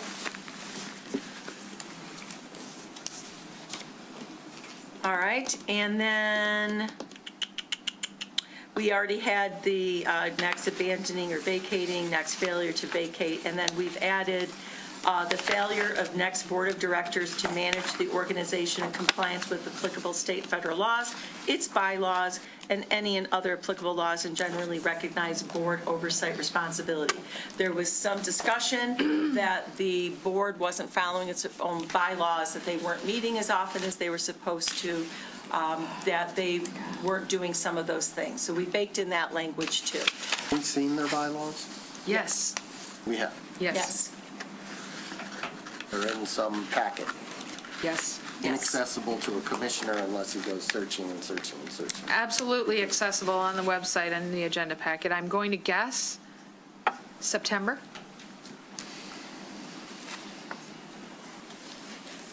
the search function is not as good as it used to be. Just so that you know, Just saying. it's got really, really. And it used to be they may pretty be good, but available now on it Next sucks. website, I don't know. I think we all have a duty to review those bylaws. Okay, And you did. Or at Yeah, I least don't we think we were did. provided I them don't to think you. we did. but, I mean, F I is think we not, got them. I don't think we went through them as a meeting, but I think we had them. yes. I got a mean, vague recollection of F this. is not unreasonable. That is often required of any philanthropic grantee, in addition to, maintaining their 501c3 But in let's good make it standing. real simple. If Ms. Braun could just provide them to us again before the next meeting, they can be put in the next meeting's package, then we know that we've had them, we can review them, we don't have to go through them. I have them digitally. I'll put them in the packet. Thank you. Perfect, All right. thank you. Okay, so moving on to G, originally it said that the extra person there to watch the building when Next and YMCA aren't running it. We had originally employed by the city and fully or partially funded by the city. I've stricken that and said that they should be employed. The city should not have been crossed out. No, it Employed should by not. the city, but Yes. fully or partially funded by Next and/or the YMCA. And that we still haven't determined. So I heard earlier that you would like us to go to Next and ask Next if they would be willing to pay for that person that the city employs. That is one idea that was floated in lieu of maintenance responsibility. Okay, we'll do that. How much money are we talking? It's one FTE, basically, isn't Employment it? of a person who sits at a desk? $100,000 a year? No, Or less. less. It may be more than one person. Need to work it out. But when we talk about, when we agreed at the last meeting that we would like to see them contribute something, I thought maybe at this meeting, we'd come up with some idea of what we thought that contribution ought to be. And A that- number, a round number, even a range. Now, we're just saying, Has that discussion occurred, or is it occurring? It's occurring, yes, until we finalize the building and the program and where it's going to go and have all of that. At least what we're thinking at this time is one full-time employee who would be less than $100,000, probably including all benefits. But I'm saying, is there a discussion of, has there been any thought about what next would contribute? We have talked about them contributing in multiple different ways. It hasn't been finalized. Okay, so discussion is underway. If you want to let that slide, but you I- just begged the question. I think that will come to us after they work out the FF&E and the furniture and all those things. Okay.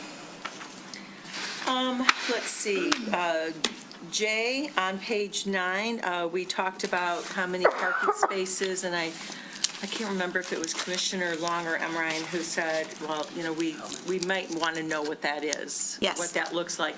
I think it was Commissioner Schaefer wanted to know. I don't remember. You know what? I know I'm going to be right when I say it was one of you commissioners. So how, One of you commissioners. Wanted to make sure it wasn't like 40 or 30 or 20. So the manager directed staff to do that math, and it was 4 plus 1 van accessible. So if we double it, it would be 10, including 2 van accessibles, spaces, handicap spaces.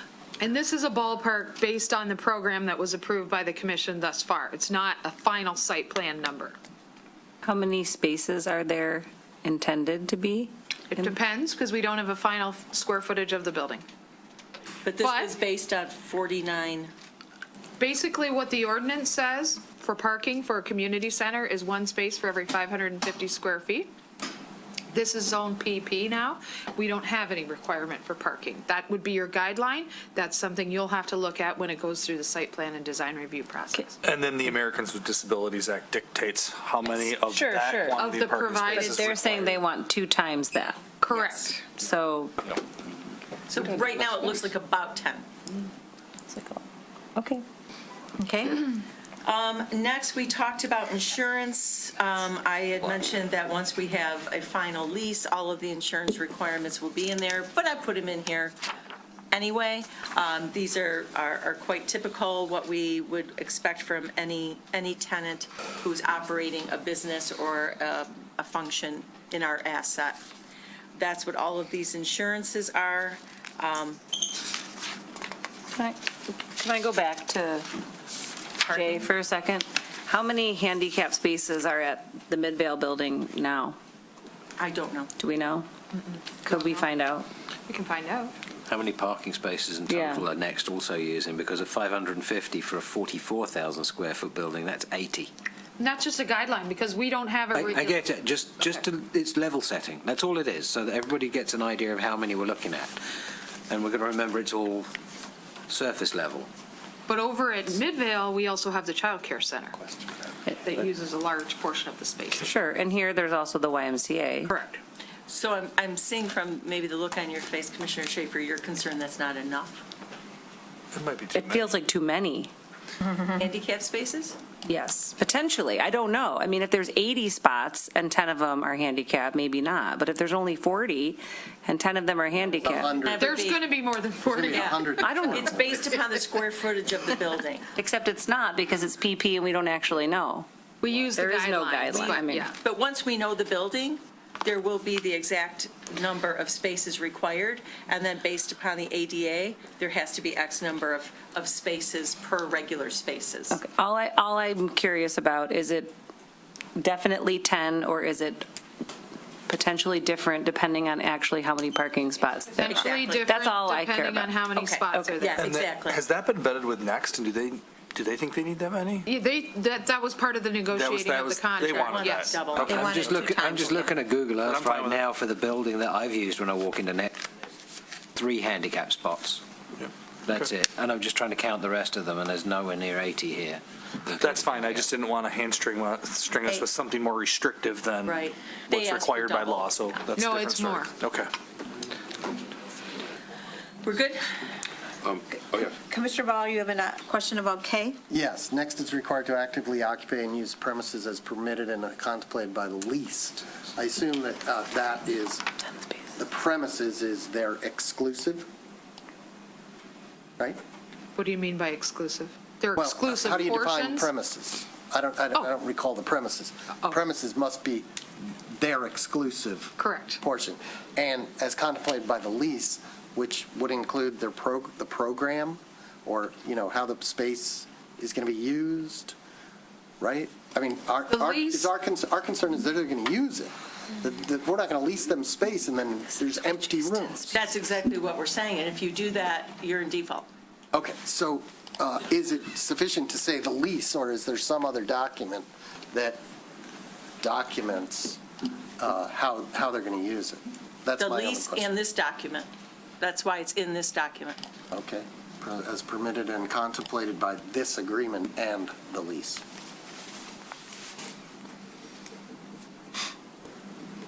Okay. Then I think the next thing that we could talk about is on page 11 under Oh, P. wait, hold on a sec. You want to go through the insurances? I just want, for MB only, I'm sorry, just 1 second, please. general liability, Okay? I would do 2 million unless defense costs don't erode indemnity on the policy. Under B, you said, right? Just under B. Yeah, I think I had 2 mil, and I think their attorney told me that they can't do up to 2 mil, but I will check that out. Well, they can do defense costs don't erode indemnity and have the Okay. mill. Because if they go in a lawsuit that lasts for 2 years, they're going to spend part of that $1 million in defense costs, and they're not going to have I'll anything scope that left. out. Okay. Yeah, because, most of our general contracts, we do 2 mil under all the other things that you do, They- not tenant lease. They But should yeah, I'll probably check be that more out. comfortable doing 2 mil, because the difference between $1 million and $2 million is not huge. For sure. And then on page 11P, Commissioner Long, you did not like arbitration. You felt that it was more expensive, so we struck that out. Everyone's good on that? And then on P, this had to do with, miscellaneous. So we did say that the lease will include an exhibit defining the parties' responsibilities for furnishings, furniture, and equipment in the building. And I think the manager has already said that we're in the middle of discussing that as to what Next is bringing, what they're providing, and we will bring that back to you when we have it. All right, so that concludes direction for the next agreement.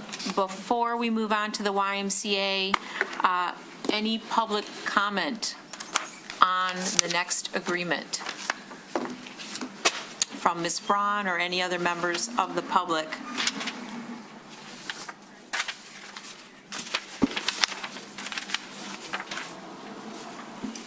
Hello, Rosie Cool, 662 Purdy. I am reading a statement on behalf of the community house. Unfortunately, a member had to leave due to the length of the meeting.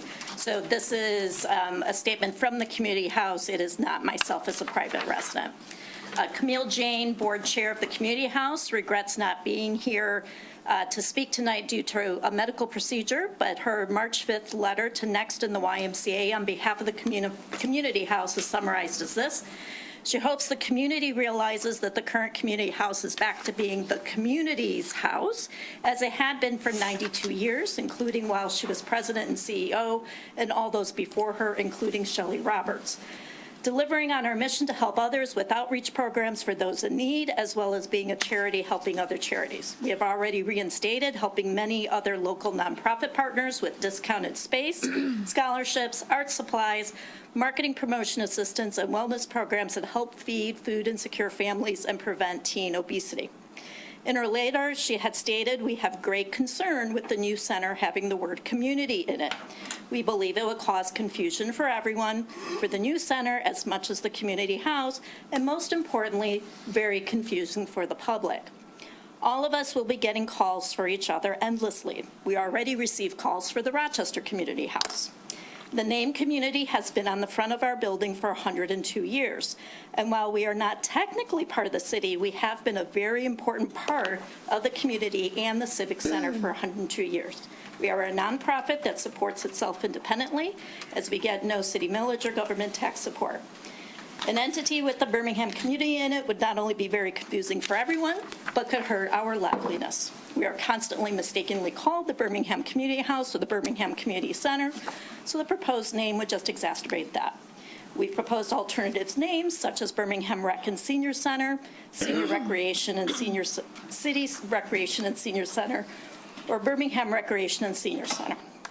If an alternative name that is good for everyone is chosen, we very much would like to help the proposed entity by offering the following: a 700 square foot meeting room space that we can offer 2 days a week on a continued weekly basis at 90% discount just for Next and the Y. Our beautiful ballroom for up to 6 times a year, also at a deeply discounted price on space and food with complimentary valet. We could be an overflow annex for any of the YMCA camps so they don't have to turn people away.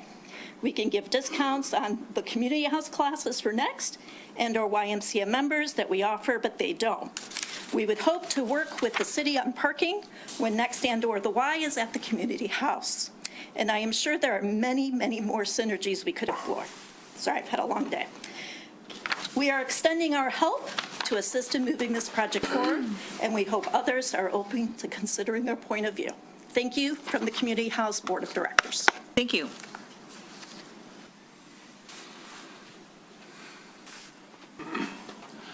My name is George Miller. I live at 266 Argyle.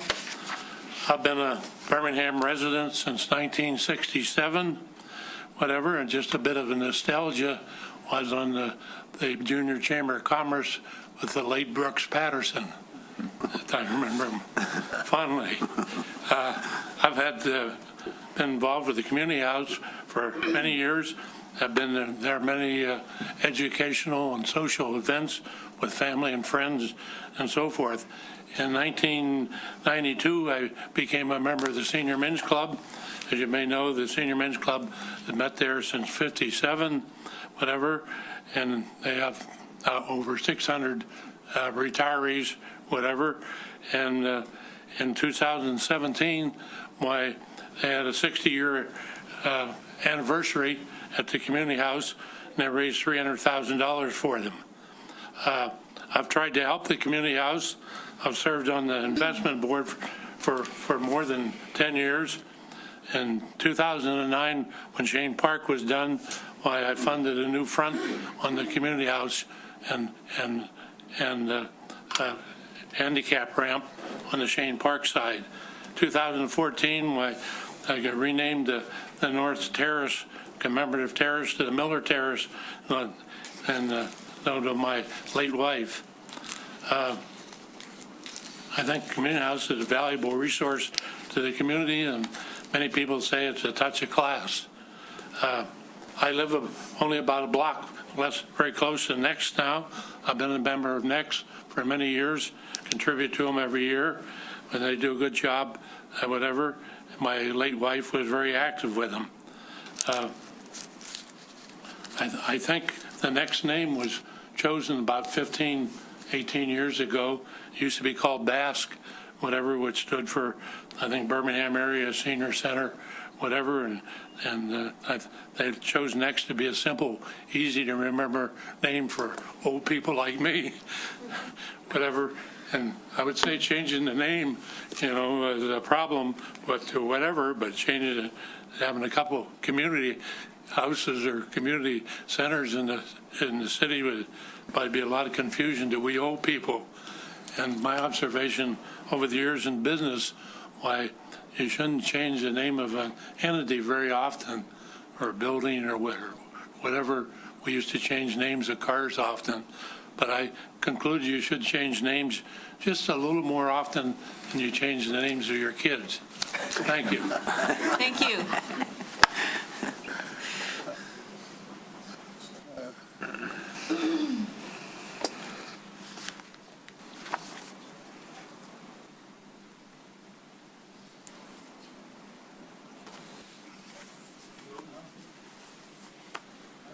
Hello, my name is Chris Braun. I'm the director of Next, resident of Birmingham, and I want to thank you all for your very lengthy and thorough discussion this evening. We received the updated copy of the lease on Thursday, and we have not had a chance to go through it yet. So our board will be going through it, as I'm sure thoroughly as you were, and we will come together with the city and see what we can do to make it amendable for everybody. So I don't really have a lot to say tonight, except for we look forward to going through it as a board, and... It's not the lease, though, it's the agreement. I know, I keep saying that, don't Yeah. I? I'm sorry. The agreement to proceed the lease. And it has obviously been modified this evening, so. Right. So we almost want to wait for the next modification, almost. But at any rate, thank you for your time and your very thorough review of it. Thank you. Okay, perfect. All right, so let's move into the YMCA agreement. Go hands online. Oh, excuse me? Yes, we do. My apologies. Ms. Barrett. Hello? Hello? I'm wondering, within the timeline, the revised timeline for 400 East Lincoln, at what point is the city going to truly validate the programming hours and needs for space utilization for Next? Secondly, are there any plans to look at more of a global community feasibility study for maximum usage of available space for either the Next or the Y? It seems like this is all like moving forward, and I look back at all the requests that the city commission has made, and very few things are really addressed or answered. So I'm hoping that I feel confident in what the YMCA produced because they hired an outside consultant. I do not necessarily with Next, and because the community taxpayers are going to pay for this, I think we deserve that. Thank you. Thank you. Okay, let's see, so a lot of the changes are similar, so the parts that we've already talked about, I'm going to skip over because it's the same thing. On page 2, 1A, we struck the word gatekeeper. The commission did not care for that phrase for that person that is to be hired. Or the YMCA, when they're controlling the buildings, we changed it to the YMCA will be controlling access to the building at the reception area instead of the word gatekeeper. And then as far as to community use, at the beginning, we had settled on a specific number of blocks. We're not there yet now with the programming, space programming. So instead, I've stricken all of the exact hours and left it open so that we'll be able to fill that in once the space plan is completed, and it will be an exhibit for this agreement with YMCA. Question A, please. How can the YMCA control access to the building if there's the request for separate entrances for Next and the YMCA, because Next is asked to have an atrium area, so there may be a door, but then it was going to be left or right was one of the concepts that was discussed. How do they police that from over here? It doesn't jive. Physics doesn't work. At the next meeting on March 24th, you'll see an update as to how far along Newman Smith has got with some test fits. So you will start to see something. When it says a separate entrance, that doesn't mean that one entrance is here and one entrance is 1,000 feet away over here or 500 feet away. No, I'm talking about we had one door, but then you literally walk in one door, but then you turn left to this desk or right to that desk. There's a policing distance here that doesn't work. Well, we believe that it can work. And I think Newman Smith believes that it can work based on their experience with other buildings, and they will have something for you to see at the next meeting. Okay, as long as the YMCA have bought into it, okay, fine. So let's see. Madam Mayor? Commissioner Host? Before we leave this, B, You have down in the second to the last line, shared space necessary for YMCA use. And listening to Mr. Underwood at the last meeting, he's down to 4,500 square feet, and the minimum that he requires for community programming is 5,000. So I wonder if we can put something like that into necessary. City Manager Ecker? The Y is not down to 4,500 square feet. The pool itself is 53. No, I said community programming. I meant the programs, 4,500 square feet. I didn't mean the pool or the. So this paragraph is only to deal with community use of the gym and the pool, and not space planning. Correct, so that basically we schedule the times when they don't have lessons and so on, and that's part of the space planning that we'll bring as Exhibit B at a later date. And the objection at the previous meeting was that to say that there's a 2-hour block on a weekday once a week is not enough. And that was the point for the commission, that you wanted more community time. And so we have it baked in to fill it in once we know. Yeah. And we've seen from the hypothetical schedule that there is plenty of time open that we can schedule additional blocks. Okay. Changes in C and D have already been discussed when we discuss next. Same thing applies. In 2A, same thing applies. We have already discussed the change to 2C regarding the facility fees. So we will work on that as directed. All right. In next. The timeline, I think we received commentary that there should be some onus perhaps on some timelines for YMCA. So we will take a look at that and see how some timelines should be built in for YMCA. I can keep moving on. I have a question. Higher up, I'm looking for it, I'm sorry. Under next use, D, Yes. 1D. This agreement says that, which may include a separate and exclusive entrance and/or lobby. The next agreement says will include, so there's some conflict there. Okay. Okay. Thank you. Which is it? I prefer I don't know, may. but I'll go back and figure it out when I rewatch the meeting. And I haven't been talking for an hour and a half, so I'm kind of tired. So I'll go back and make sure that they're consistent. I think we should actually maybe have a little look at what we were just told we're going to see, and it Right. will probably be a may before you actually make that a permanent addition. Okay, but I'll definitely make them consistent. Thank you. Let's see. Page 5, let's see. I don't know why that's crossed out. I don't either. They're just the same. I don't know. But we talked about that it went out to RFP, and on the next page, the changes to B was to be consistent with what's already happened. F, you see there's a change regarding how many handicap spaces, and we've had that discussion, that that's not absolute, but it gives us an idea of what we're looking at.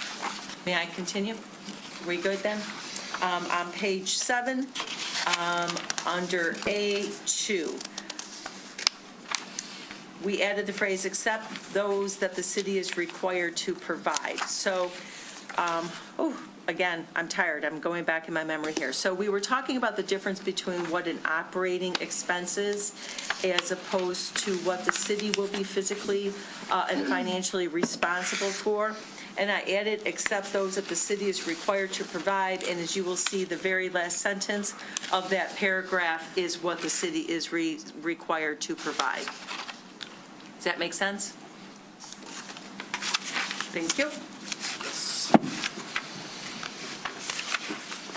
On the second part of 2, we talked quite a bit, and I believe it was Commissioner Long who said, we need to make sure that there's more control for the city, so we added the part to say that the reserve fund shall be a joint account with two signatories necessary for any monies to be spent or withdrawn. One, a city representative such as mayor or city manager, and two, one representative from the Y. So that safeguards that we have access to that money, and they can't take that money out without us, which was a really good addition. I'm good to go on? Okay, so in 3, we were talking about staffing and how that's going to look. So we enumerated that with more definitions, that the parties are still in discussion over staffing for the building during normal day-to-day operations where Next and/or YMCA have staff at the building, and when Next and YMCA are closed.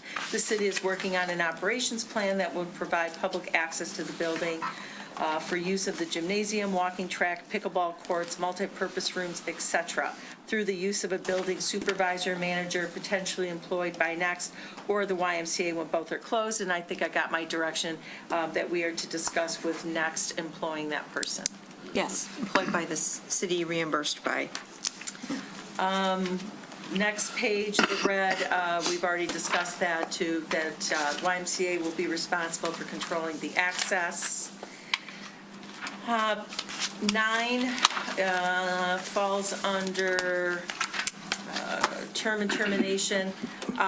We added, in the event the city terminates this agreement due to a failure to perform by the YMCA as enumerated in section 6B3, the YMCA shall pay the city the amount of 1-year operating expense in consideration for the expenses associated with the continued building operations.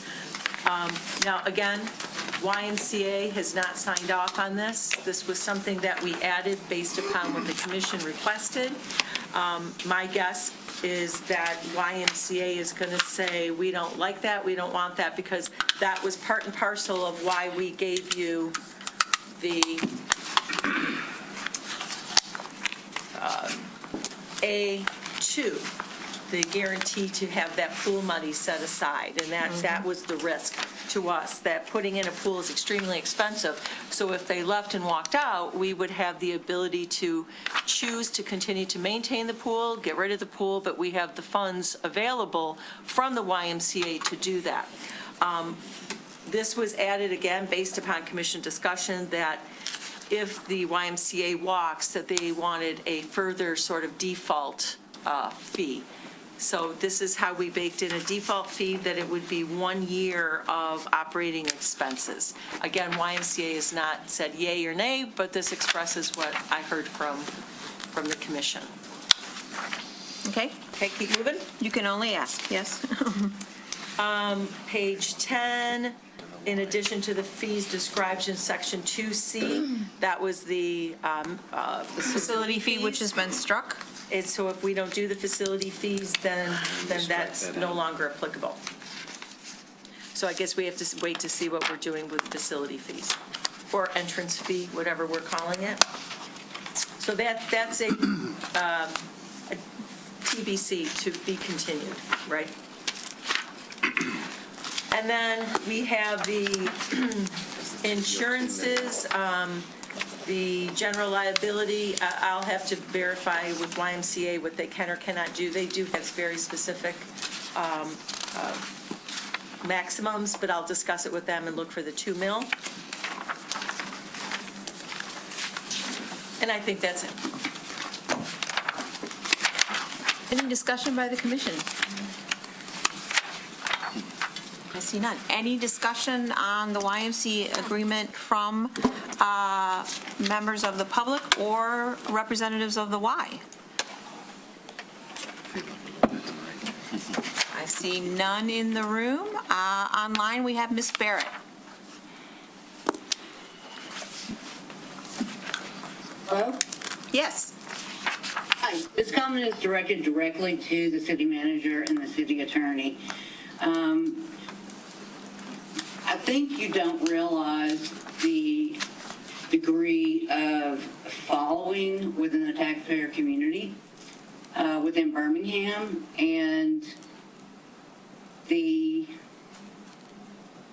everyone truly is watching. They may watch it on a rewind or whatever. So I guess to echo something that one of the commissioners said several months ago, Birmingham taxpayers are not stupid, and they are informed, and you need to realize that. Thank you. Thank you. All right, so we've concluded that item, and now the community house letter that was also included in our package has been read by Ms. Cool. So we have that, and Commissioner? Yeah, I wanted to ask you, did we go over this in the whereases? What agreement are you looking at? Next, I'm sorry, I want to go back because there was something in the next. Oh, jeez. It's on the second page here. Did we discuss this? Can I ask her to just You quickly? can. Okay. Could you go to the second page of the next agreement, the very last whereas? The second page, the last whereas, yes. Where it says, whereas the city commission deems this project, right? Yes. I don't understand the last sentence. Residents of member communities that are next members may also have access to the building. That seems vague and possibly missing. I'm sorry, the last whereas, the city commission deems this project to be a substantial public benefit to the city. The last sentence of that paragraph. Discounted memberships to the YMCA and access to available services for Birmingham seniors and residents of all ages. The next sentence is what it That says. sentence is the one. Residents of member communities that are next members may also have access to the building. The point is that we are going to allow next members to enter the building, even if they're not Birmingham residents. And then tonight, we talked about having an entrance fee potentially for people who aren't next members or Y members to enter the building, potentially if they pay a fee. Then should we strike that sentence because it's superseded by additional clarification later? I read that to mean communities that are next members. In other words, residents of Beverly Hills, because Beverly Hills is a next member. I think it means the actual member. Well, that's what I'm asking, because it's ambiguous and... Well, okay, define access, because, I mean, anyone can walk through the door and say, hi. How about just What does access mean? Does it mean, hi, I'm a next member, so I'm going to go use the walking track and you can't stop me? To me, this what does says- access mean? Yeah, but also, yeah. I agree with Commissioner Pollard. It's a little, I understand, like, is it the residents of those I communities? thought it meant if Beverly Hills is a member of Next through the interlocal agreement, that any resident of Beverly Hills can use this building. That's what I... I just need to reword it a little. So, yeah, revisit that sentence, because it either means people who are next members from other communities get treated as well as Birmingham members do, or it means that, you know, there are some next things you can do without being a member at all, right? That was the intention. So, but you have to be a member of a member community to do that. So, I mean, that sentence may not belong there, or it may need to be expanded, so. I was smiling because I remember a spirited debate with the next attorney and us regarding that sentence. Okay. So, okay. Thank you. And I'm sorry, I was looking at the YMCA, not Next. So that's why I couldn't find it. Sorry about that. So we are going to conclude unfinished business. Before we do, I just want to, I do want to bring up one more thing. We heard, Ms. Cool read us the letter from Ms. Jane. It's here in the packet. But we didn't actually have any commentary about the offer that was in there, because there is an offer. It wasn't just a statement. There are offers in here.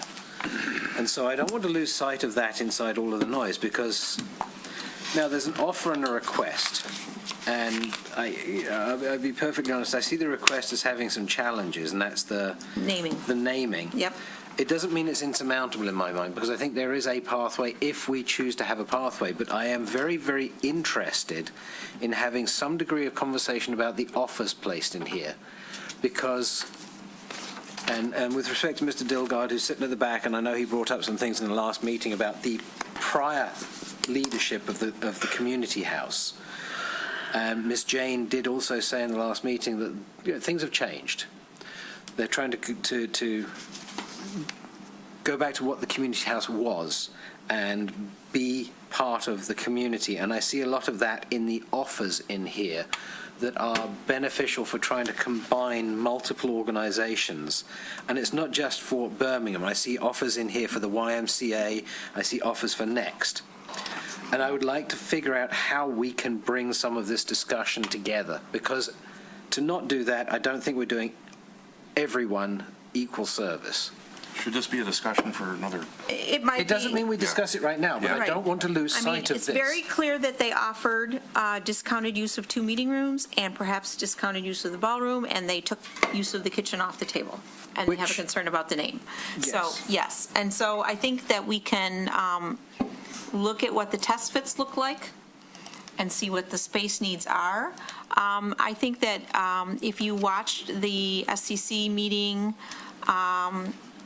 last Wednesday, Chairman Scher also discussed this to a degree and made, I think, a very eloquent statement to remind everybody that the purpose of Next is community and to bring people together in a home or a location for, interactions and activities, not necessarily parting people out to different locales for different things. That might make sense for some activities, like large speakers that might need to be in the ballroom. But I think it's a philosophical point of view about whether we're trying to create a community center or about whether we're trying to efficiently part out services. I mean, I can buy all of my groceries at Kroger and do it in one-stop shopping and be friendly with the clerk and the manager and feel good about going there. Or I can say produce is cheaper at Aldi and meat is cheaper at Meijer's, and that's my overriding philosophy. And I think this is, to some degree, a philosophical question. Is it worthy of further discussion? Probably, but we can bring that up. Well, we also had that conversation about Next headquarters. Does that imply distributed services? And there are services that Next provide that are distributed services to seniors. So I don't see it as entirely philosophical. I see practical sides to this. Like I said, I just don't want to lose sight of it, because when an offer's on the table for us to not review, not discuss, not enumerate pluses and minuses, we're not doing it full service. I just wanted to say that and not to have that discussion right now. Okay, noted. Thank you. All right, so having concluded unfinished business, and thank you everyone who attended, spoke, and listened, we're going to move to new business, and that is the second public hearing for the 2025 liquor license review. And so I am going to open the public hearing at 10:04 p.m. at the Birmingham City Commission office in Birmingham City Hall. And Ms. Bingham, is there a staff presentation? After further review with the department heads on the violations that we've seen over the past 5 years and the severity, the city staff is still recommending the approval of their liquor licenses, but is leaving it up to the commission to decide if there's going to be any further action on either of these establishments in regards to maybe the future of their slum. All right, so for 220 Merrill Street, is anyone here representing 220 Merrill Street who would like to address the fire violation and overcrowding that was reported? Sure. Good evening, Zaid Ali on behalf of 220 Merrill. Appreciate everyone's time today. We had an overcrowding incident, unfortunately, but with unfortunate situations is how you react and how you fix them. We have a very large team of 150 people that we continuously train, and sometimes things get through the crack. We don't want these types of things to get through the crack, especially safety issues. That's why I took it upon myself and met with the city manager, the chief of police, or the chief of the fire department, the under chief of the fire department, showed our dedication to the community, put certain SOPs in place, and honestly made it very clear that I have no interest in overcrowding my restaurant. We don't make any more money. We actually make less money. It can create havoc that we don't need. And at the end of the day, we're all on the same page and on the same team, and making sure that our goal is your goal. And my job is to run a viable business that benefits the community, benefits our customers, and delivers a great experience. With that said, we put certain SOPs in place to stop these things from happening. And the city manager, the fire chief, and the under chief can attest to that. They've been in several times. We've taken a proactive approach with them, and like we do with all of the issues that we happen to have. We're a very busy establishment, and that's neither an excuse or not, but we tend to find certain things that don't happen elsewhere. But our goal as owners and members of the community is to always assess them and fix them immediately, and they can attest to that. They call me, I respond immediately. We don't hesitate, and we're all on the same page as it relates to not only safety concerns, all types of concerns, so I can deliver a great experience for our guests. I'm more than happy to answer any questions. All right, so in a public hearing, this portion would be questions and comments from the public. So do any members of the public have a question? I don't have a question, I have a comment. And it ties, my name is Racklin Hoff, and I live at 211 East Merrill, and it ties in very closely with what Mr. Ely just said.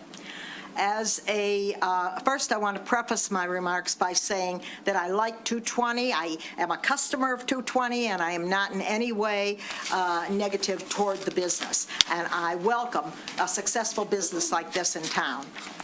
But I feel that just like a responsible business in town has responsibilities, just like you're questioning the overcrowding, and you have to abide by rules and regulations, whether they be for the Liquor Control Commission or whether they be for the fire department, the police department. And one of the rules and regulations in Birmingham is parking. And I would not have known this until I lived downtown, but I have a real problem with what goes on at 220 in relation to the residents across the street. And the reason being, when I come home, mainly on Friday and Saturday nights, and if I'm trying to get to my building, there are always cars parked in front of the building in the spots that are not illegal parking. There are yellow lines there. There are signs that say no parking. I don't know whether it's the valet that parked them there or whether the customers do.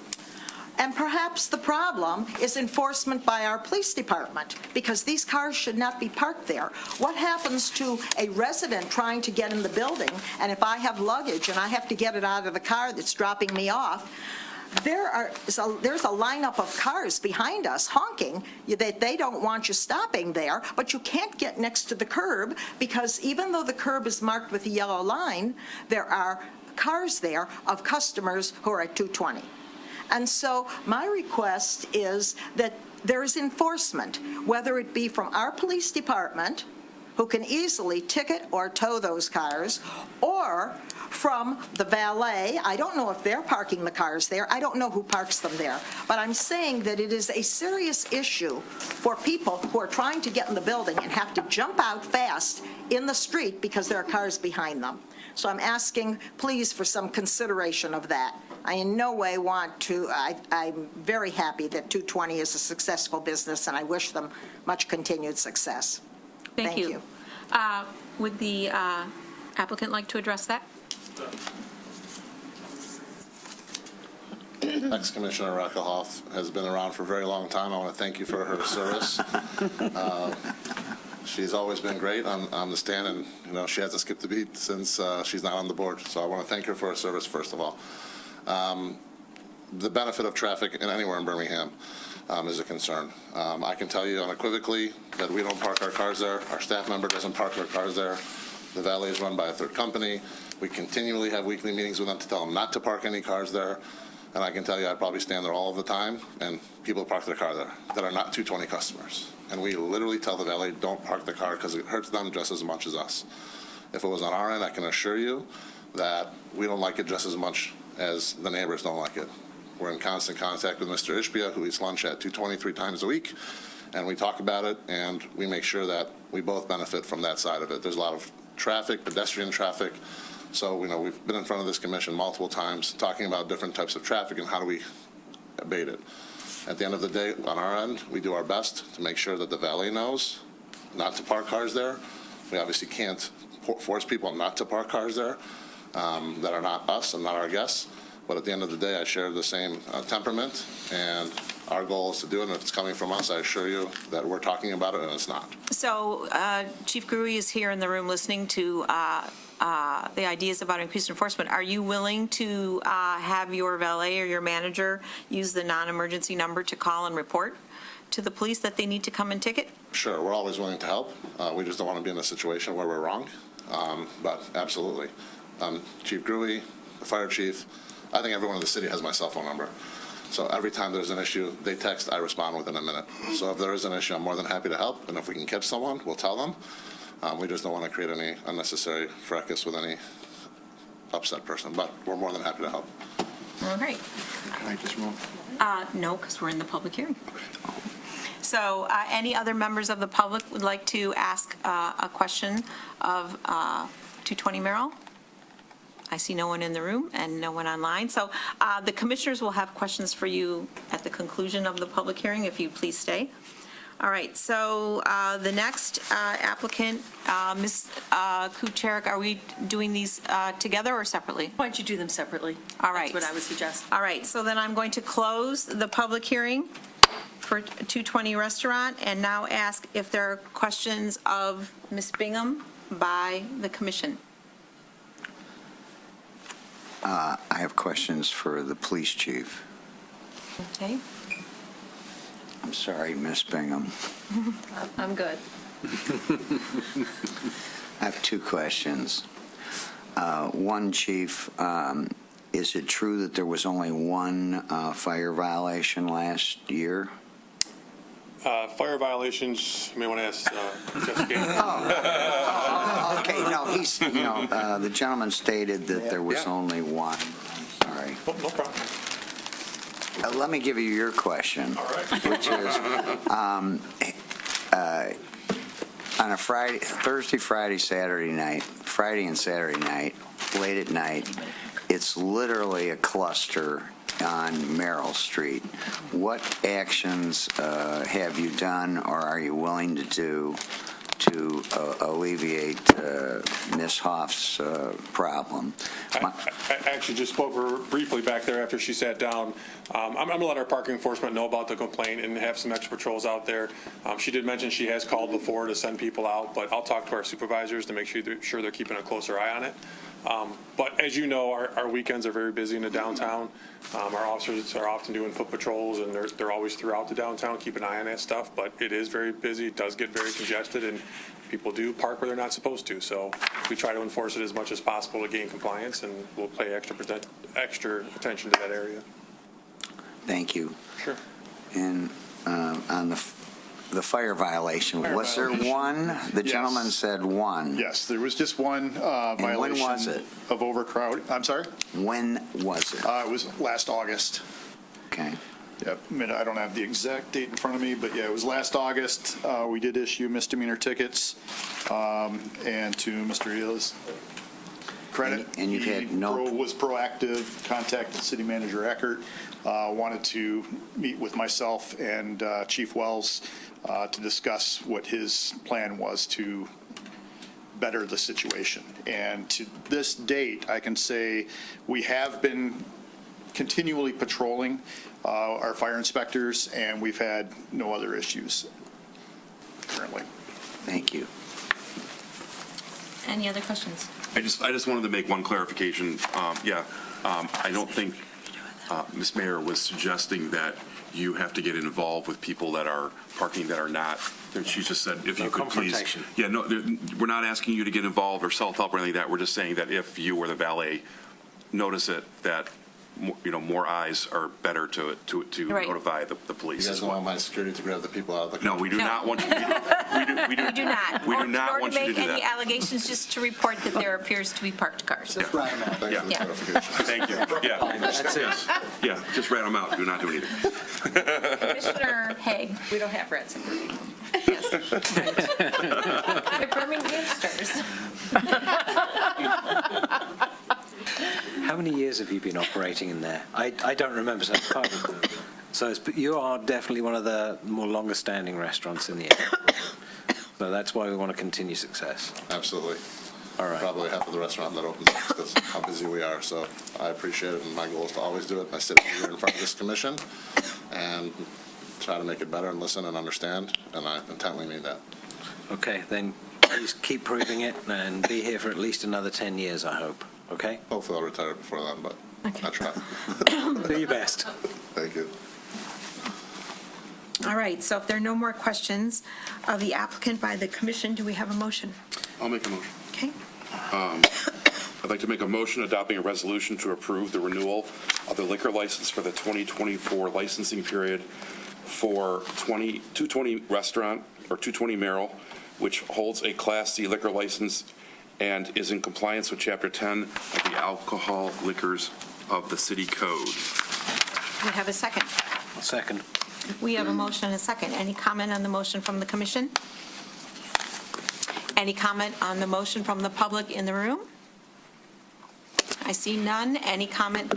I'm sorry, Ms. Allen has just said to me that somebody mentioned 2024 and its renewal of 2025 Oh, licenses. I'm sorry, that says 2020. It says 2024 in the motion. That's a packet problem. So it does. I will make a friendly amendment to change it to 2025. Thank you, Ms. Allen. Any comment on the motion, the amended motion from anyone who's participating online? Please use the raise your hand function. I see no one, so we'll bring it back to the commission for a roll call vote, please. Commissioner Schaefer? Yes. Mayor Pro Tem Ballard? Yes. Commissioner Host? Yes. Commissioner Anthony Long? Yes. Commissioner Emmerang? Yes. Commissioner Haig? Yes. Mayor Teresa Long? Yes. Thank you. Keep going. All right, now I'd like to open the public hearing at 10:18 PM in the City Commission Room at City Hall for the second public hearing for the 2025 liquor license review of Zena at 210 South Old Woodward. Staff presentation? Same comments as before. For the review by other department heads, we're recommending renewal for the 24 review period for the 25 license period, but leaving it up to the commission if they want to give city staff any future direction considering their slow. Thank you. Applicant, you are welcome. Good evening. James Asaki on behalf of Zana and my partners, John, the manager, and I'm sorry, go ahead. And my name is Robert LeDrouet. Thank you. One of the partners. I'm not a great speaker, so I'll do my best. I personally have been in Birmingham since the year 2000. I'm the owner of 3 major buildings here, the Plaza Birmingham, the Park Plaza, and the Wabi Building on Maple. Again, I've been here since the year 2000, and my office has been here since the year 2000. We run a family business of real estate, and we've been headquartered here for 25 years or so. Other than the unfortunate violations of the overcrowding at Zana, I have had a great relationship with the building department, the police department, and the fire department. And for the 24 years or 25 years that I've been here, I've never had a violation until this unfortunate incident of overcrowding. And we try our best to keep up our buildings and make sure that we are model landlords. As far as the city is concerned, we have no issues. And again, no violations up till that time. Unfortunately, things happened on more than one occasion where we had overcrowding, and I know this is not an excuse, but the reason it happened, we have a head of security, or 2 of them, that stand at the door and do actual counts And it so happened 2 of them were called on a funeral that period of time, and it was sort of a mess. And I was out of town. Normally, I would take over the door and I would watch it myself. But I was in Florida at that time this happened. And since then, we've taken great steps for precautions, not for this to happen again. Literally, we've added the security. We do much more accurate counting as to the people that come in the door. And I think the police department, Lieutenant Linke, is always in contact with us. He's usually parked. He's the police officer that runs the night show, the night crew, and he's usually parked right in front of our restaurant, and we have great communications with him. Unfortunately, he wasn't here today. As far as the fire department is concerned, we met with them after the violations, and we've been very strict about the number of people. As a matter of fact, our attendance, and the only issue is on a Saturday night, our attendance has really dropped between 30 to 40% on that Saturday night. So since then, I apologize for the incident happening. We're very careful that it won't happen again, and we're very proud of our restaurant. We built this with the highest quality and with a lot of expense. And we did receive the award of the year for the architecture award of the year for the year we opened from a major. And we did have a lot of write-ups in local magazines, including our magazine. We try to run a good show, and we will continue to do so. Thank you. All right. Any questions from the public? Would you let? Oh, certainly, if you have a statement. I would like to say, again, my name is Robert Ludger. I am one of the partners. Apologizing for the incident that happened these few times. We own a lot of other businesses, few in this town. We own the Tallulah, and we own another. I just opened a jewelry store on Maple Road. And the last thing we want to do is violate any of those codes because it's the safety of our customers. And that's the last thing we want to do because we want to be in business for a long time. We own other restaurants, other cities, and they're always successful. And so far, be it West Bloomfield, Brighton, Livonia, Fenton, and really, this is the only place that we really did any kind of violation. So I want to apologize for that, and I want to apologize we're all here so late, too. I mean... Yeah. Well, we apologize for that. All right. So... Good evening. My name is Giancarlo Prenti. I'm one of the partners and managers of the Zana Hospitality. Just wanted to take the opportunity and apologize for the incident of the overcrowding at our establishment. The background about me, I've been a member working in the city of Birmingham for all my career. Been working at another sister establishment to Tallulah for the past 13 years, kind of took over the roles, and when the opportunity presented to run Zana, was excited and kind of stepped up to that position. Definitely believe being a great member of this beautiful Birmingham community, want to take care of the people, and we truly apologize for these instances that happen in our establishment, and we truly want to put our best foot forward to make sure that none of these incidents happen in the future. Definitely have taken the necessary measures to make sure that we have clickers and make sure it's reservation only when there is a large flux of people. And then there is also the police can communicate themselves. We're kind of like an open book and work with them hand by hand. And if we have any issues, we truly try to cooperate and just do the right thing for the community, for the business, and truly want to be here as long as possible and take care of the people of this great community. Cool. Thank you. Thank you. So do any members of the public have any questions or comments for 220 Zana? Excuse me, for Zana at 210 South Oval Road? Good evening. Derek Dickow, live across the street, 211 East Merrill. Great to see you all. I don't attend a lot of these meetings because you guys are doing a fantastic job, so thank you very much. On behalf of Zana Restaurant, I am a customer, proud customer. I've been at this restaurant since it's opened, and it's a wonderful investment in our community. I use this space frequently to book events, charitable events. Love the room in the back to do so. It's a community gathering space, and I think it's a tremendous value add to what we have here in our beautiful community. I'm happy to speak on their behalf because I know how hard they work, and it's every time I come to the restaurant and I see this man who is working really hard, owns the property, and he's a proud proprietor. So happy to say a couple words on their behalf, just that I support them.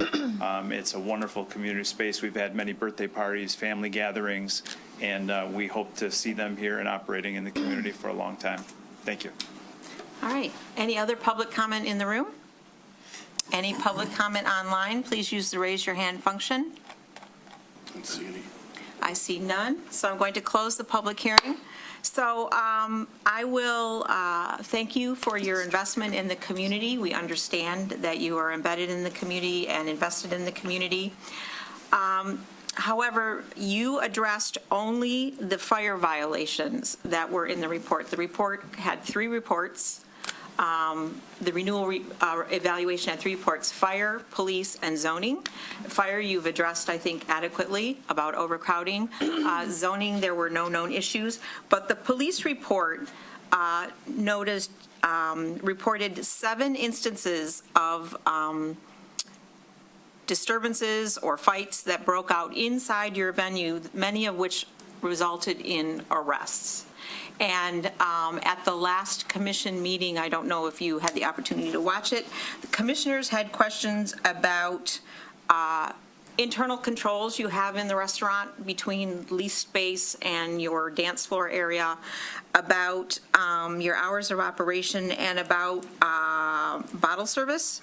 And so I think on behalf of the commission, we had questions about whether you've considered how to adapt or modify your internal operations to reduce these kinds of issues, not just the number of people that are in your facility, but the activities that go on. Do you have any suggestions or things you could tell us about how you're going to work to prevent the types of fights and disturbances that we have 7 reports on in 2024? May I? Certainly.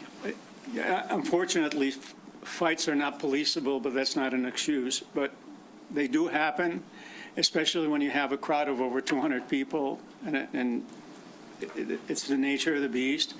We have increased our security from 6 people to 12, and at times when we're crowded, when we have a banquet, we go to 14 people.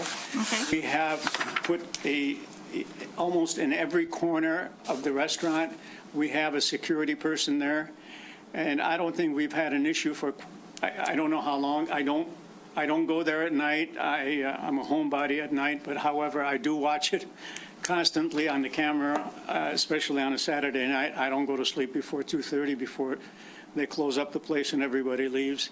So we're hoping that to control that a lot more than we have. And we do cooperate with the police department. As I said, Lieutenant Linke is always outside whenever we need it. We don't even call, we go right directly to him, and he's been wonderful supporter of our restaurant. Okay, other commissioner comments? Commissioner Host. At our last meeting, Commissioner Beller brought up you have dancing. You keep referring to your place as a restaurant, but how much is it dancing and dance hall? We don't have a dance hall, sir. Okay, namely your community room, you don't? No, sir. If a couple people get up and dance, it's not a designated area for dancing, and we don't have such. So in a sense, you maintain that you're a restaurant, you're not a dance hall? No, sir. Okay. Absolutely not. I mean, if the music plays loud and a couple people want to dance, we have no such thing as a designated dancing area at all. Commissioner Baller. I have a question for Chief Gurley.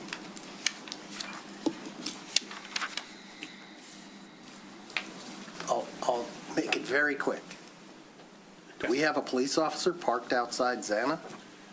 So it's not uncommon that on a busy night, some of our midnight officers will patrol those areas that are busier. We've done it for years. I did it back when I was on midnights. We would hang out in front of those areas because you knew there was large crowds, and especially when they're leaving, just to keep the peace and keep people moving on. There's nobody that's assigned there. That's not their necessary patrol area. If something's going on in the city, they have calls for service, they'll be busy doing that. But if they're free and on just regular patrol, they will stop by. Thanks. To Commissioner Host, I don't recall saying anything about dancing. It's clearly a nightclub. And I think one thing that surprised me about it was not solely a nightclub. Well, I think it's clearly a restaurant with a Well, it's also clearly a one night nightclub. of Okay? you can It's describe it. clearly a nightclub, and it clearly needs to be policed. And I reject your assertion that fights are a natural part of things, that you have to accept that. I don't think they accepted it at 220, and you shouldn't accept it as a fact of life. And that's one of the problems, okay? We shouldn't have to have a cop outside your establishment. And 11,000, am I correct, it's an 11,000 square foot facility? That's what we were told. That's correct. It's over 10,000 square foot. We have a 10,000 square. Most of it is, Excuse me. I'm sorry, go ahead. We have a 10,000 square foot nightclub in downtown Birmingham that has bottle service and has had 7 fights just in 2024. And the proprietor thinks that's a normal part of operating. I disagree. So I don't know where we're going to go with this, but that's not acceptable to me. Commissioner Long. This is the largest restaurant, whatever you want to call it, in town. It has failed numerous times with regard to other owners. And I think these owners have made great strides in making a success of it. I think that when you have this type of facility with that number of people, I would hazard to guess that the more people you add into a facility, the more chances there are for a fight to break out. If you have 10 people, it's probably less than 200 people. I like the fact that you have added or doubled security. And I have a question for for Chief Gruey as to when we've last had an incident there. I think it was October last year, November. So I have the numbers from last year. I didn't pull anything that would have been recent for the last couple of months here. Nothing off the top of my head comes up over the last couple of months, but I can't be certain. Right, and then when did you add these additional security, if I may ask? It's been about 3-4 months now. So in the last 3 or 4 months, they doubled security and they haven't had. The last reported incident from our previous packet report on February 10th was November 22nd. Okay, so November, December, January, February, March, so 4 months. So in the 4 months that you've added, you've doubled your security. You have not had any fights. And I do not disagree with Commissioner Baller that fights are a natural part of it because we'd have fights in a lot of other places as well. But I do think that it is more challenging for a facility of your size, and I applaud you for investing in additional security to help alleviate that, and it looks like it's working, at least from this perspective. Commissioner Haig. I think you're getting the drift of where we're going with this. I'm sorry. I think you're getting the drift of where we're going with this. The fire violation is one thing, and there are ways of remediating that I believe you've taken steps towards. I think one of the biggest concerns we have is one of the main things in the city is safety. It's a safe city. And so when we start getting repeat reports of safety impinging events, and as my colleague said, there have been previous operators in that building that have had fairly egregious events. I mean, one of them damaged our city's insurance rating. It was that severe. And that's not a small thing to happen to a city from one establishment. So I applaud your effort increasing security. It looks as though you're on the right track, judging by what's been presented to us as far as lack of additional issues. But you're going to have to keep showing that, because there is a bad record with that location for whatever reason. It's almost like certain types of buildings, sometimes they're jinxed for a type of operation. I've seen it elsewhere where an operation starts, fails, starts, fails, starts, fails. They change the operation, and it's just a success. Please contribute towards the success with the changes you've made, because we don't want to have to do something. We really don't, because we want people like you, 25 years in the city. That's phenomenal. That's awesome. That's a track record to be really proud of for us to have managed to have you here in the city for 25 years. Really. I mean that sincerely. Thank you. But we don't want to have to take any consequential actions from our side. And anything that infringes upon safety as a city, it's a hot button. So please keep doing well and prove it to us, okay? I'll do my best. I do want to say one thing, though. You keep referring to the previous owners. I have nothing to do with that. I know you didn't. Everybody keeps talking about when it was south, when it was.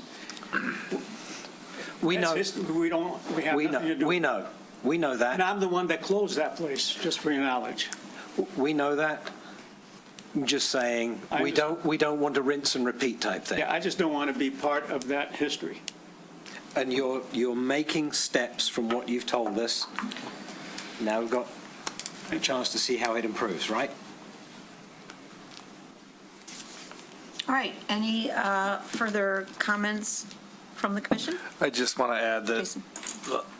everything Commissioner Long said is exactly my notes. I want to add the same exact thing, all the things he said about timing, double insecurity, and last violation. So that's exactly my train of thought.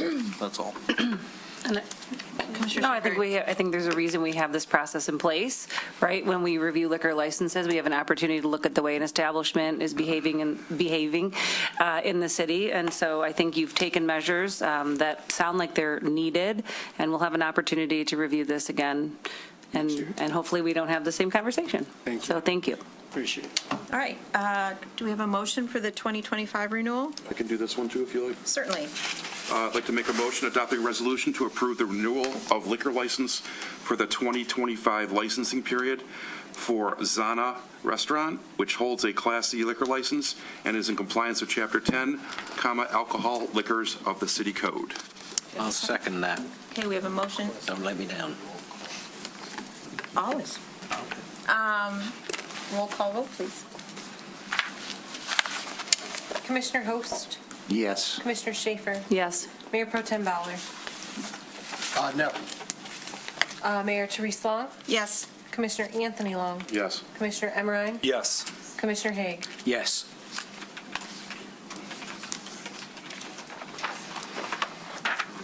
All right. Thank you very much. Thank you. We hope Appreciate your next time. year's review is much shorter. I'll be here. I hope. Thank you. Now we move to a new business B, resolution approving BCT Design Group to proceed with the schematic design phase of the interior exterior parking garage design services project. Stretch my legs. I gotta stand up.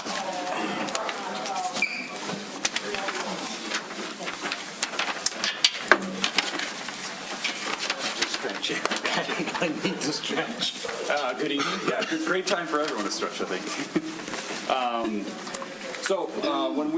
When I was here last, we were here to have BCT present to you to move to from phase 1, which is the pre-design phase, to phase 2, which is the concept design phase. Today, BCT and their team is back today to present to you, their concept designs, and to seek the commission's approval to move forward to the stage 3, which is the schematic designs phase. I did fail to present. This is a 4-stage process. I believe after the schematic design would be the pre-construction phase. Am I correct there, Brandon? Okay. But BCT has put together a good package for you with a lot of concepts to give general ideas of where they're going with the interior and exterior designs of the parking garages. And they're seeking the commission's, feedback and guidance on these. And like I said, to hopefully to proceed to the next phase. All right, thank you. Here today is Brian Hearn with BCT. Thank you, Madam Mayor and commission members. So yes, do we have the presentation? Yep. Below? Yep. I want to go through this kind of quickly. I know we've had quite quite a long evening. Could you hold on one second? Yeah. We have never talked about money. And I think that as he makes his presentation, if he keeps that in mind, and it would help the company. Right, so Commissioner Baller is expressing that we have yet to discuss money for this project and budgeting for this project. So if you could, when you go through your presentation, if you have an idea of what might be lesser or more expensive options, we would appreciate that information. Absolutely. Willing to do so. Okay. Yep.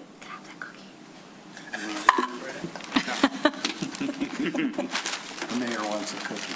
Mayor is starving, yes. All right, so I think everyone's familiar with the previous, with all the locations of the 5 parking garages that we're studying here. We have concepts kind of for all of them, but we've been able to break them down into a series of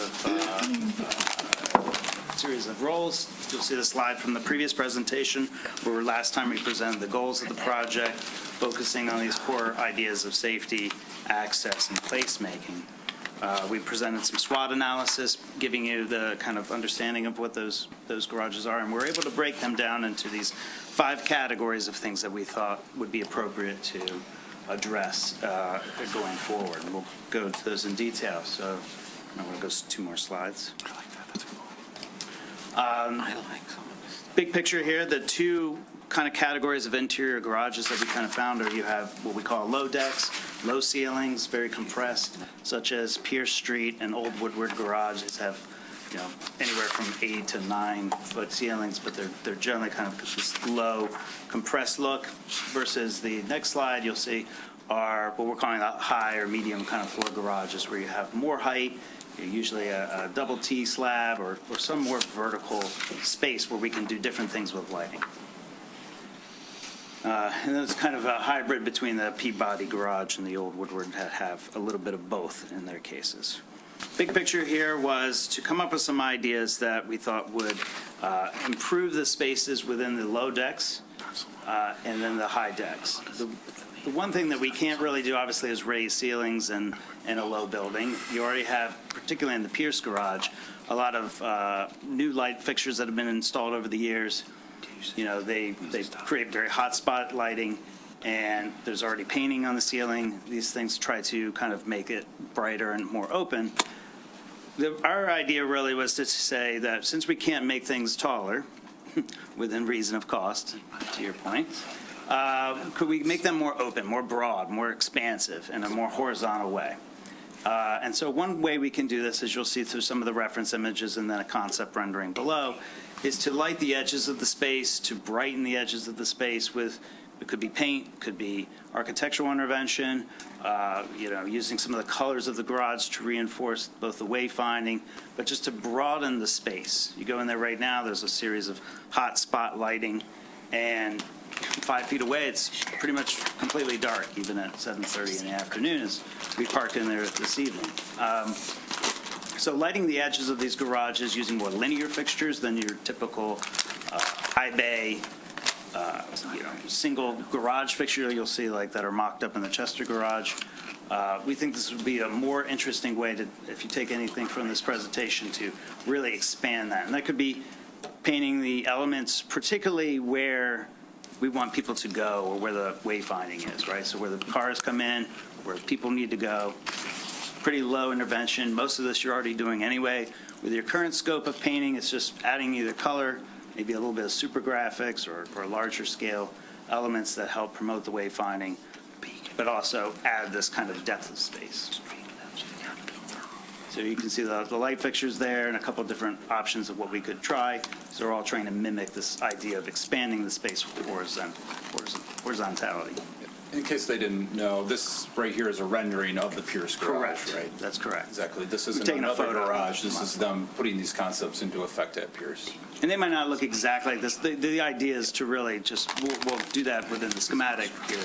The idea is like, how do we take this concept of expansion horizontal? And so we have like a darker ceiling here. Obviously we can't make it lighter. We can't really bounce light off of the ceiling when it's real low. The fixtures are already at 7.5 feet. tall, so could we use lighting at the edges to kind of really brighten the space in the court? So if you already got to create new lighting anyway, those would be things that I would say are, not necessarily additional costs, but probably already within the scope of the project. Additionally, there were some suggestions of painting the columns as wayfinding elements, like this idea, but would probably limit it to the areas that are actually wayfinding, as opposed to every single column. We can use it to break it up, as you see, kind of either an angle or just not paint every column so you see it from the exterior, but just to reinforce those ideas of where it's critical, where you have signage, and where we have wayfinding. Using lighting here could be dynamic and, low, but also can add to the space, right? Can add to the visual interest of the space by being linear, as we're showing here, even also directing cars towards an entrance or an exit. And then the high garages, I think the real big idea here is generally to use ambient lighting that's a little bit more generic, to reflect it off of the ceiling, or using indirect and direct fixtures to kind of brighten the space. You're already planning to paint it white in your original, or what's proposed in the original drawings. But then use color and focal accents at those key areas we want people to go or people interact. So the stair towers, wayfinding for both vehicles and pedestrians, those places where we want to draw interest to, and let the rest of the garage kind of just be bright and fade away. It's mostly just painted white. So again, here, it's mostly painting. It's just refining the fixtures, maybe adding a few accents where we really want those things to pop.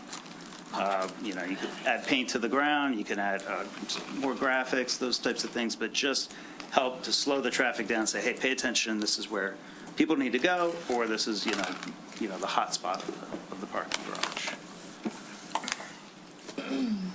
It's back here. Another option as well is to highlight some of those walls that are blank walls, like we have the security office here as an example. That could be used as placemaking. Again, this is paint. It can be in the graphics like you're seeing up top. That could be identity graphics as welcome, or graphics that give you history. This is stuff we can talk with the Arts Council about as to what these things are. They could just be texture or paint, but just something that gives you, a sense of you're not looking at a blank wall. It's just an arrival point. The next category is really vertical circulation, which is taking that idea, really emphasizing the stairs and the elevator spaces and the places that people interact with in a parking garage. So, for example, here on the right is a view of that's been photoshopped with adding some purple, just as a suggestion, but to really add punch to some of these stair towers that really don't have a lot of light in them. Some of them do, but others really don't. So some of these example images over here, or how you could paint the stair railing, which needs maintenance anyway from paint, or cleaning up the walls with more additional paint that really emphasize the space as being kind of visually interesting and not just a utilitarian space that you're interested in. But also reminding a lot of these colors we're using here are the colors that are already identified in the garage. So you kind of get this memory of, I'm in the purple garage, even if you don't remember what the name is. And we can accent that from the exterior as well, as you'll see in these options, where we can use the paint and reflect light off of it to bounce some of that light into this glass vertical element you're seeing on the right, just to re-identify, like, this is the beacon, that's the purple garage, without, going overboard and trying to be, too eccentric. And then the left image on the right is of Chester Garage. Again, they have these strong vertical accents of the places you want people to be seen from a safety aspect, but also just like a beacon of visual interest at night, but also a reminder of where you need to go to get into the parking garage. There's also an opportunity here to address some of the elevator lobbies, as we'll call them. The image on the right is a rendering of Peabody. We probably should have shown the existing image. It looks like just a sea of concrete, kind of rough space to be in. I'm not sure most people would want to use that elevator, so we could brighten it up here with paint, add some graphics, or we're showing here some rib things that could be added to the wall that could soften the space, give it a sense of entry while you're waiting for the elevator to, ascend. You could also accent the elevator. There's some options here as in vinyl graphics and again, paint, and potentially modernizing the interior elevator cab itself. Just make those pedestrian experiences more exciting, more memorable. So most of those, in terms of costs, I think are relatively straightforward and within the scope of, something you would do to add, more maintenance and more ambiance to the garage. The facade ideas could take, a very broad spectrum of both cost but also impact. Particularly, we looked at the park garage here, as you're seeing. Already need some new architectural panels, or at least some adjustment to those panel walls that are there. Some of those do have some structural issues at the moment. So there might be an opportunity to screen elements of the parking garage and use that as both a shading device. I know some of the facade here faces Park Street that actually faces residential, and it's very bright at night. This is office parking garage for the most part. We could screen and block some of that light spill that's, happening off in the evening hours, but also help identify it in its very vertical orientation that most of the garages don't have. Most of them are very horizontal. So some suggestions, those could be fins, they could be grids or mesh, they can have graphics in them, they could be identifiable both to the city or be used as a sense of placemaking or visual reinforcement of ideas in the city, like this one that has biking on it, or trees or walking promotions and things like that. We certainly can, as we get into cost, we can talk about, is there certain facades that maybe we just focus this on? It doesn't necessarily have to be every facade. As we talk here about the old Woodward garage, it predominantly has this missing face, as we talked before, that of panels that fell off. There's an opportunity here with the green landscaping belt that's in front of the building to potentially add a screen that could have vines or mesh growing up on it. Soften this kind of edge that's right up against the sidewalk. Wouldn't necessarily have to continue that around the sides. Obviously, it's mostly shaded. But, we've thrown a couple other options here is, if you didn't want vines, it could be, more of these panels or a mesh kind of system. There's already art that's on the building. It feels very, maybe perhaps slightly slapped on. Is there a way to add lighting or maybe color behind it that makes it really kind of pop and not feel like an afterthought? In terms of the Pierce garage, again, as this very long linear approach, we think about uplighting it from either the bottom or accent lighting on the edges. This image probably makes it look a little more neon than it probably is, but just something soft to kind of light the bottom sides of it. And then is there an opportunity to add these screens? These screens could also be used for branding or opportunities to promote the city or something that's happening in the city, or a place for banners to sit on top of. But like this idea of the soft lighting from below, where it helps add some light to the lower parking level as well.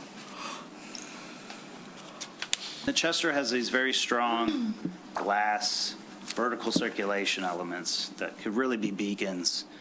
They're already green inside all the way through. They will be repainted mostly green through the current work that you already have. So again, it's just adding some light to them. There's really not much lighting in there at the moment. And, these could be real kind of memorable spots that tell you where the garage is, but, also help make it a little safer so people can vertically transverse that.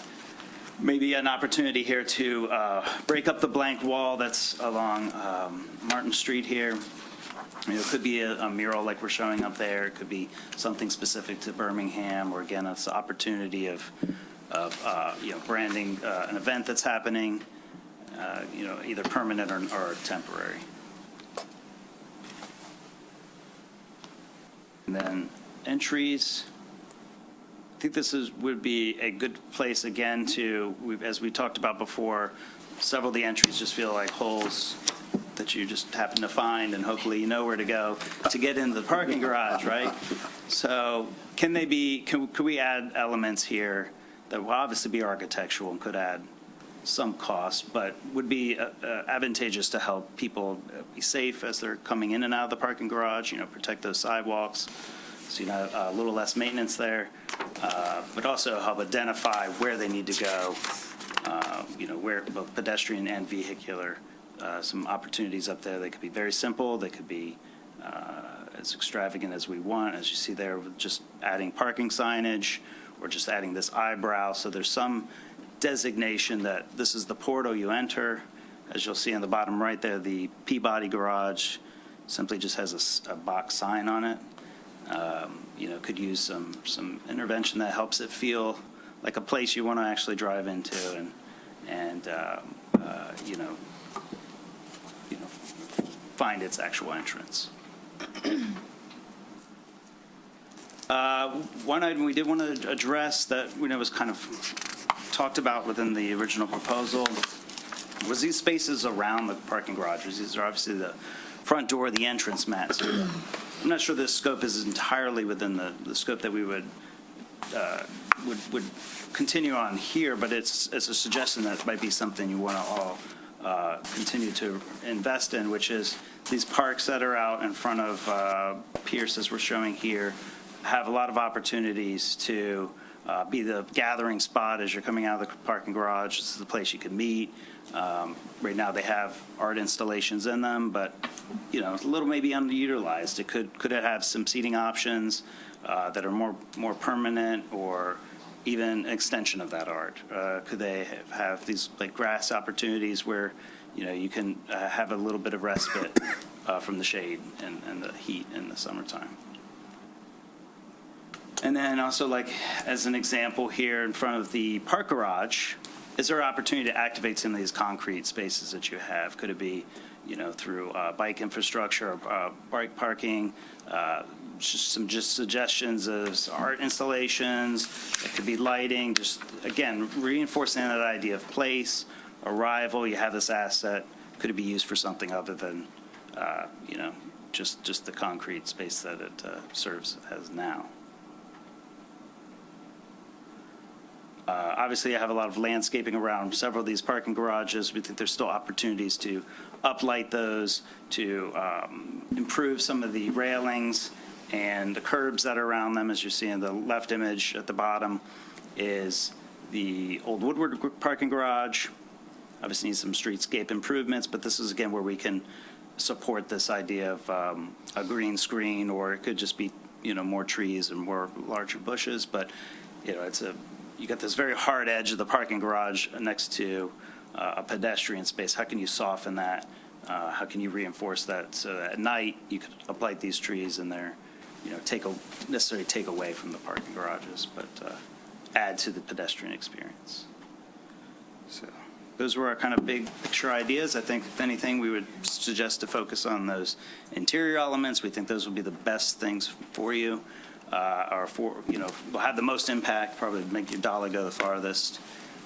We can talk about how those things incorporate, but our next steps would be to take these ideas with your comments and kind of develop them, or develop certain versions of those that you deem appropriate, and so that the eventual idea is that we could then go into some kind of pricing exercise with either your contractors that you have now, or other pre-construction contractors at that time. Okay, Commissioner feedback. Commissioner Haig. So I really liked a lot of the ideas in here. I do. Thank you. I like the bright colors.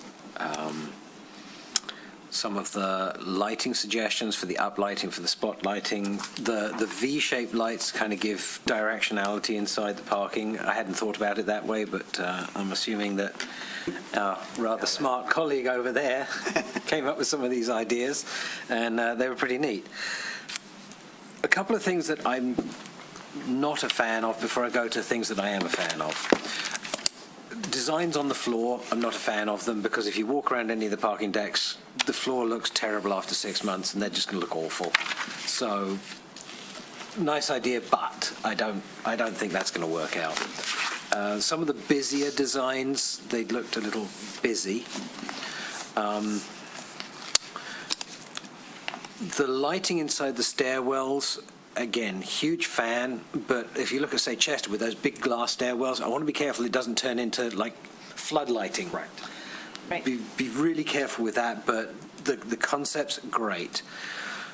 Some of the art designs, to bring brightness, to bring light, to bring character in, yes. But I think we've got to be really careful because some of those designs will date very, very quickly. And then we're going to be looking at them saying, well, that guy did it. And I don't want to be in that place. But conceptually, I like a lot of this. The landscaping ideas, I agree with you, but my only worry about them is they're in rather narrow spaces anyway, and they get minimal sunlight. So I think that's partly why the landscaping's struggling to begin with, because it's just shade. And there's not a lot to really work with there. But bringing it up to the forefront, provoking ideas, great. Thank you. Some of the create distance, like around park with the benches and what have you, my only concern there is what's the destination in that one in particular. The greenery on the facade, I'm always going to be a fan of that. I mean, I like that because something like a creeping ivy, if it's on a trellis and it's not on the actual structure itself, that's great for carbon dioxide oxygen exchange. And I mean, my colleague here was like, yeah, but there's maintenance. Yes, there is, but is it huge? So things like that, yes, and it covers things up. So I really enjoyed reading this report a lot. I thought you've brought a lot with it, and I'm looking forward to next steps with the brightness, the colors, reducing the busy, but brightness, colors, and lighting. Very encouraging. Thank you. Probably be the fastest to just go to, if you don't mind, going to page 194.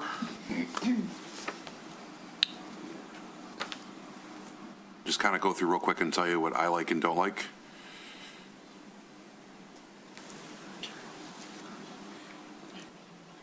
Okay, right there, yep. And you just kind of gently page down. On this page, I like the color configuration there with regard to the yellow and what have you. I like the lighting on the one below, as my colleague already said, the lighting on the next page.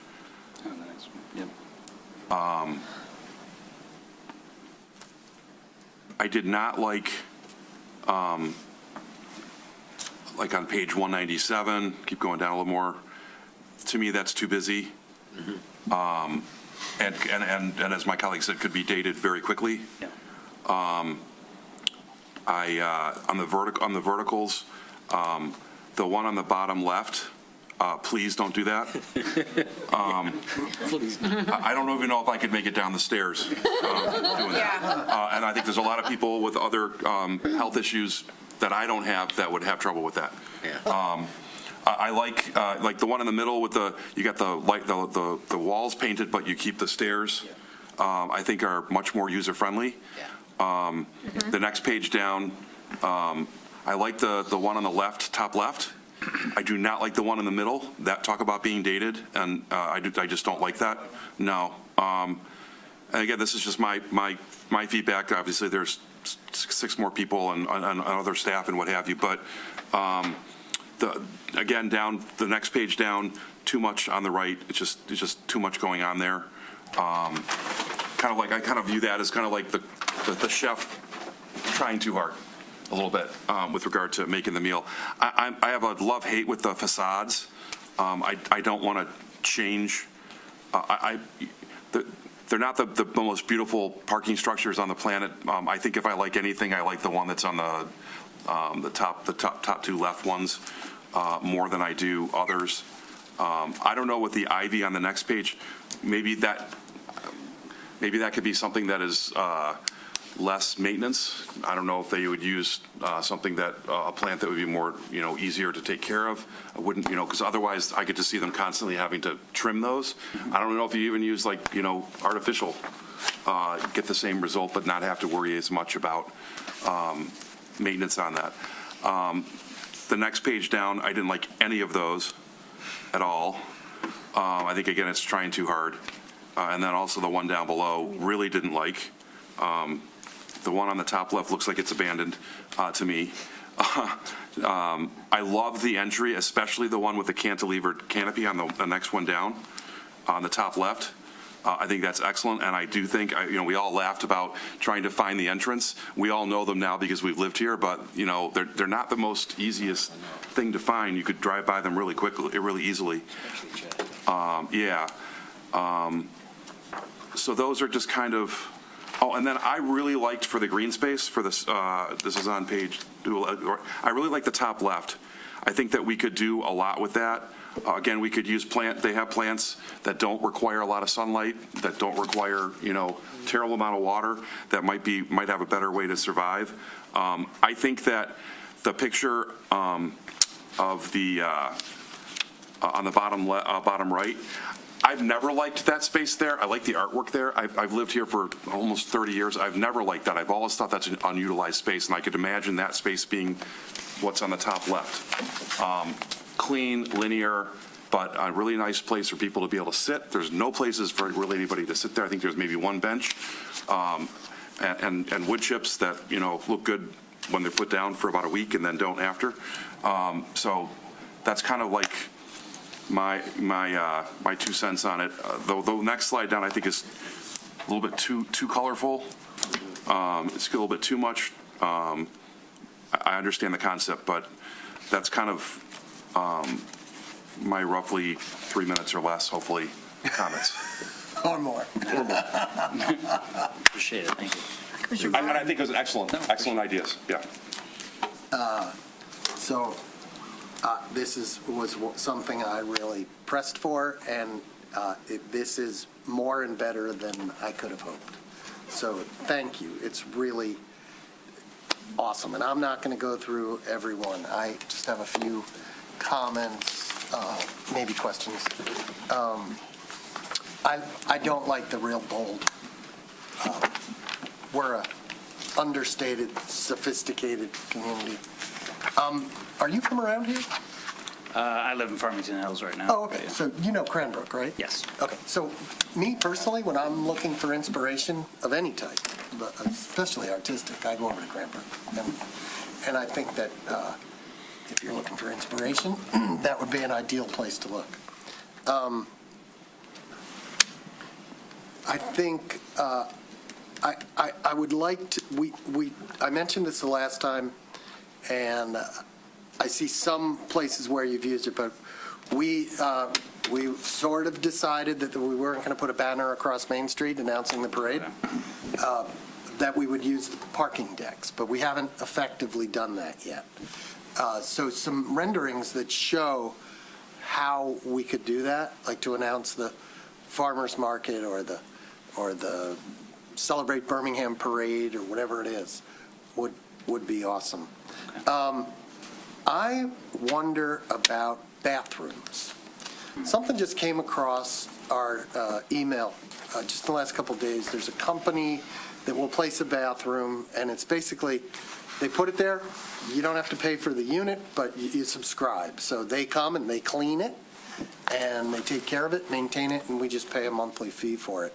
I don't know if that's the answer, but I know that I've been in parking decks that have bathrooms, and you arrive in a city, for a lot of people, it can be very convenient. I wonder if we ought to consider that. Not necessarily for everyone. Maybe we try one. We see how it works. And those are really my only comments. I mean, I guess my biggest question is, where do we go from here? And I don't even know if that's a question for you as much as for the administration and my fellow commissioners. Luckily, this is an enterprise fund that it's basically an $8 to $10 million a year business that's producing revenue. Unfortunately, we have to spend a lot of that revenue on fixing these places up structurally. It has nothing to do with decoration. But there's some money there. So we're going to have to decide how much is this going to cost? Some of this stuff, paint is not costly. Lighting, I did want to say about the lighting. I'm not a fan of the lights we have. So all this other kind of lighting that you've suggested is awesome, like the linear stuff. I will say that it's very easy to take a picture of one of our decks and render it with, this lighting. It's a little bit more complicated to actually do it. Am I correct? Because you got to get the electricity there. And so when we do start getting down to the nitty-gritty, I think it's important for you to show us what you really can do. Because, that some of those highlights, very cool, really cool, but can we actually do it? And if we can, awesome, because, that's what this is all about. So, very happy. So my question, and we don't have to, we can reply, but it's like, where do we go from here? So we're being asked to approve stage 3, which is to allow him to actually start producing drawings based on these concepts. Without a budget? Or with a budget, or how does that typically work? You've done this before? Yes, we can do it both ways. It looks like it. We can do it both ways. I don't believe we've seen a budget specifically for this portion of the project and how much of it is different from, is already being spent within, the existing budgets of renovating the decks. Like, can you give us ballparks? Like, forget the facades for now. Just leave out the facade. I think what we would typically recommend is the schematic design will give us the breadth and width of where we want to make these adaptations with some levels of suggestions that a contractor, either the current contractor, could then price as an order of magnitude. And then from there, we can decide how far, we want to take these interventions. If some of them are pushed off for other times, if they're already within the scope of the drawings that you already have, if they need to be amended. One of the things I think we need to focus on next is probably the Chester garage specifically, since it's already under, renovation, and there's lighting and paint that you already technically have in your scope that we either need to adjust or get within, verify that those things are either within this budget or need to be additionally added. So I think that would be helpful to a contractor to be able, obviously this is kind of the general idea of where we can go. The thought now is to kind of define what those spaces could be. So if we hadn't budgeted it, if we didn't have this contract in place, and we were just calling you and saying, go to Chester and make it look nice. Yeah. Do some of this stuff. Yeah. How are we talking about? And you don't have to answer if you can't answer, but are we talking about $500,000, $1 million, $2 million? I don't know if we can None? reasonably answer that. Okay, that's fine. Fair enough. Or if it's just paint and some lights, maybe less. We have a hand up. For lighting side of things, for Chester, because it was bid out, you may have a pretty good idea of cost of lighting for Chester. So if you need a starting point for at least part of it, from lighting side, major part of it, it's the quantity of fixtures. Yeah, didn't we strip the lighting out of the Chester renovation? It was removed, but it was bid out as part of the original project, but when you approved it, it was removed from the scope, correct? So we are not moving forward with it, but to his point, I guess, we have a guideline. Now, that was very basic.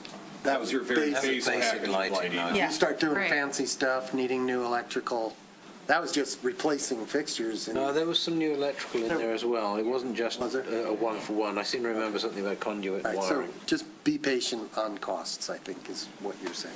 Chester was very close to having everything we're doing, short of the accent lighting that Brian was alluding to in this presentation. General ambient lighting in there was close to what we recommend as a team for the tall garages. That linear idea, and maybe this is something we ought to clarify tonight, when you say you like linear, if that's the direction we want to go for all of them, that would be important to know. But as of right now, the general ambient lighting for the 3 taller ceiling decks was something similar to what was mocked up at Chester, plus adding accent lighting. The linear idea was what we came up with, and we did speak about it in length, our teams, was for the lower deck garages where we felt, if you try doing the same thing in those decks as what we're doing in the taller ones. The problem we ran into was that, yeah, we can paint it white, but if you can't throw light at it, it's just going to become a shade of gray, right? We can add more lights, but at the end, are we going to feel like we have created a visual impact, a memorable visual impact for those lower deck garages because we can't uplight anything, they're too short. And that's where some of the ideas of linear elements and a creative way of laying them out can be done throughout instead of what we're suggesting for Chester. If that makes sense. Okay. Would it make sense, Ma'am?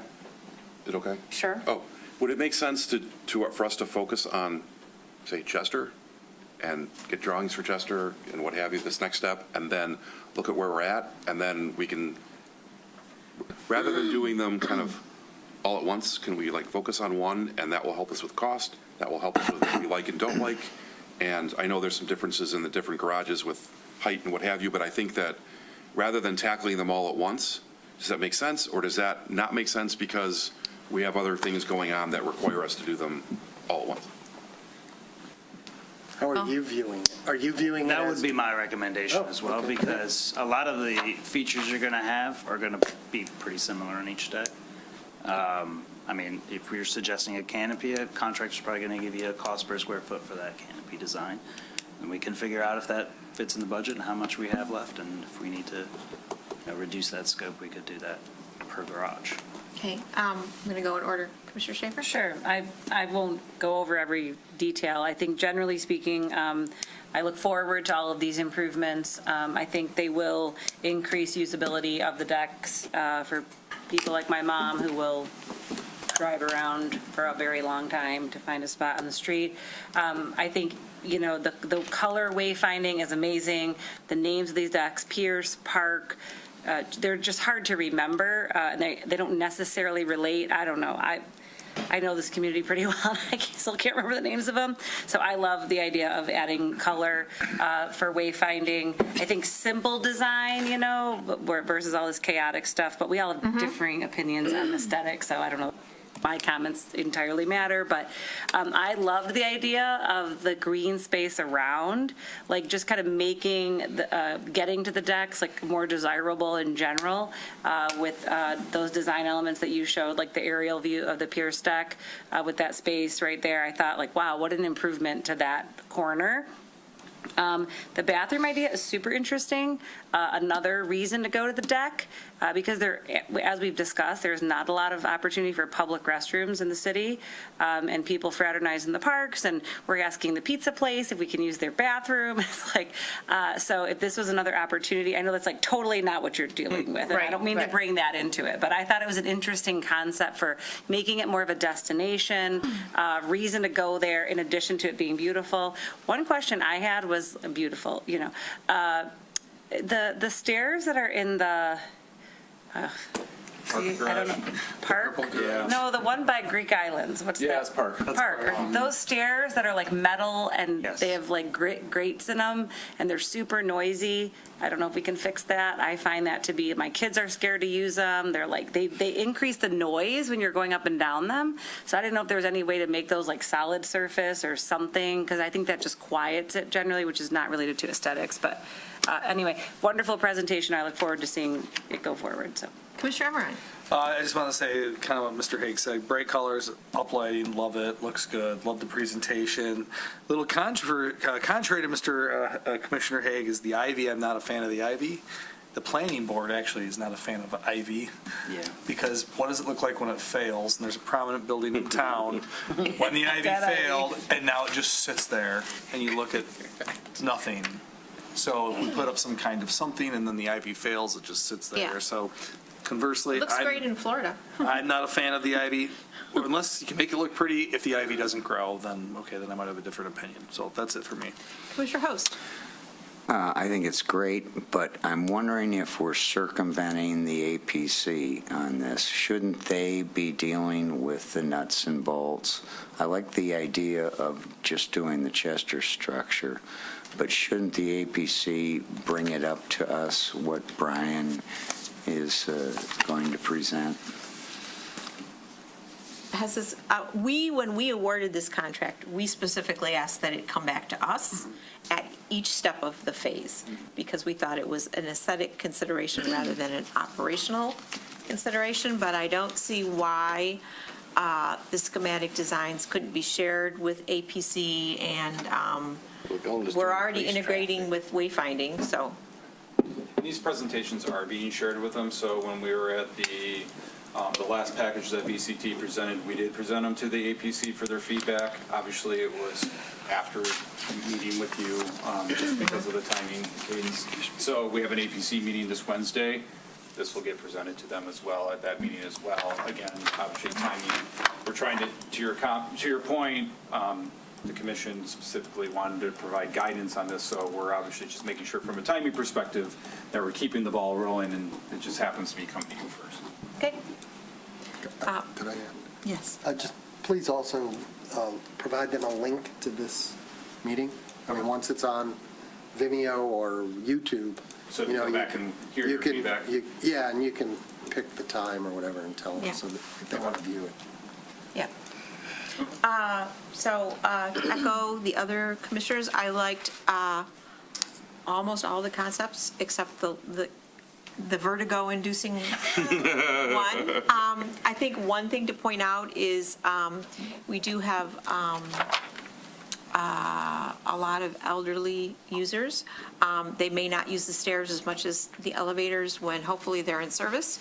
But I think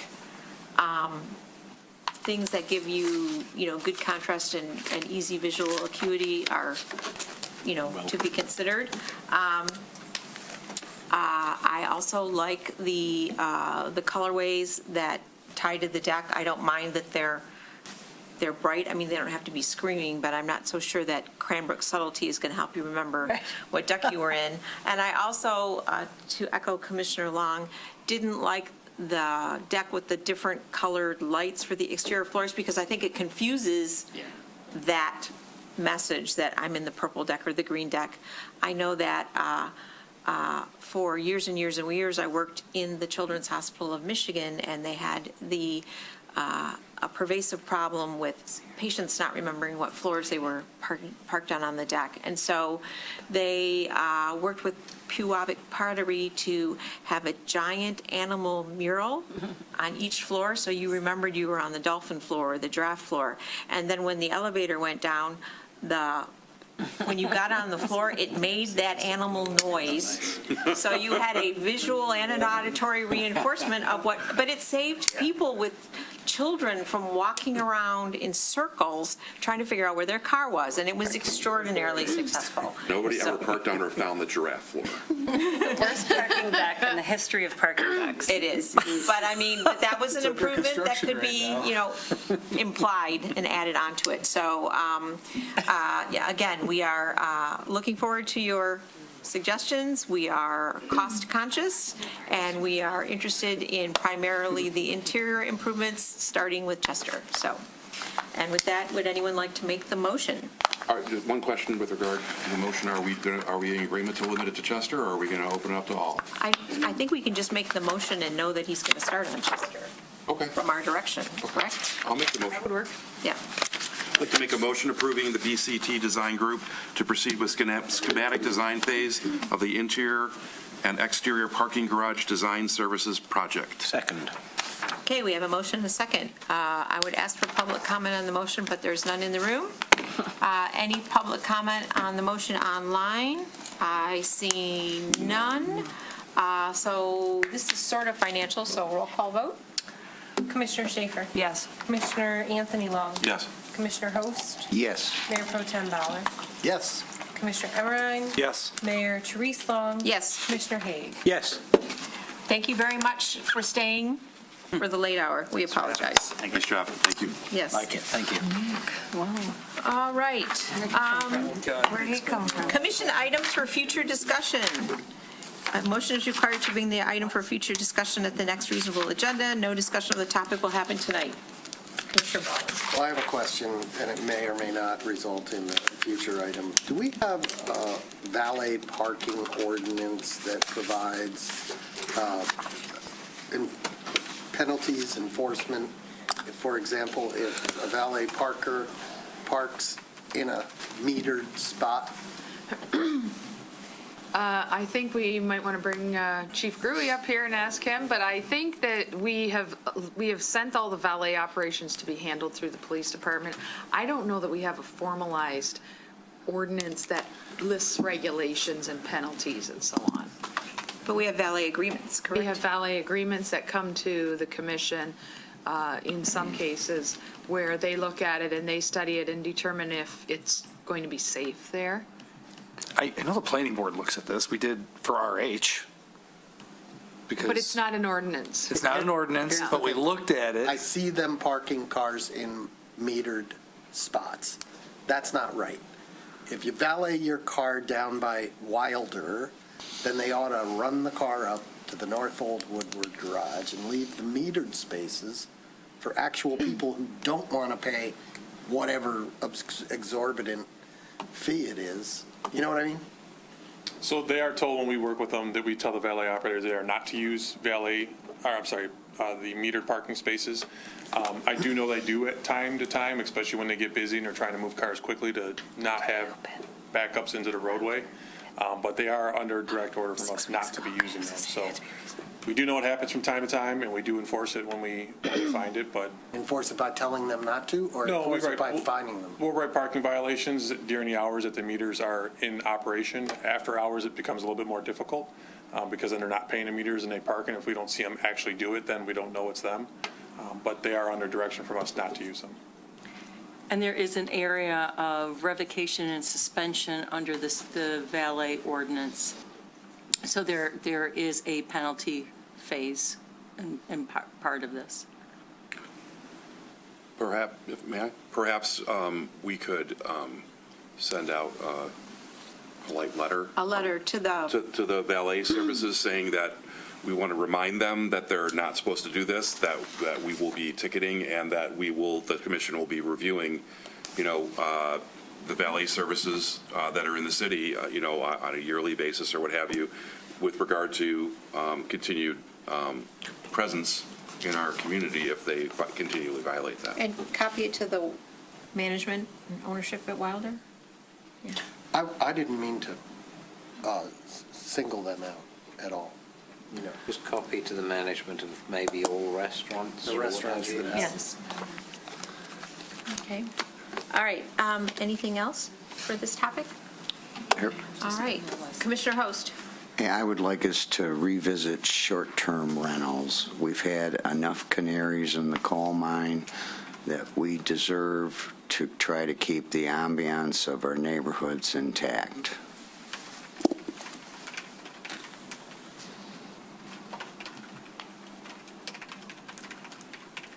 So is that a motion?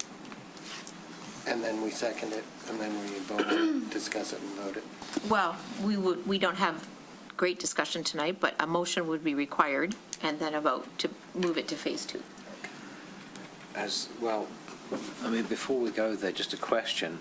Has there been any change in the laws about short-term rentals yet? Or is there anything that we need to be paying attention to that would change what happened last time we talked about it, though? I don't think so, but I'm not completely certain. I'd have to take a look at that. I haven't heard anything. I know there are concerns about it, but I thought didn't we get certain legal constraints about what we could and couldn't do? Wasn't that We did, last and we time? were assured by Ms. Kucharik that our current rental ordinance covers us sufficiently with penalties and enforcement provisions that we did not need to carve out a separate short-term rental agreement, especially since there was some legal constraints about how you could define what a short-term rental was. And that's where my memory was going, that there was this, I hate to say it this way, it was almost like there was a bit of handcuffing as to what we could do compared to other states. And I don't think we've had, unless somebody else in the room, manager and I are in agreement, we haven't had any complaints in, gosh, I don't even know how long, 18 months? Yeah, I was going to say a minimum of a year that. Well, if we do, I'll make this offer. I have a new neighbor, he's an Airbnb lawyer, and I can take a walk down the street and have a chat with him, because I already asked him about this, like, you have any problems, come talk to me. So perhaps, Commissioner Host, you can have your conversation, and you could pull up for us the last report that we had on the issue to refresh our memories, and bring it back and see where we ended up, whether there's any movement we can make. Yeah, I mean, unless I've missed something in what you're trying to get to, I just remember there being some constraints on us as to what we could do. That was my only problem. Well, other cities have taken upon themselves to limit short-term rentals, and I think we should do the same. I'm reluctant to direct them to do anything until there's a motion and a second, and then it would be step 2 where they were directed to do something. So this idea of, so is that a motion? I make a motion that we discuss short-term rentals in our neighborhoods.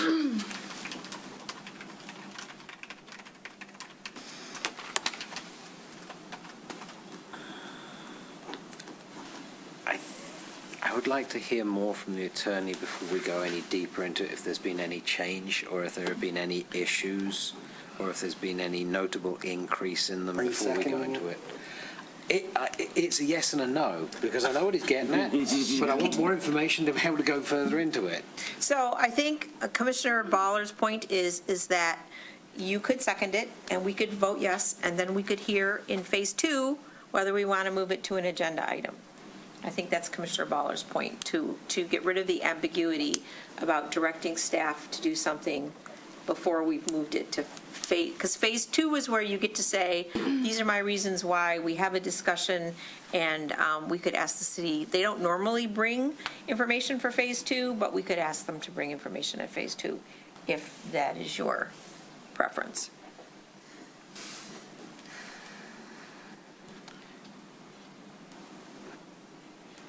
Yes, because I think it could go a certain level in, and then it'll probably stop anyway. But it's not likely to move to phase 3 unless there's been any significant change. Changes in the laws. Okay. Yeah. All right, so is that a second? Yes, because I think it's going to be a limited answer. Okay, so we have a motion and a second. We've had comment on the motion. All in favor? Aye.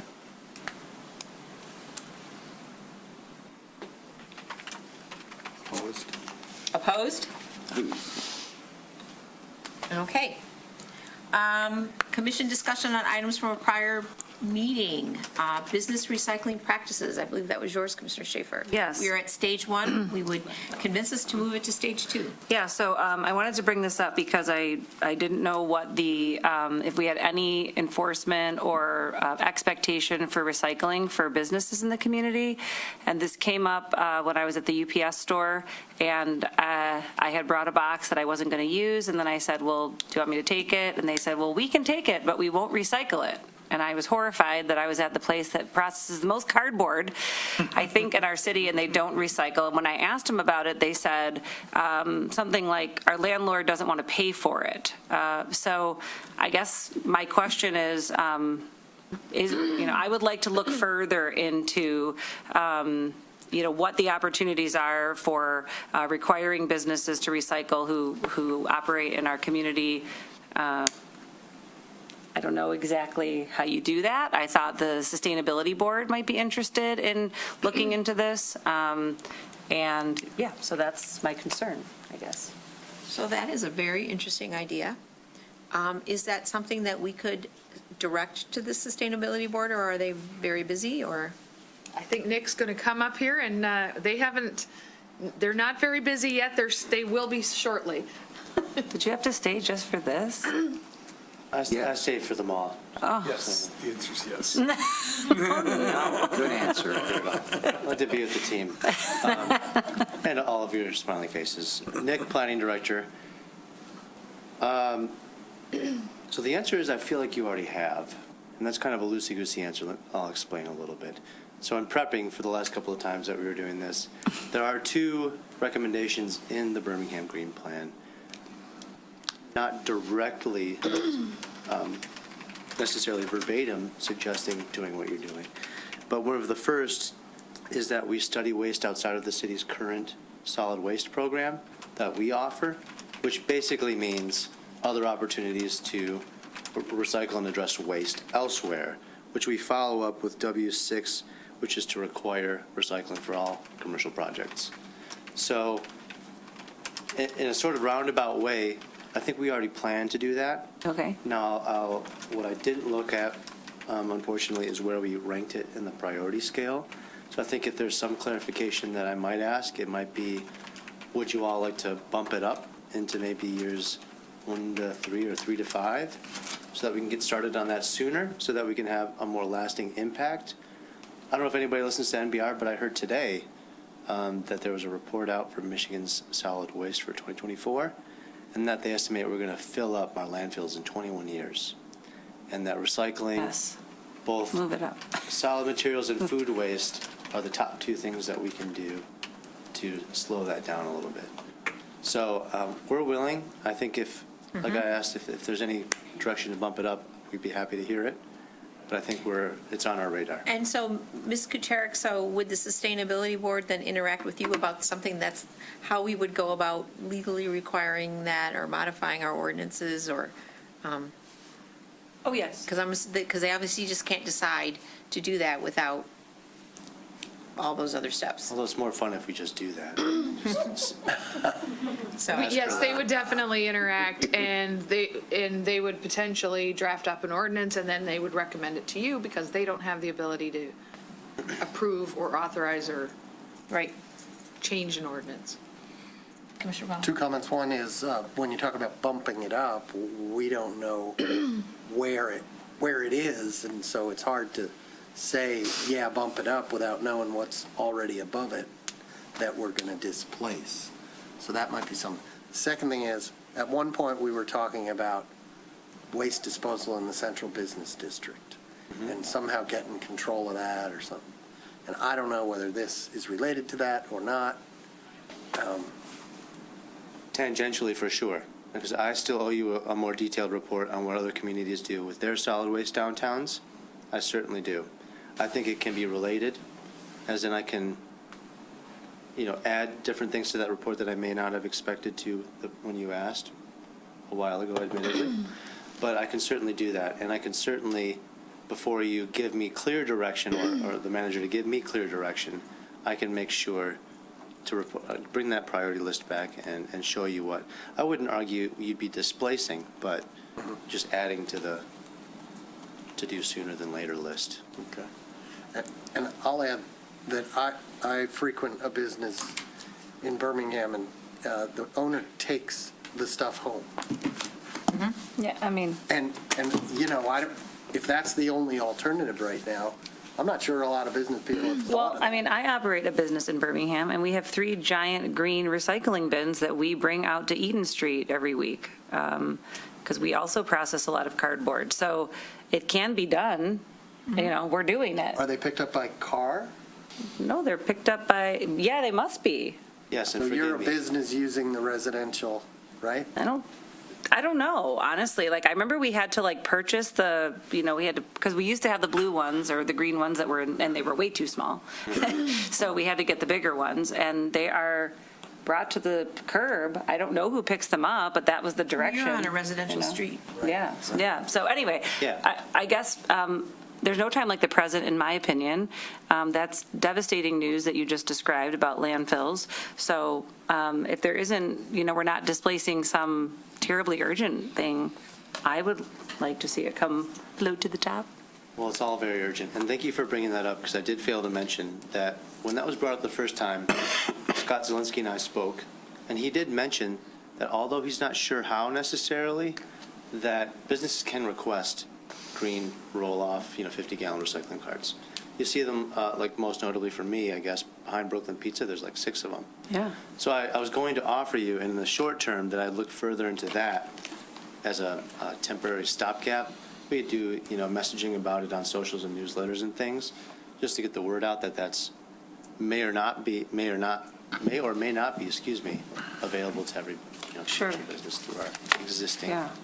program. All right. So are you satisfied to go this direction rather than bringing it back to the commission as a phase 2? Yeah, I think that's, as long as we're giving direction to move it forward, that's fine with me.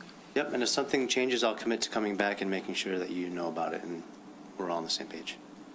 We appreciate Great. that. Thanks. Thank Yeah. you. All right, Information Technology Advisory Board, Commissioner Baller. I'm not ready to talk about it. All right. I appreciate the city's memo, but I believe it was premature. We haven't gotten to step 2, and I'm not ready to go to step 2. All right, so let's not keep automatically putting that one on the agenda until Commissioner Baller has indicated he'd like to move forward. Fair enough. All right, removed from consent agenda, we have none. Communications, we had some letters in our packets that we received at the last meeting regarding 400 East Lincoln, and then we got 2 new ones today that'll be in the next packet. Commissioner reports, notice of intention to appoint to the Housing Board of Appeals, notice of intention to appoint to the Multimodal Transportation Board. Commissioner comments. Commissioner Long. Just one, so my 91-year-old mother just sold her condo and moved into independent living, and she had like 25 half-empty paint cans from the years that she lived in her place, and I made an appointment with Sakura and took the cans there, and it was the most convenient thing on the planet. I went online, I made an appointment, I drove in there, they took the cans, I was in and out of there within like 4 minutes. So I just want to remind everybody that that is an incredible opportunity for the residents of the city of Birmingham, and I was really pleased that they took them. Seamless there. Yeah, it is. And We all say other paint cans. municipalities are jealous So many paint cans. that we have this. Any other commissioner comments? All right. Advisory boards, committees, commissioners' reports and agendas, none. Legislation, none. City staff. Chief Gruey had the 2024 annual report. I don't know whether you'd like to speak on it or if any commissioners have any questions. I thought it was wonderful and thorough and learn a lot every year. Commissioner Baller. Can it be featured in our social media feeds? Absolutely. I think it's something. Communicate it out. Whether it's a link to the report or highlights of it. I'd like highlights. Highlights. It dispelled for me some of the assertions that I've heard in the community that crime is up. It's not. Very little crime.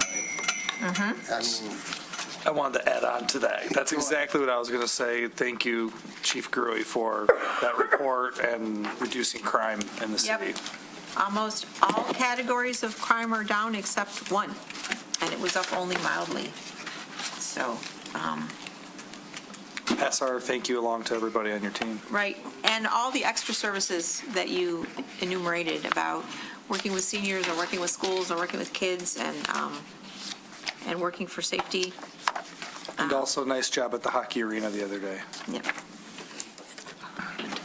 All right. Can we have a motion to adjourn? I'll make a motion to adjourn. Second? Okay, we have a motion, a second. All in favor? Aye. Aye. Any opposed? Good night.